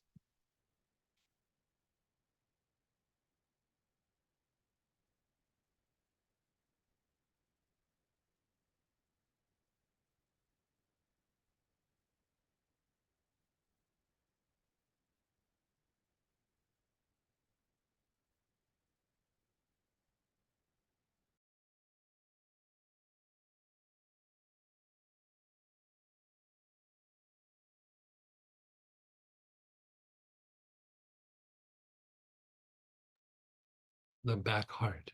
Your awareness is on the back heart.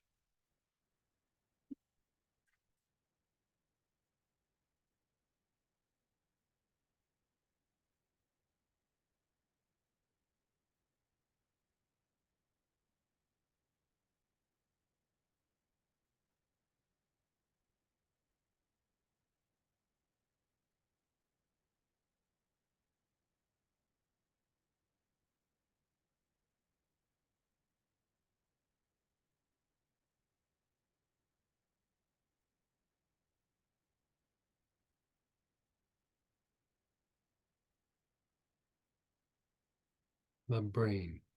Your awareness is on the brain.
And then the crown.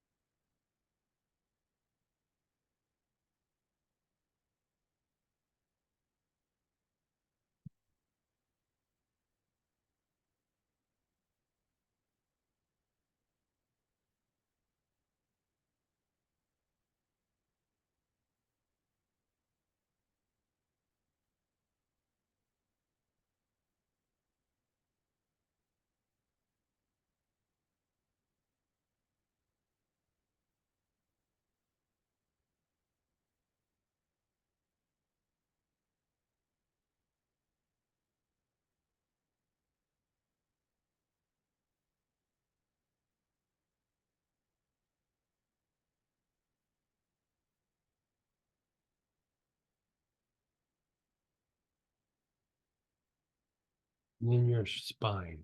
You're practicing spinal awareness. Awareness is somewhere on the spine.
Just pause and be still.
Just be still. Just let it incubate.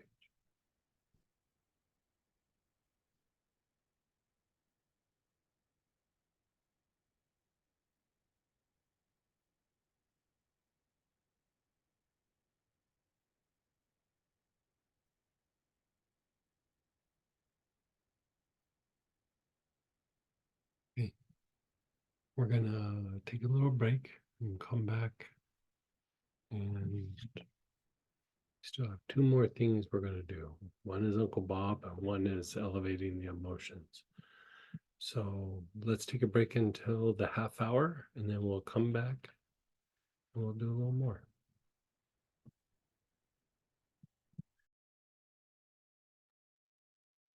Hey, everybody. Let's come on back. We're at the top of page 3 on segment E, emotional elevation. So this is moving lower emotions to higher emotions. Right? In that place of higher emotions, we're able to be more spontaneous, to break out of that repetitive thing that happens with Uncle Bob's, in a place that's calmer, peaceful.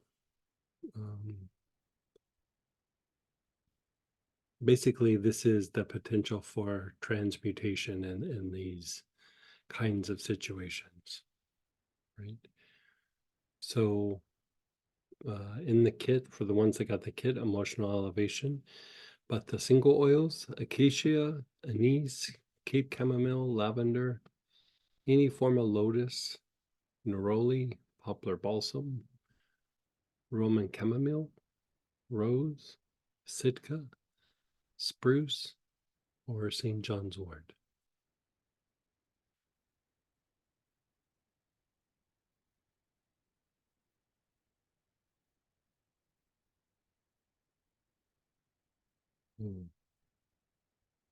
So go ahead and just begin inhaling it right off the bat, not even doing a pattern.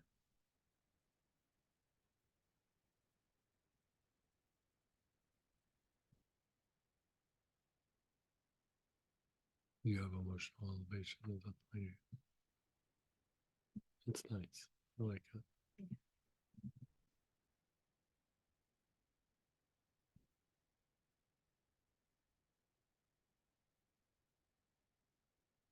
Nice, long, slow, deep breaths.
And then just pause and be still.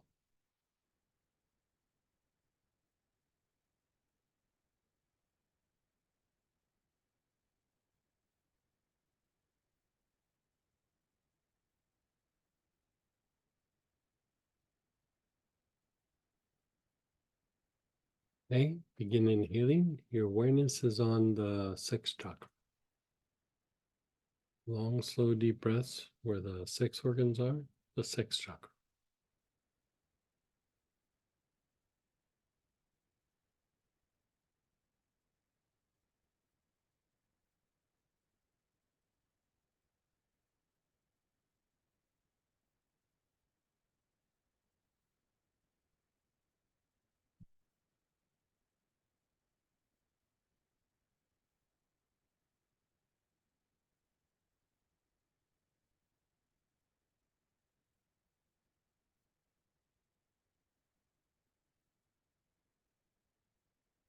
The back heart, the area between the shoulder blades.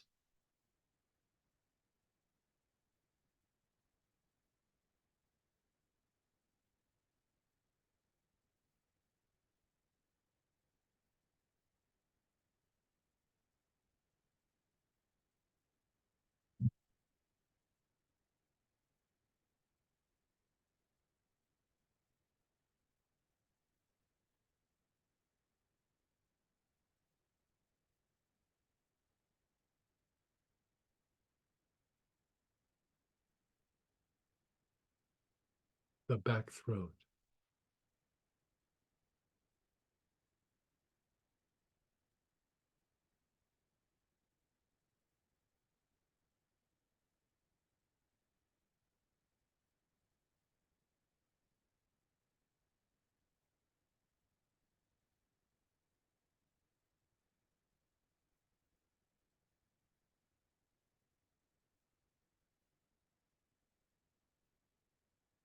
And then the top of your head, the crown.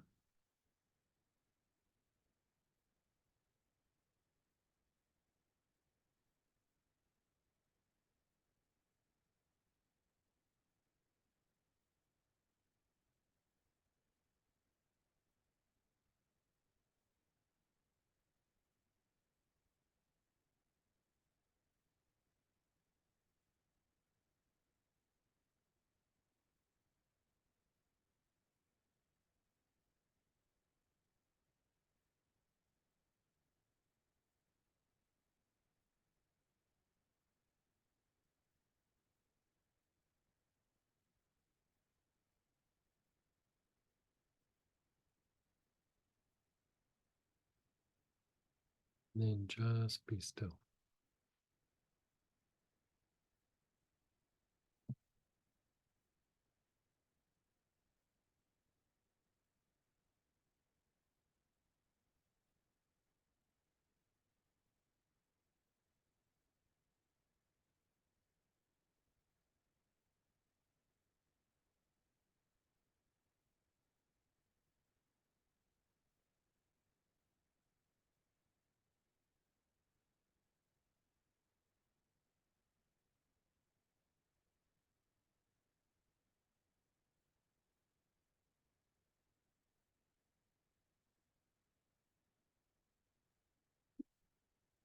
Let's do that again.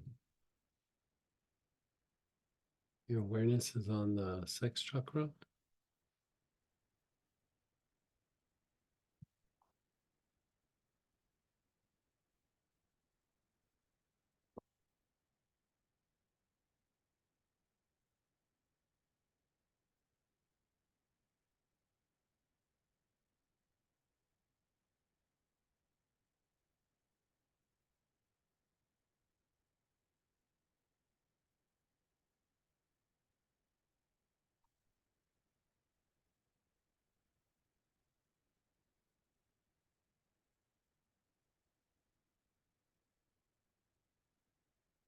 The back heart.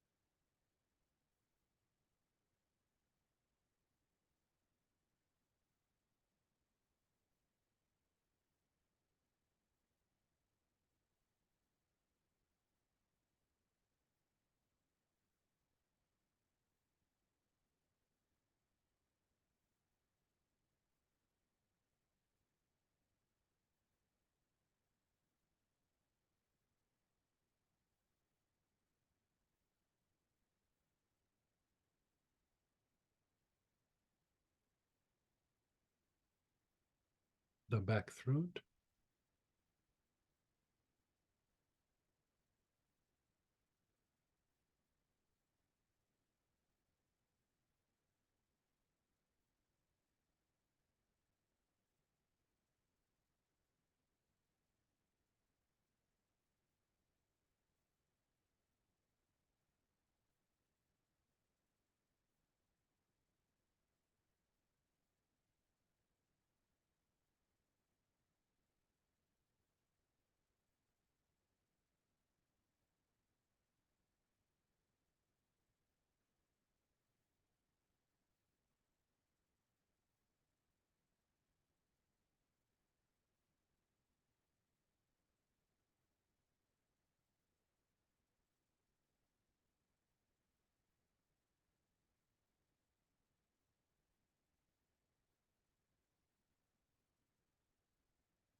Your awareness is on the crown. Nice, long, slow, deep breaths.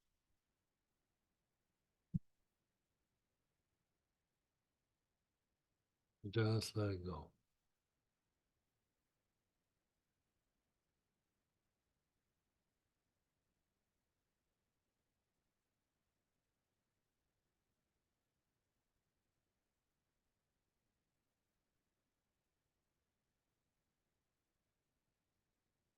Let's do it again. Inhaling, your awareness is on the sex chakra.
Your awareness is on the back heart.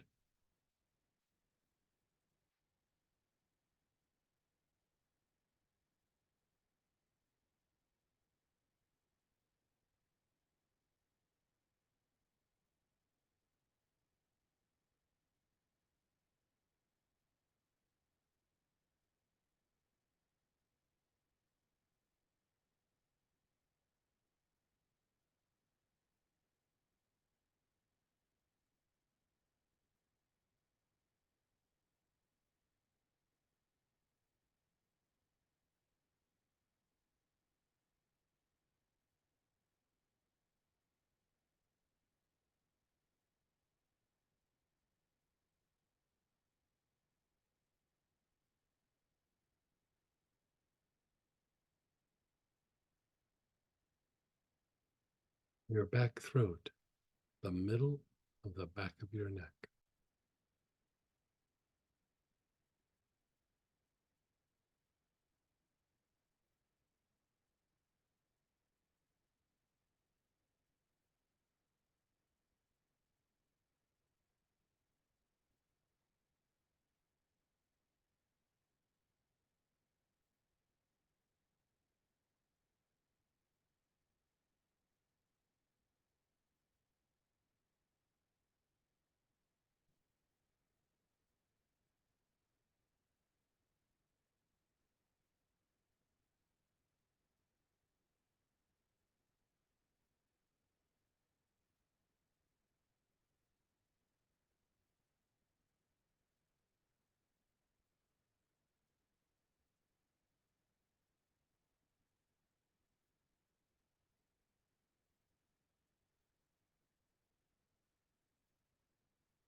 And then the crown.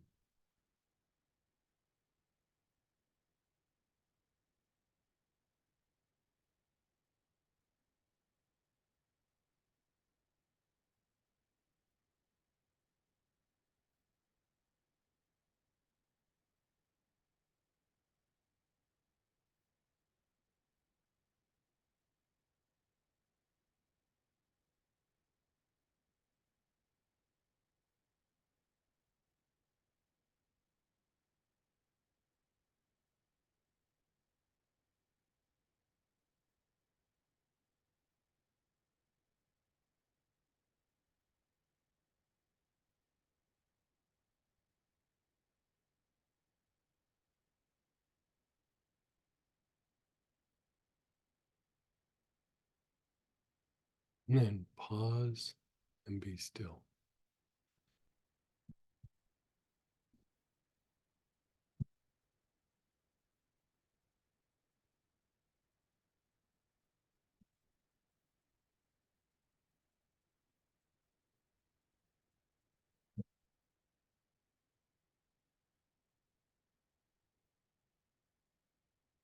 Okay, we're going to just jump into the last one.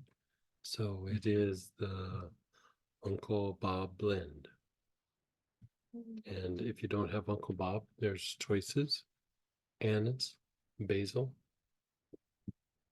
blood orange, Egyptian geranium, lavender.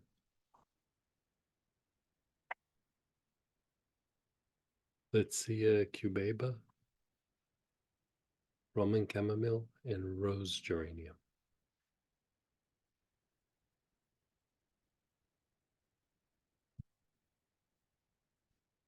So this aspect is, I mean, basically your ability to deal with difficult people. And this one would be not getting triggered mentally. It's ability to be kind of patient, tolerant, non-reactive. It's your ability to like stay grounded. It accelerates processing of emotions and instinctive responses so that you can stay cognitive in the situation.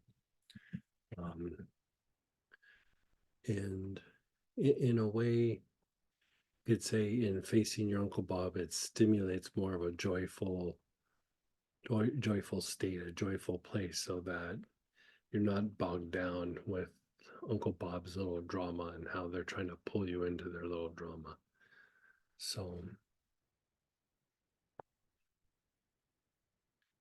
in that, just inhaling it when you're dealing with Uncle Bob, putting it on your wrist can be helpful.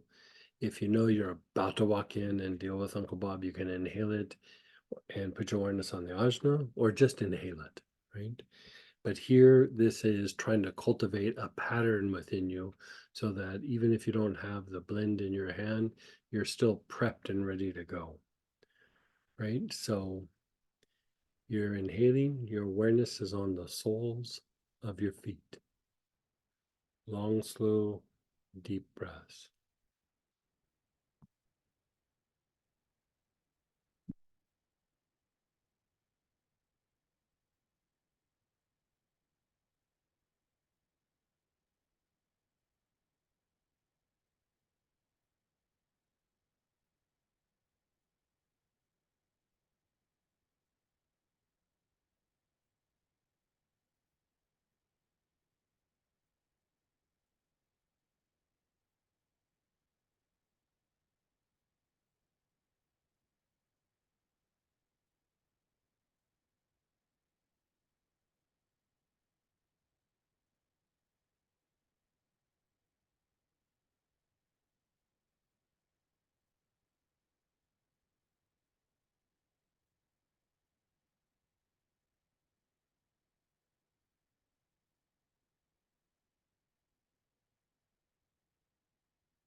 the Ming Min, the low back area.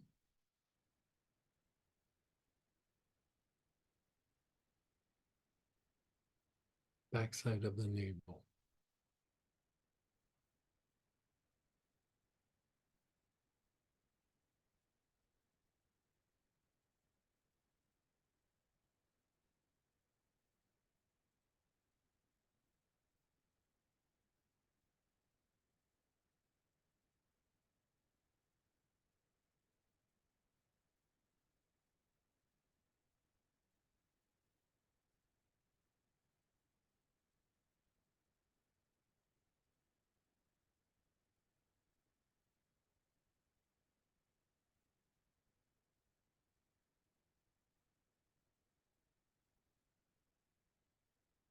The back heart.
And the crown, the top of your head.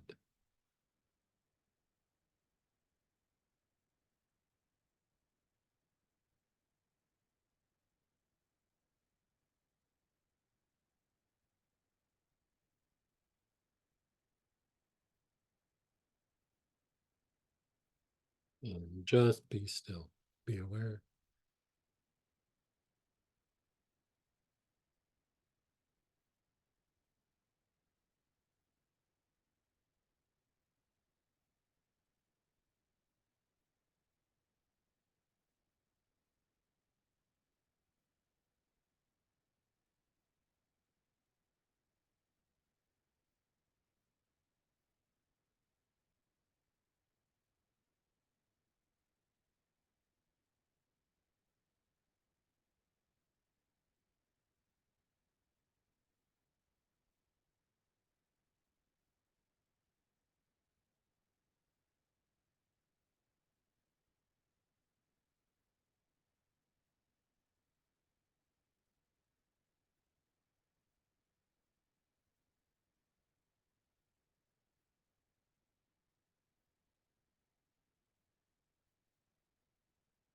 Again, your awareness is on the soles of your feet.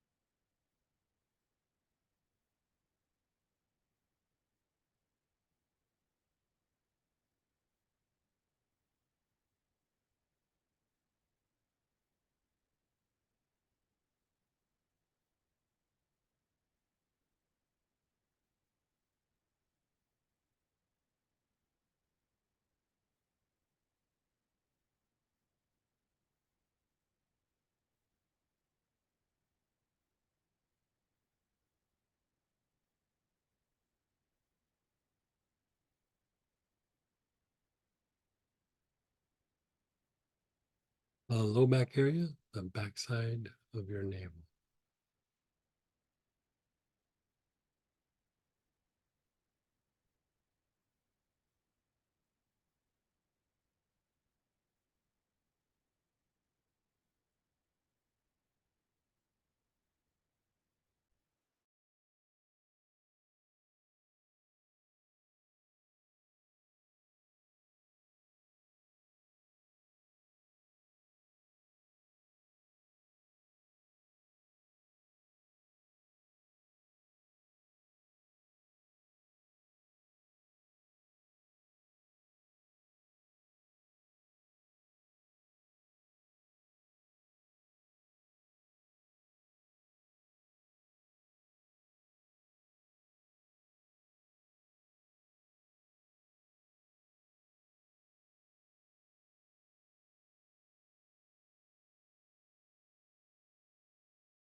Your awareness is on the back throat.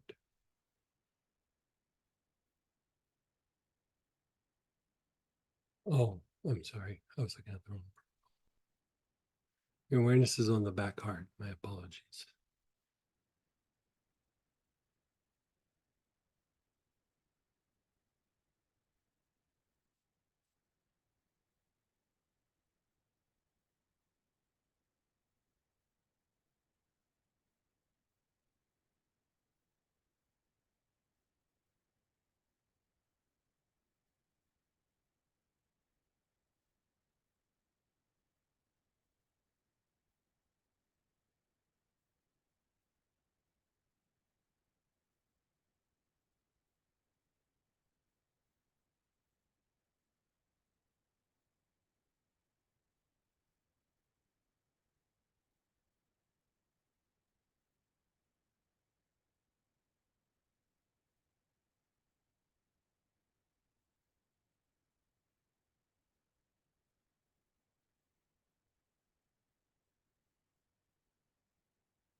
And the crown.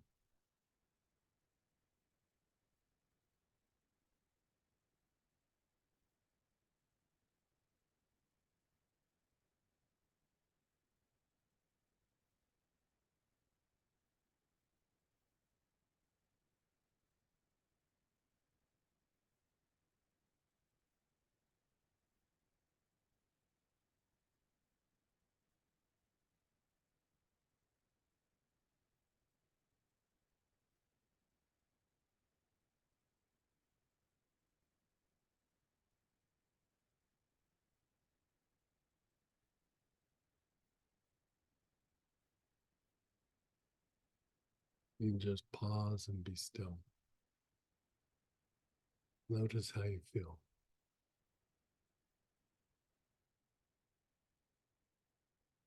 Let's do a little exercise. Without inhaling the oil, just think of your Uncle Bob, or at least one of your Uncle Bobs.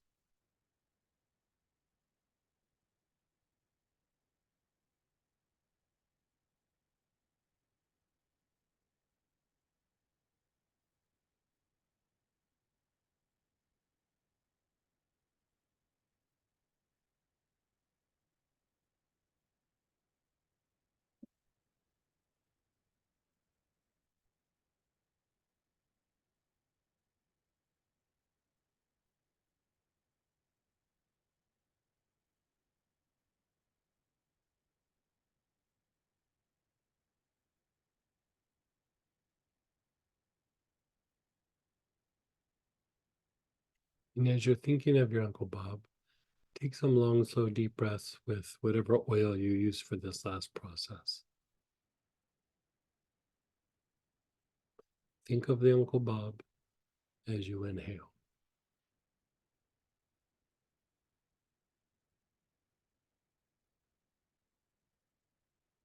Mm.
And then pause and let go.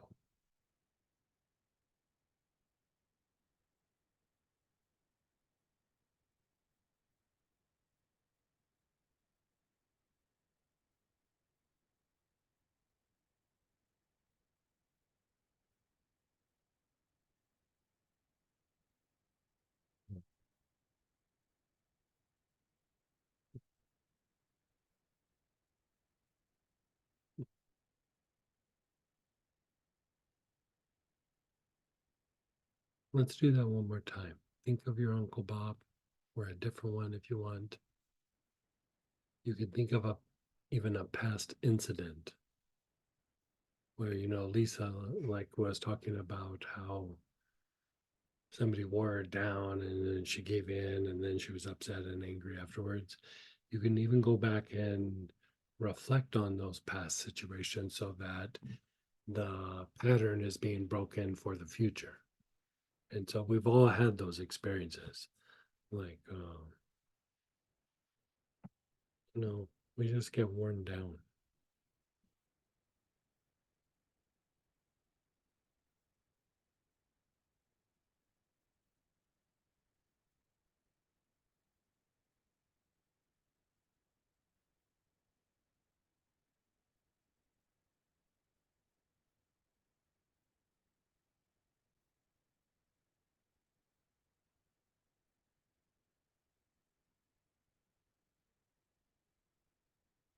You're taking nice, long, slow, deep breaths.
And then pause and let go.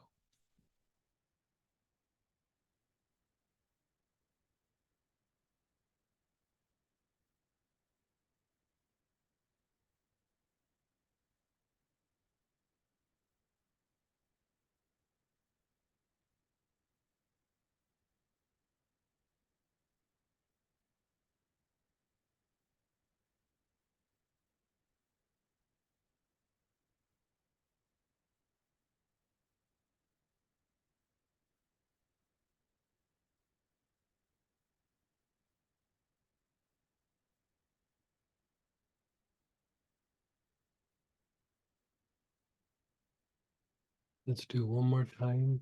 Inhaling with your awareness on the soles of your feet.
the low back area, backside of the navel, the Mingmen.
Your awareness is on the back heart.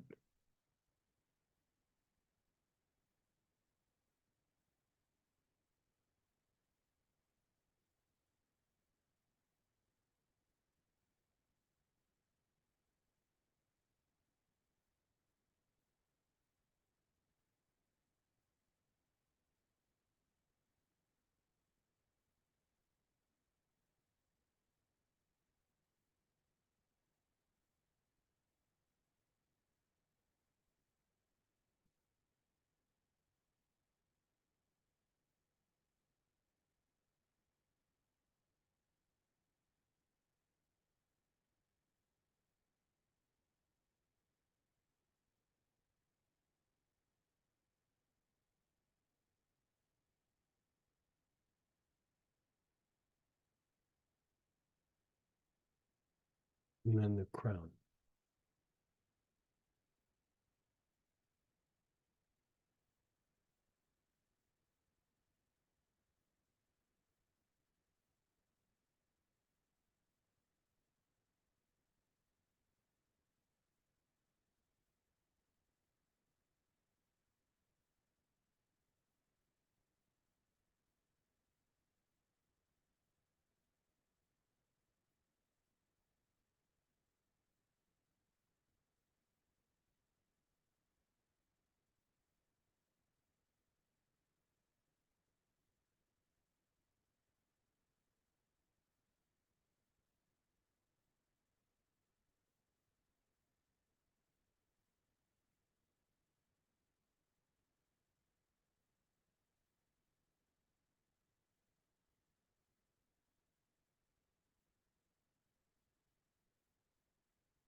Just let go.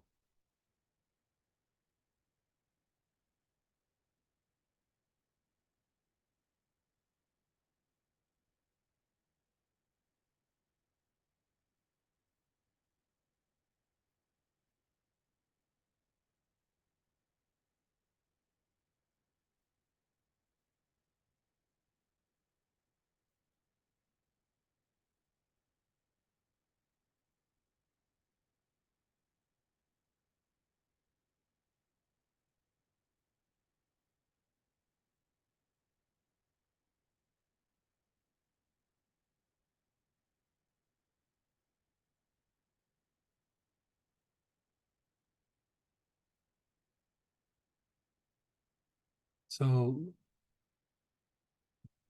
this is kind of a good way to do a little therapy, do a little preventative. Even if you just work the Uncle Bob blend when you're dealing with Uncle Bobs, this can be very helpful. But I thought I'd just pull this together for you so that if you do this on a little bit of a regular basis, just like you maybe once a month, once every couple weeks, you'll notice that your interactions with your Uncle Bob's will change.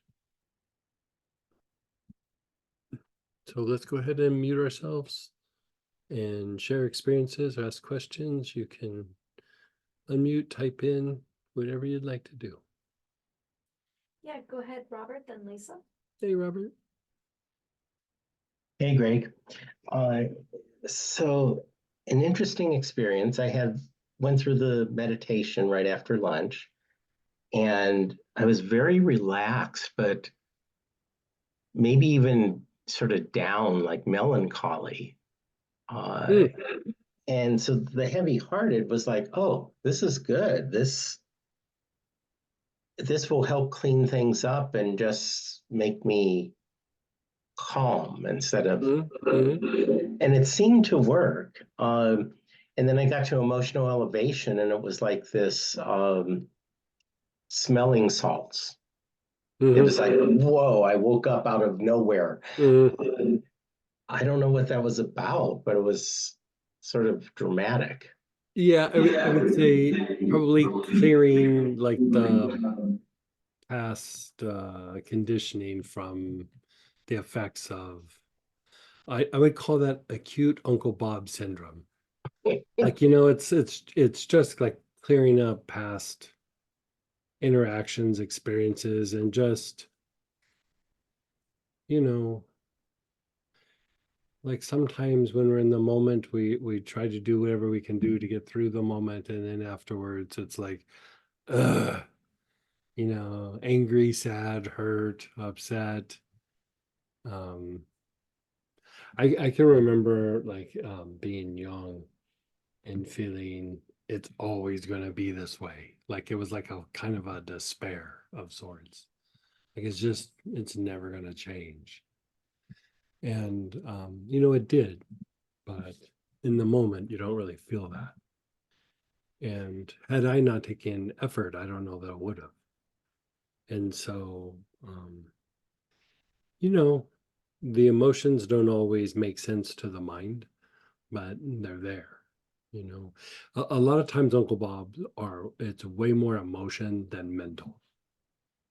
The mental is a reflection on the emotional component. But Well, thank you. yeah, I'm glad you had a good experience. Yeah, it was. As you were joking with Sam about her after during the meditation, I was like, I wasn't that far gone, but boy, it was a much needed meditation. Yeah. It feels very good. It's very soothing. I feel very soothing. Yeah, I need to go do it again without all the heavy-hearted stuff and try it again. Yeah, I hear you. Thank you. You're so welcome. And then go ahead, Lisa, then Christy. Hey, Lisa. Oh, and by the way, thank you we should express thanks to your Uncle Bob's. Yes. Yeah, I know, huh? Well, like just the idea that we're doing an Uncle Bob class makes me laugh. That I made a blend makes me laugh. I was like, who would have known that, so many years ago I was dealing with my own little Uncle Bob, and here we are talking about it in a healing session as a group. It was like, I don't know, it just makes me laugh. Sorry about that, Lisa. Hey, Lisa. Let's get you unmuted. Okay, there we go. I had two questions. The first one was, I've had Uncle Bob's in the workplace, and I know because of the family, it can be more intense because you have that shared history. But with my Uncle Bob, it's like almost you owe me is the energy. And then also I was thinking about it, and Now, in my family or in the workplace? family, it's more intense. Yeah. And Okay. then also I was thinking about my family of origin. And when we talk about Uncle Bob, it seems to be more male, like, Bob, male orientated. But in my family, the two males are like easygoing, really nice. Oh, I wouldn't And say it's male. Like it's male or female. Oh, Yeah. okay. It doesn't matter. No. Because my Uncle Bob's have been more female. Yeah. Okay. Okay. Yeah. And then the second question is, I was interacting, this is just an example. I shared it with Chris. Had to interact with my Uncle Bob last night about finances with my parents. Mhm. And already start fantasizing what I'm going to eat for dinner. Then when I get home, usually I have some self-control. And then like I have no control. And whenever Uncle Bob is around, it's like, I mean, I'm not eating at McDonald's, but it's not healthy for me to overeat with my digestive system. But Mhm. it's like I have no control. I just want to eat everything in sight. And this is a pattern from childhood, but it seems so hard to break. And it's really instigated by Yeah, Uncle think Bob. think of the like when you're in situations like this and eating, it's a way of sedating your system. And so the more that you can get yourself kind of like in a calmer state in these situations, the more that won't happen. But like when you're in a situation of like stress or trauma, part of how we can sometimes try to calm our system down is food is a sedative. Like it makes your body go into a more relaxed state. And so just relax the body somehow. Okay. Yeah, Okay. even I using the Uncle gotcha. Bob blend, you could use tarragon, you could use lemongrass. But you know how we did, which one did we use it on? The uh the solar plexus meditation, try doing that like when you've Okay. had an interaction and you feel a little bit either that or number one where you feel triggered. Between the two, it Okay. should calm you down. Okay. Yeah. And then can you talk about how come, like in the family of origin, I mean, I know because you have shared history, but it's that energy of almost like you owe me, it's that Yeah, why it's so much more intense. yeah. With family, there's a connection, and like I said, um, uh, they know how to push your buttons, they know how to trigger you, they know how to manipulate you. But we all kind of have this thing where like family's family, and Yeah. we know that they're not going away, and so there's a little bit of like the sense of entitlement that they can do whatever they want. Entitlement comes from self-pity. So Oh, that person feels sorry for themselves for whatever they've gone through in their life and feels entitled to take it out on the family. So okay. Okay. That makes yeah, sense. yeah. Okay. Do you like if you think about that person, can you see like how they kind of feel sorry for themselves a little bit? I mean, just seeing the sense of entitlement, like they feel entitled is seeing it, but people going through a hard time, people going through difficult times, people being held accountable for something that they've done.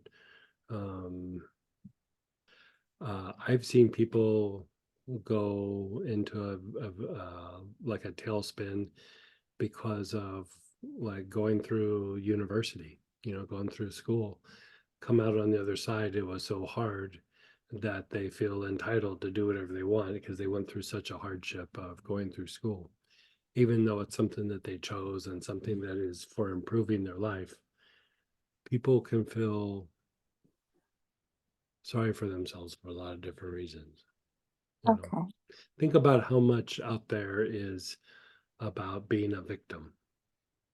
Yeah, that makes All they're sense. doing is they're cultivating self-pity. Okay. That makes sense. Does that make sense? Yeah. Yeah. That makes sense. Thank you. And then go ahead, Christy and Sonia. Hey, Christy. Hey there, guys. I'm trying not to laugh, but I guess I should just laugh and let it go.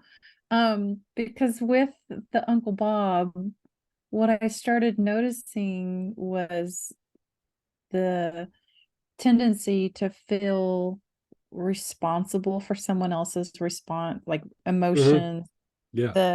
the patterning from childhood of feeling like I had to, it was my responsibility to regulate and control the room, to Right. pacify the bully.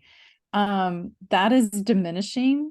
I'm sure it's not gone yet, but it's diminishing, and it kind of feels like, you know, a little Scrappy Doo, like let me at him, which is kind of funny. Yeah. It's just like, well, It- okay, we're not going to go there, but the if give you it, you if know you what think is leaving. about the bully thing, like everybody has, like in the family, usually has some way of trying to manage that person's responses in the bully, even if it's give them their way, stay away from mom, you know, whatever it is. And, you know, at some point it just becomes almost like a meditation where you're like, okay, like, you know, the thing about a bully is they feel insecure. I mean, that's why they're being a bully. And so when you start to, like you said, have a little bit of a realization, it I don't want to say it becomes comical, but at least from my point of view, it almost becomes a little entertaining because their behavior is very predictable. And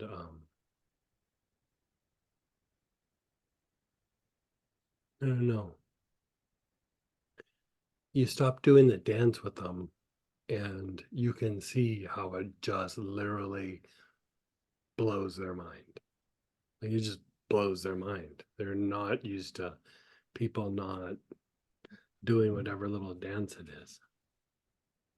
And sometimes it might be some people fight with them, some people ignore them, some people give them their way, some people are victimized by them. You know, in the family unit, there's going to be a bunch of different responses, but they're used to getting all those different responses. And, you know, even an active aggression back towards them, they kind of like it. You know, they like all the different responses. But the worst thing you can do to a bully is treat them like you just don't care. You know, that's why I even go back to being able to have that presence and maintain eye contact. Like, because the eye contact is showing like, I'm not running away, I'm not afraid, I'm not whatever. This is ridiculous. You know, and it's not like a death stare. It's just like, really?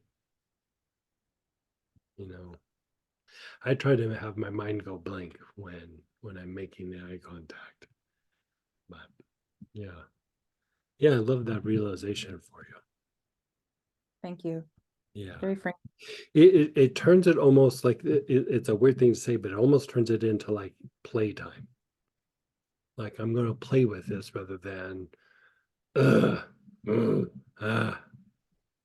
you know, it almost becomes like, okay, if this is how we're gonna do it, I could do this. You know. Thank you. Yeah. How's that feel though? I'm curious. It just feels very liberating. Yeah. Like in a bondage for a long time, and I just Yeah. feel more free. Thank you. Yeah. Liberating is a good place. Like I don't know.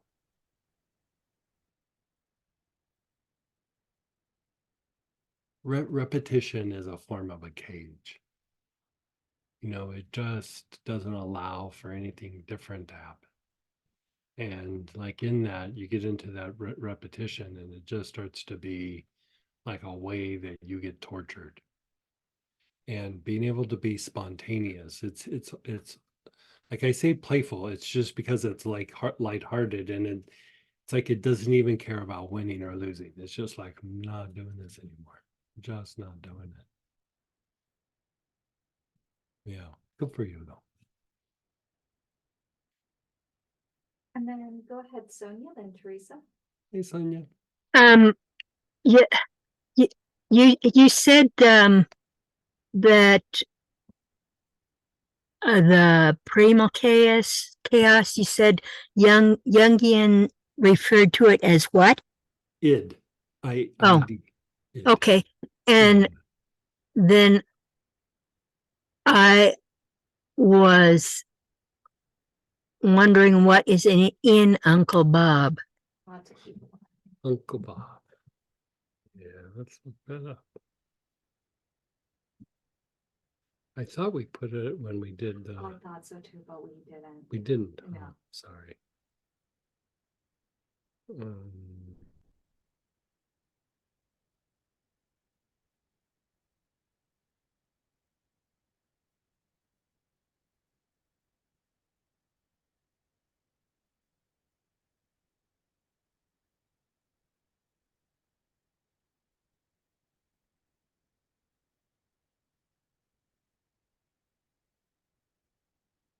Yeah, sorry, I thought I put it in the daily dose when I.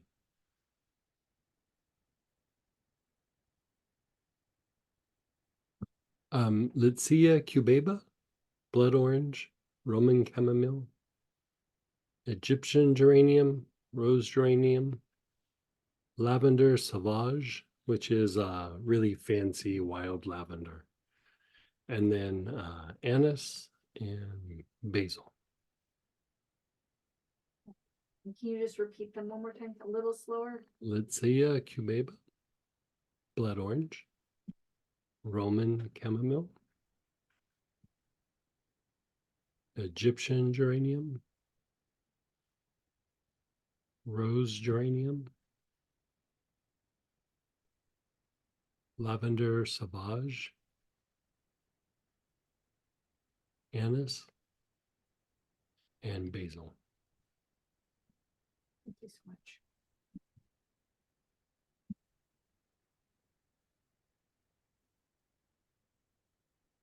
And then go ahead, Teresa, then Tracy. Hey, Teresa. Hey, Craig. That was amazing. Oh, It's good. super intense, actually. It took me back to being a child witnessing Yeah. my mother being like, just, the energy always felt like mean spirited and like a cloud of psychic whacking. And it's actually the same energy I felt at work that has been clearing.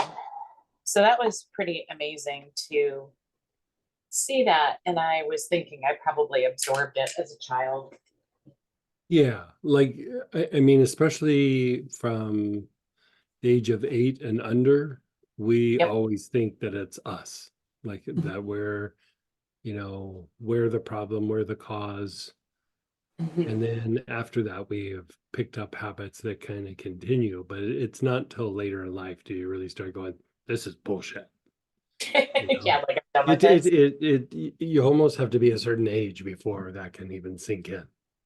Like we just don't have the cognitive abilities until we're at least a little bit older, but even then it's usually, maybe it might happen, starting at like 10 or 11 or something, but a lot of times it doesn't happen until late teens, early 20s. So I'm assuming Uncle Bob works on this, but like just the witnessing of those acts and then, kind of picking up the energy of them. Is there anything else to do for Well, clearing? if there's something traumatic, helichrysum is always good. And, for me, I like to use Melissa a lot for anything in this realm as a potential, just because it minimizes the production of lower emotions. And what happens is we have these incidences that happen a lot of times in our childhood that then just continue, they're agitated, and then as they're older it just becomes easier just to go throw another log on the fire, another log on the fire, another log on the fire. And the more that we can calm it down, the more that it's just like, oh, that used to really upset me.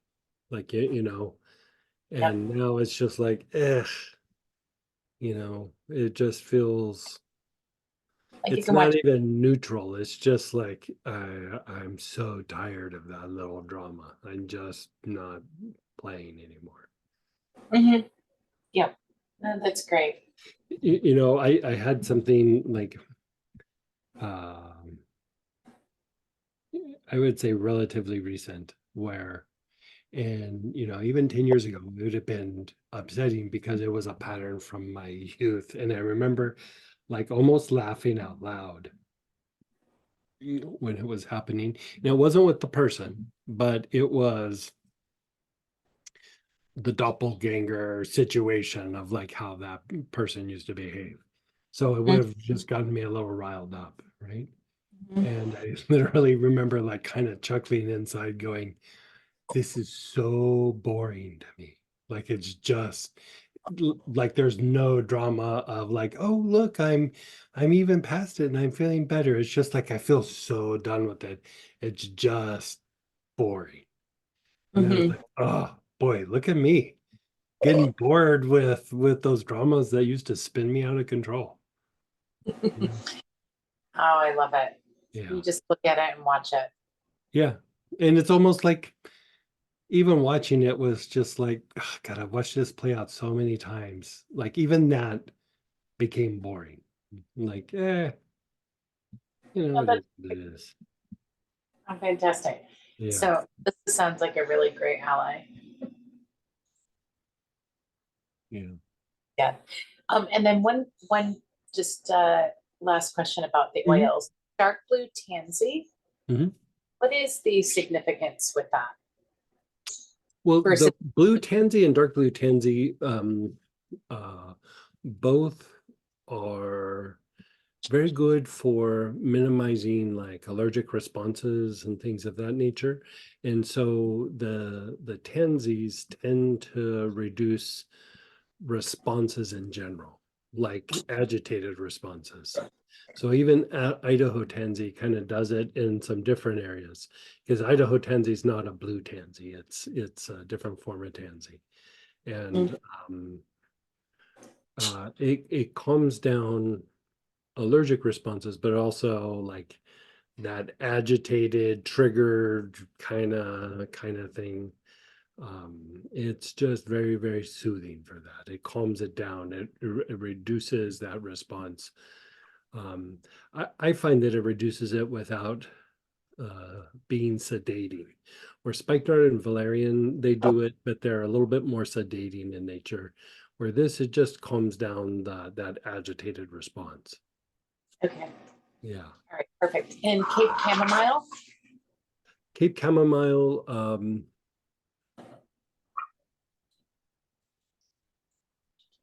it actually helps with how would I describe it? Like I keep using the term like social pain, but it's not necessarily social pain across the board. It's like certain aspects of, you know, when we get triggered, some of it is we're trying to put out a fire because of our pain, but the pain might also be like, how do I fit in? How is this going to be adjusted? How are people going to see me? Cape chamomile is good for that. Okay, got it. Both Roman chamomile and Cape chamomile are very good for that. Okay, wonderful. Thank you very much. Yeah. I look forward to Uncle Bob number 2. Yeah. I mean, when I It's was sitting here writing the class, I was like, I could have done a 2-day Uncle Bob class. I could have just done that. But we'll do this, and maybe we'll do a little series on Uncle Bob. Oh, it's fantastic. It's been a great class. Thank you very, very much. Very good. And then go ahead, Tracy, then Ralph. Hey, Tracy. Hello. So I'm a little like I'm very peaceful, but I'm subdued and a little melancholy, which is Mhm. kind of par for the course. It's Christmas. Yeah, it's interesting. But I'm also trimming the tree, and the ornaments and all remind me of my family and stuff. So makes sense. Yeah, I mean, just given that you've had both both parents pass, and then the little dramas with the family stuff, I would say Christmas in general is going to be a little odd for a year or two. Yeah. you know. But it's nice because I put ornaments on there to, that remind me of my dad and remind me of my Oh, mom good. and my sister and, so it's helpful, but yeah, but this class, what a great time to have it. Yeah. Really, because most people see their Yeah, like, bobs we at were Christmas. trying to target it for like the holidays, you know. Here's a like interesting little like tidbit. You know what Christmas ornaments used to be used for? You didn't put them on your trees, you put them in the windows. And it was to keep negative projections, or like, in the old days they would call them spells or something, but just people basically giving you the stink eye or gossiping about you. You put them in your windows so that it would deflect the negativity being projected by other people. Oh, that's nice. Yeah. Maybe I'll put some in my windows. So if you think about like putting them on the tree, I mean, really the fir tree or the spruce tree is symbolizing the tree of life, and you're protecting the tree by putting the ornaments on. Oh, that's nice. Yeah. Thank you. Oh, I Yeah. like that. Yeah. Well, it's been a great class. Thanks so Yeah. much. So, Happy holidays maybe to you all. with like the brother, like even if you don't have to have interaction with them, maybe work the Uncle Bob a little bit with the brother, just so when the time comes, it's not so upsetting. Because at some point you're going to have interaction with them. Oh, yeah. As Yeah. much as I try to keep from it. Yeah. Sometimes time will dissipate it, but never underestimate people holding a grudge for decades. Oh, several people in my family have held grudges for 30 years. Yeah. So he gets it honest. Yeah. Yeah. I'm just not built that way. So No, but like normal.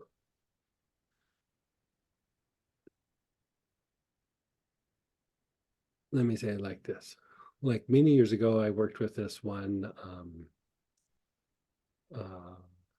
lawyer, and we were doing, it was back when I was doing a bunch of stuff with whiplash. We were doing a study for UC San Francisco, and all of a sudden he just didn't want to be involved anymore, and he actually ended up turning into like a client, and I would do sessions on him, and we never talked about it, like, I wasn't judging anything, but he just dropped it and stopped. And he's a super nice guy. And one day we were done with session, and it was like I don't know, we just had a few moments and we were just talking, and he brought it up and he said, I never told you why I did that. And I was like, hey, no need, it's fine, like it's all good. And he goes, it just one day, he goes, I was in the middle of it and it just hit me. Like, a lot of people were staying sick because they were trying to get a judgment or a settlement or something like that. And you could see people where maybe the injury wasn't that bad, but they were just really, it wasn't like they were doing it on purpose, but there was just something in their psyche. He said that they were not going to let go of it. And he goes, one day I just had an aha moment that, he goes, I'm amplifying something that's not a good thing for people to be attached to. He goes, I'm amplifying it. And he made this comment. He said, that accident for some people is they're making it into one of the biggest things that happened to them in their life, when they have families, they have loved ones, they have children, they have all their accomplishments, but it's going to always be about this flippant accident. And he goes, I don't want to be a part of it. And he goes, that's why I stopped. And I was like, man, I wish you would have shared that with me way a long time ago. I mean, that I think is quite the epiphany. But like going back to some situation like this, like with your brother, sometimes this little drama that happened around, your parents passing and everything, and there's the will and all of that, it might be one of the biggest things in his life. It shouldn't be, but he's gonna make it that way. And nothing you could do to stop that. Best thing you can do is not reinforce it. You know, I've looked back over my lifetime and the way that he treated me, and many times, I think this is his excuse for getting what he wanted and Yeah. nothing to do with me. Yeah.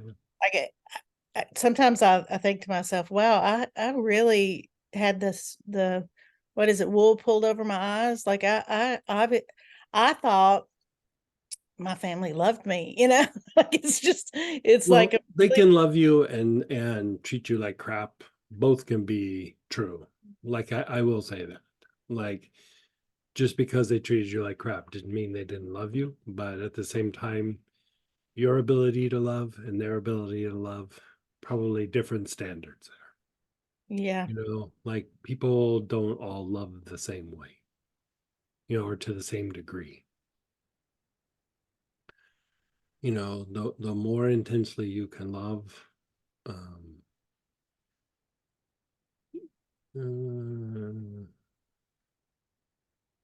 sometimes it's a little disappointing when the people you love don't love you back the same way, but it is what it is. You know what I mean? Like, you can't hold back. If you have the potential to love to a much greater degree, you still got to do it, even though it might be a little painful because of that. Yeah. It's interesting. I almost feel like the fact that I can forgive and move through it and love like I can, it's hard for them because they can't do that. So it feels Yeah.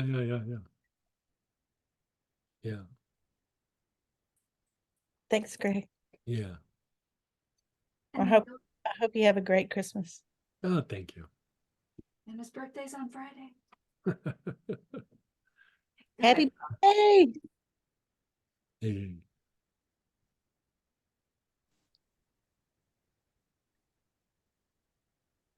Hey, Greg. Hey. How you doing today? Doing good. How about you? Good class, nice and relaxing. Oh, And good. Yeah, nice. It's a kind of a chill class, huh? yeah. A couple of questions on, a couple of questions on some oil. Melissa spray. Mhm. I can buy the Melissa spray and use that internally, right? Mm-hmm. Okay. And seeing how Melissa is kind of an expensive oil, is there a B choice for Melissa? Not really. Not really. Yeah. Okay. You can use the spray like Mhm. that is one way. Yeah. But as far as, hemlock spruce will kind of do some of the same things, Mm-hmm. but yeah, there's not really a great B choice for that one. Okay.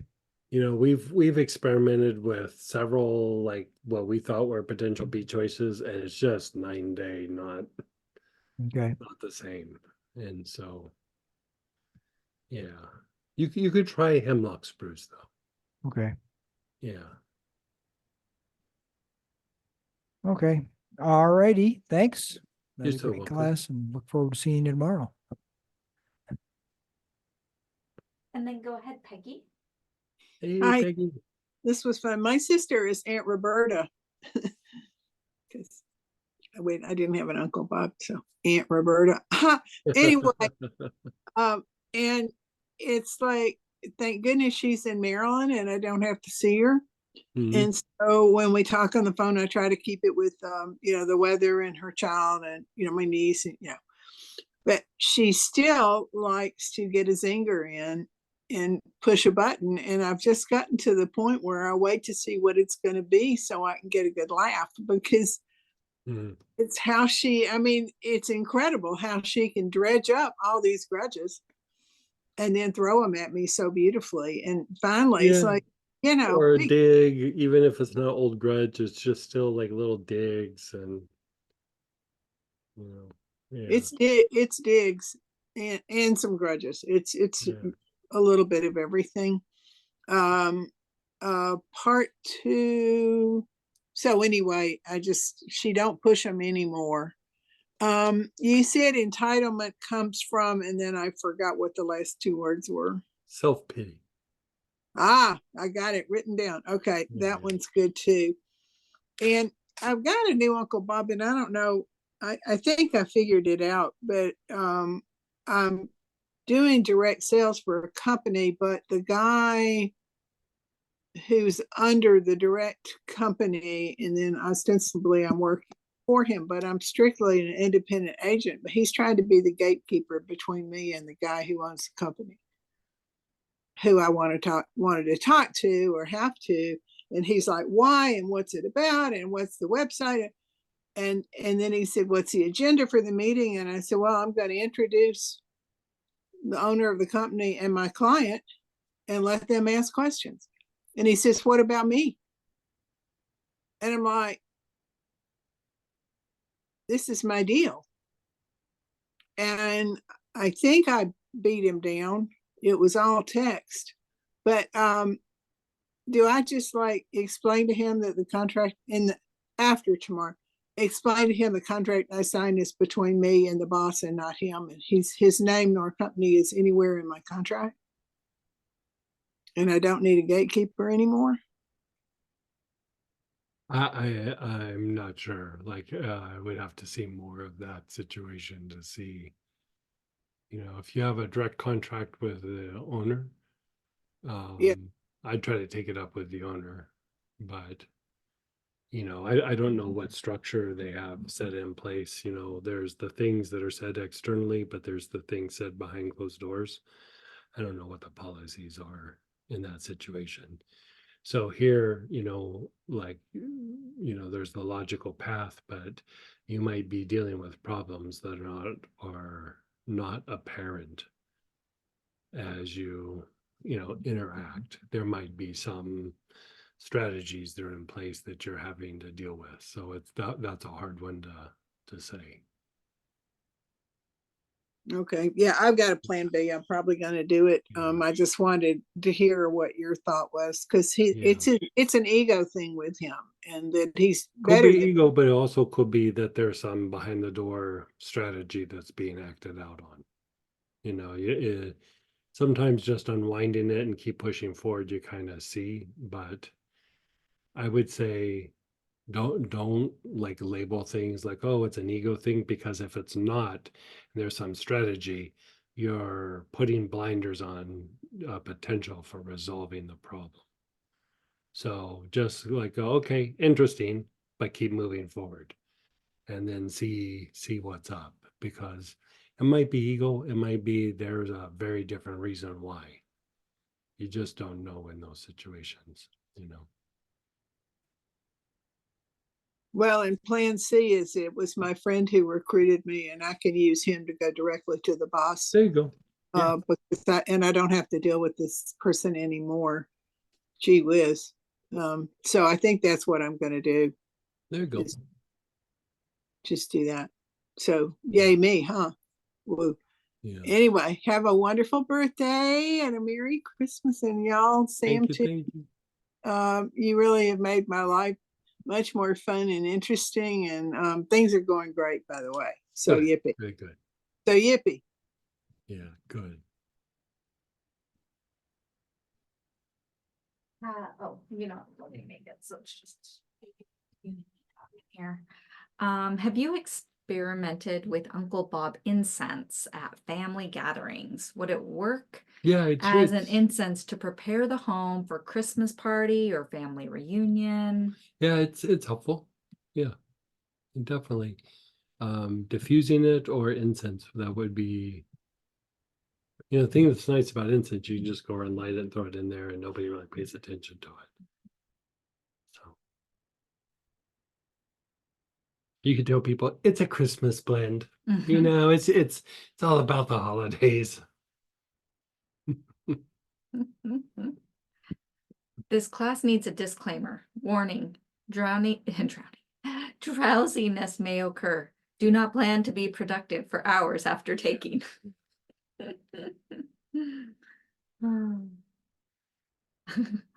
So, we posted it and someone goes, there's an Uncle Bob incense? Yeah, yeah. and it is awesome, guys. Yeah, it smells really nice. Like, it smells different when you burn it, but it's very nice. We were even burning it a little bit earlier today, It's pretty nice. It gets worked in the repertoire. Mhm. Do you have the oils? Oh yeah, we already did what's in the Uncle Bob blend. All these oils are very nice. A thought came to me that sometimes it seems to me that our Uncle Bobs may be addicted to getting dopamine jolt from our actions. And if you're more of an introvert, their actions might feel particularly hurtful.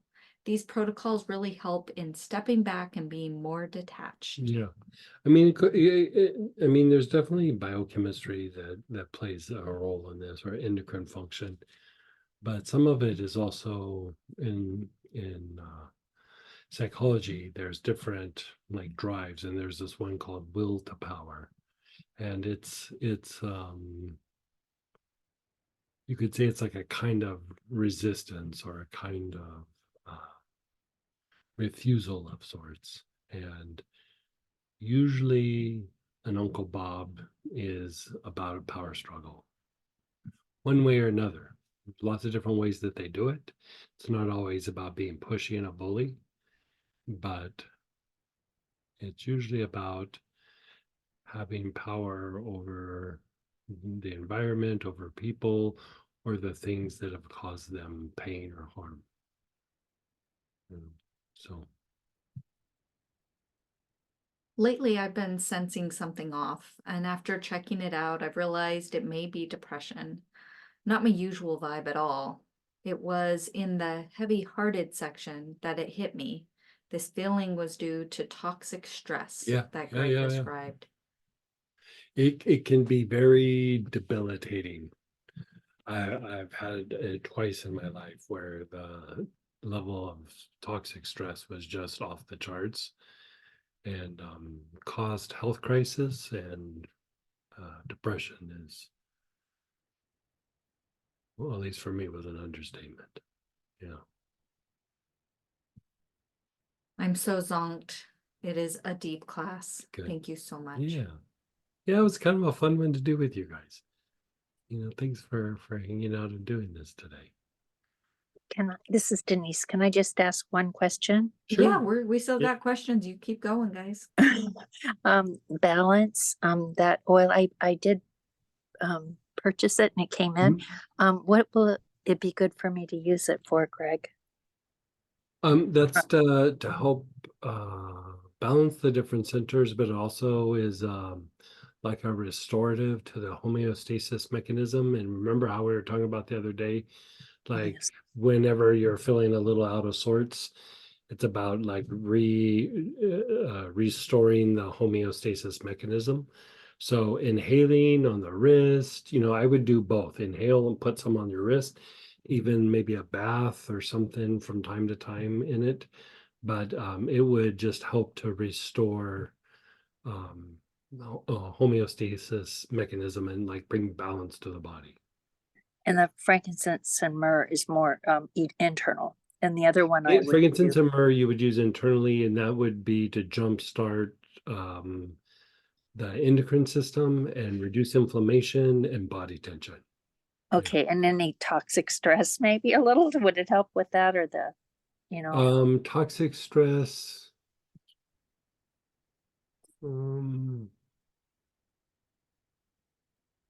toxic stress, the frankincense and myrrh, I mean, it would probably a bit. Frankincense by itself would probably be stronger, but if you didn't have the frankincense by itself, do the frankincense and myrrh. Oh, I have them individually, so yeah, I would do frankincense by itself. Okay, very good. Thank you. You're so welcome. And it was I really benefited a lot, but like I said, it was sort of like a ghost. I guess it was so familiar, I didn't really realize. Perfect example. Yeah. It's like seeing the man behind the curtain. You know? Thank you so much. You're so welcome. Happy holidays, you guys. You- Oh, we get to you see you too. tomorrow though, Yeah, right? yeah, we get to do again tomorrow. All right, that'd be great. Thank you. How do you use Melissa spray? Spray down the front of your body. You know, a little bit, maybe extra on the heart. Yeah.